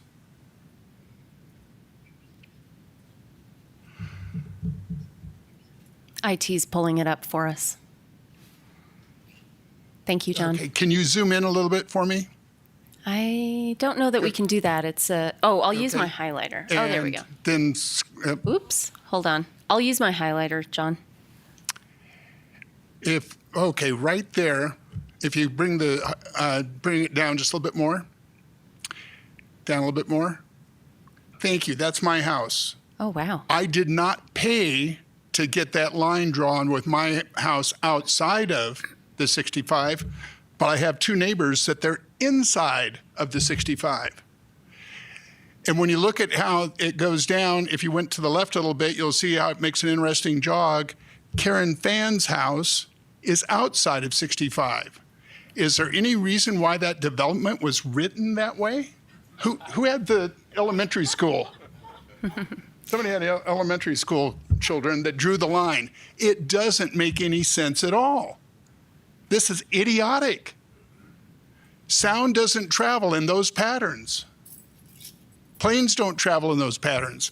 One suggestion I would have to the airport, is there any reason at all why you can't suggest that they have a either 800-foot AGL or 1,000-foot above ground level before a pilot makes a turn?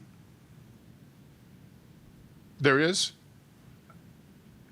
I'm asking the question if there's any reason why they can't. Can you? Okay. Well, no, so it's all air traffic control is the short answer. So they climb to a safe altitude and they turn. It all has to do with capacity of the runway in the airport. I would make a comment. And I maybe back up a little bit, maybe for the benefit of this conversation. The FAA doesn't direct the 65 or the 60 is not a defining line. They don't make any directions. They inform all the advisory circulars, the guidance. They put the onus on the community to protect the airports.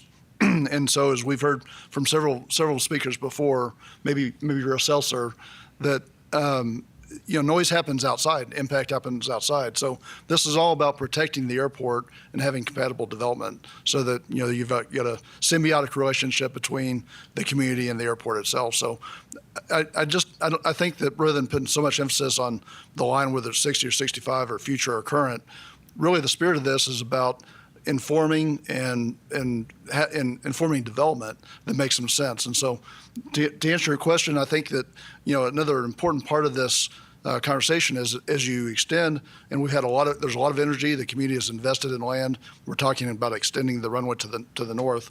That solves a lot of the problems you're talking about. So it's not, there's not one silver bullet that fixes everything. And I don't think these lines are as important as the overall conversation spirit of having compatible development around the airport.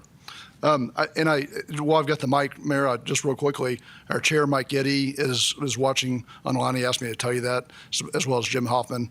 And I was remiss in not introducing Daryl Ostermiller, one of our advisory committee chairs. So great supporters, and they've been very engaged in this conversation over many years. And so I'm the newcomer trying to catch up and articulate the issue coherently, and without a good voice. So sorry to take the mic. No, thank you. I'm just trying to suggest that the lines don't make sense, and that you take a look at it again. If a development is inside the line, it's inside. But for property values, I know it sounds idiotic, but somebody that is inside of the 65, their property value will be less than somebody who's outside of that 65. Thank you for your time. That's all. Mayor, I request one moment to address the aviation easement issues. Aviation, didn't say that right. Not only is that easement in place, but in the plats, all final plats, it has verbiage on the plats talking about the aviation easements.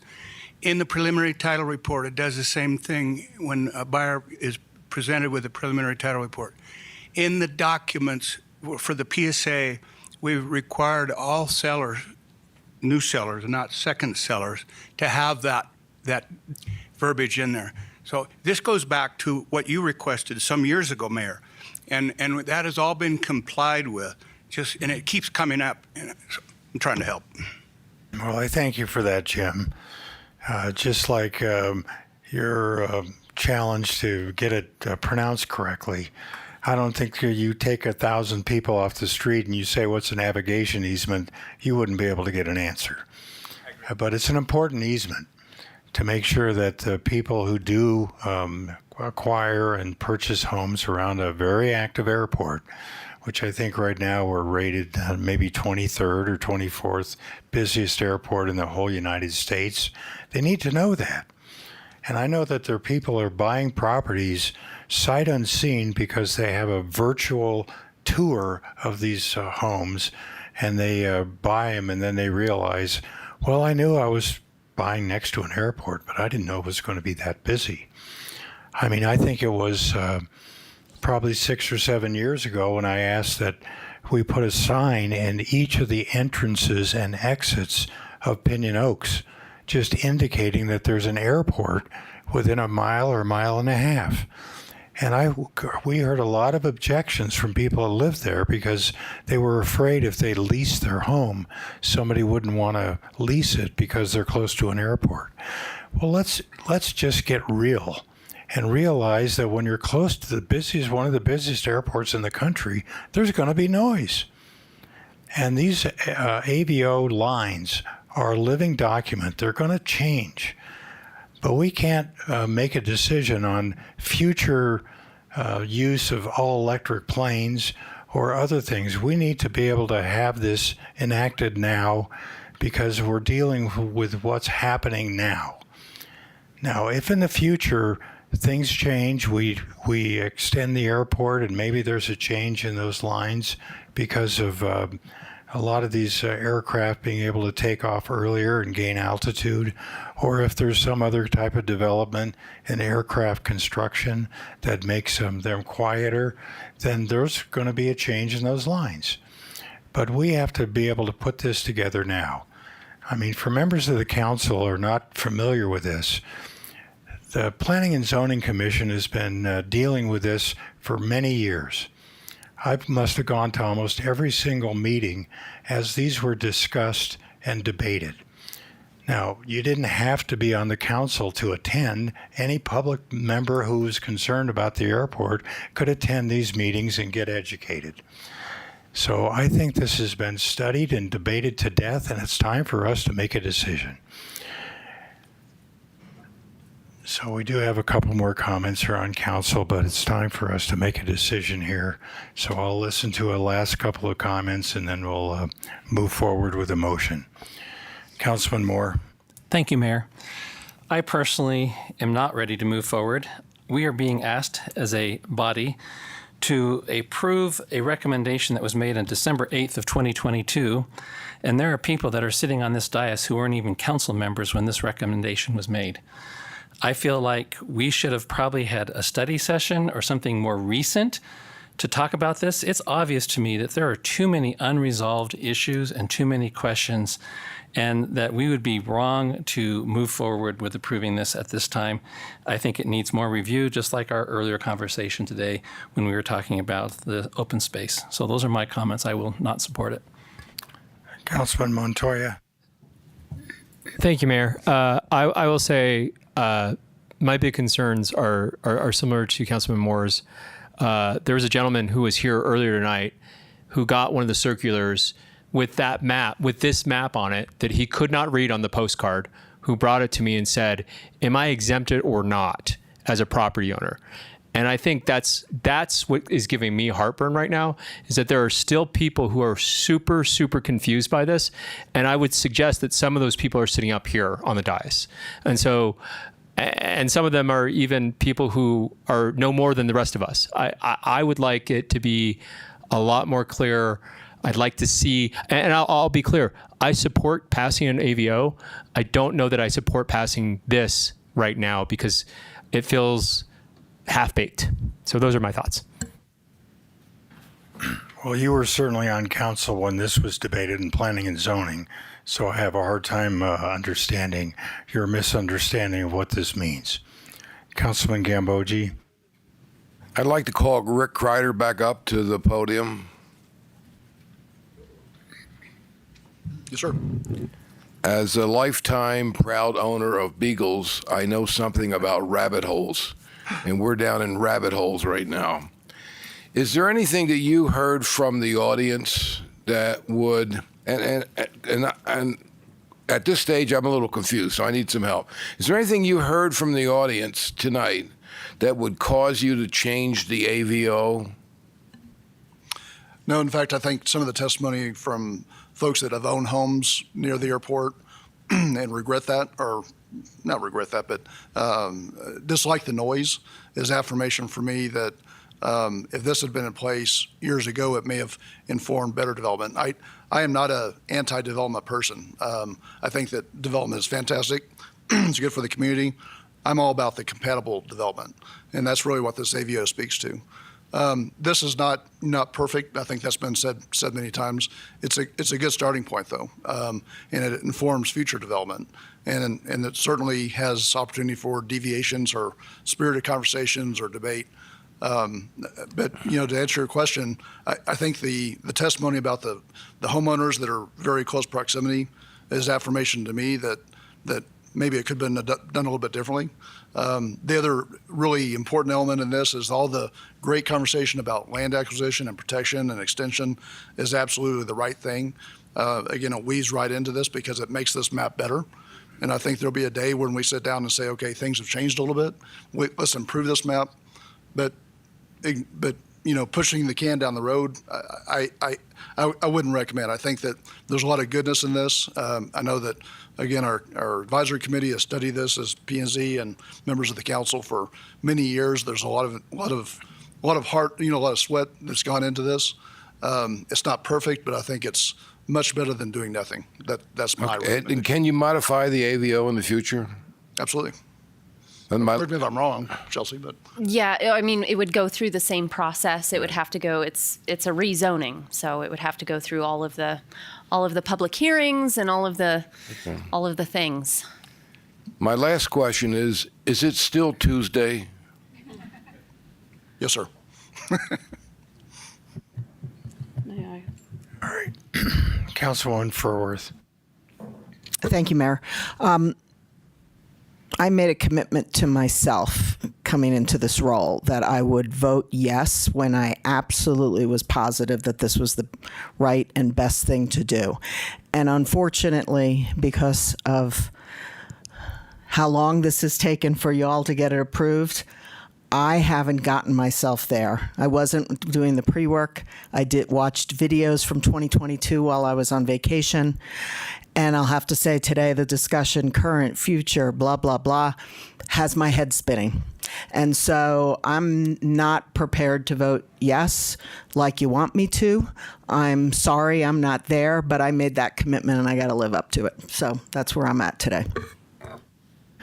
Well, I know there are members of this council that have made statements in the past that when we have advisory committees and they look into these complex issues and they vote 5-1 to support this, then it's time for us to take their recommendations and not expect that each one of us is going to have the same level of study and time to review this as those members of that commission.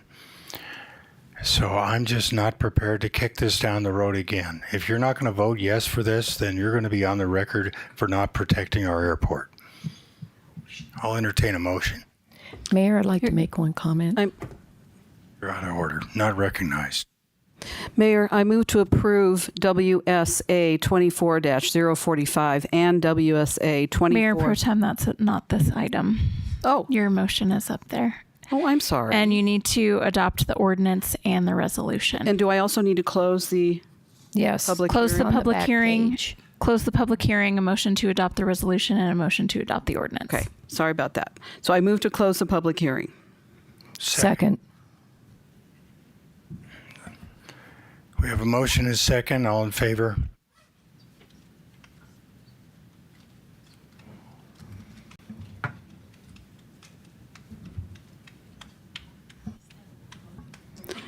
Councilmember Rusing? Just a verbal yes or no will do. Thank you. Passes 7-0. Mayor, I move to adopt resolution number 2025-1911. Second. Motion and a second. Please vote.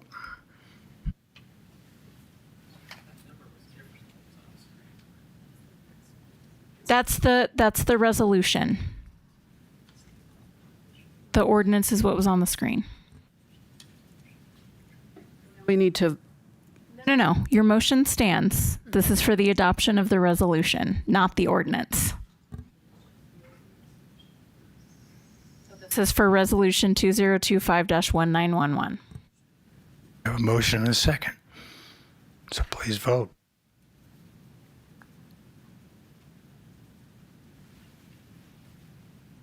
Councilman Moore, thank you. Passes 4-3. One more. Mayor, I move to adopt ordinance number 2025-1879. Second. We have a motion and a second. Please vote.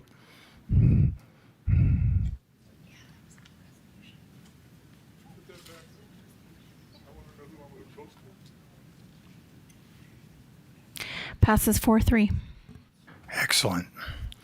Well, thank you very much for the time. And I know there's so many hours that have gone into analyzing this and debating it. And I'm so pleased that we finally have been able to adopt this AVO. I'll close this meeting with a quote.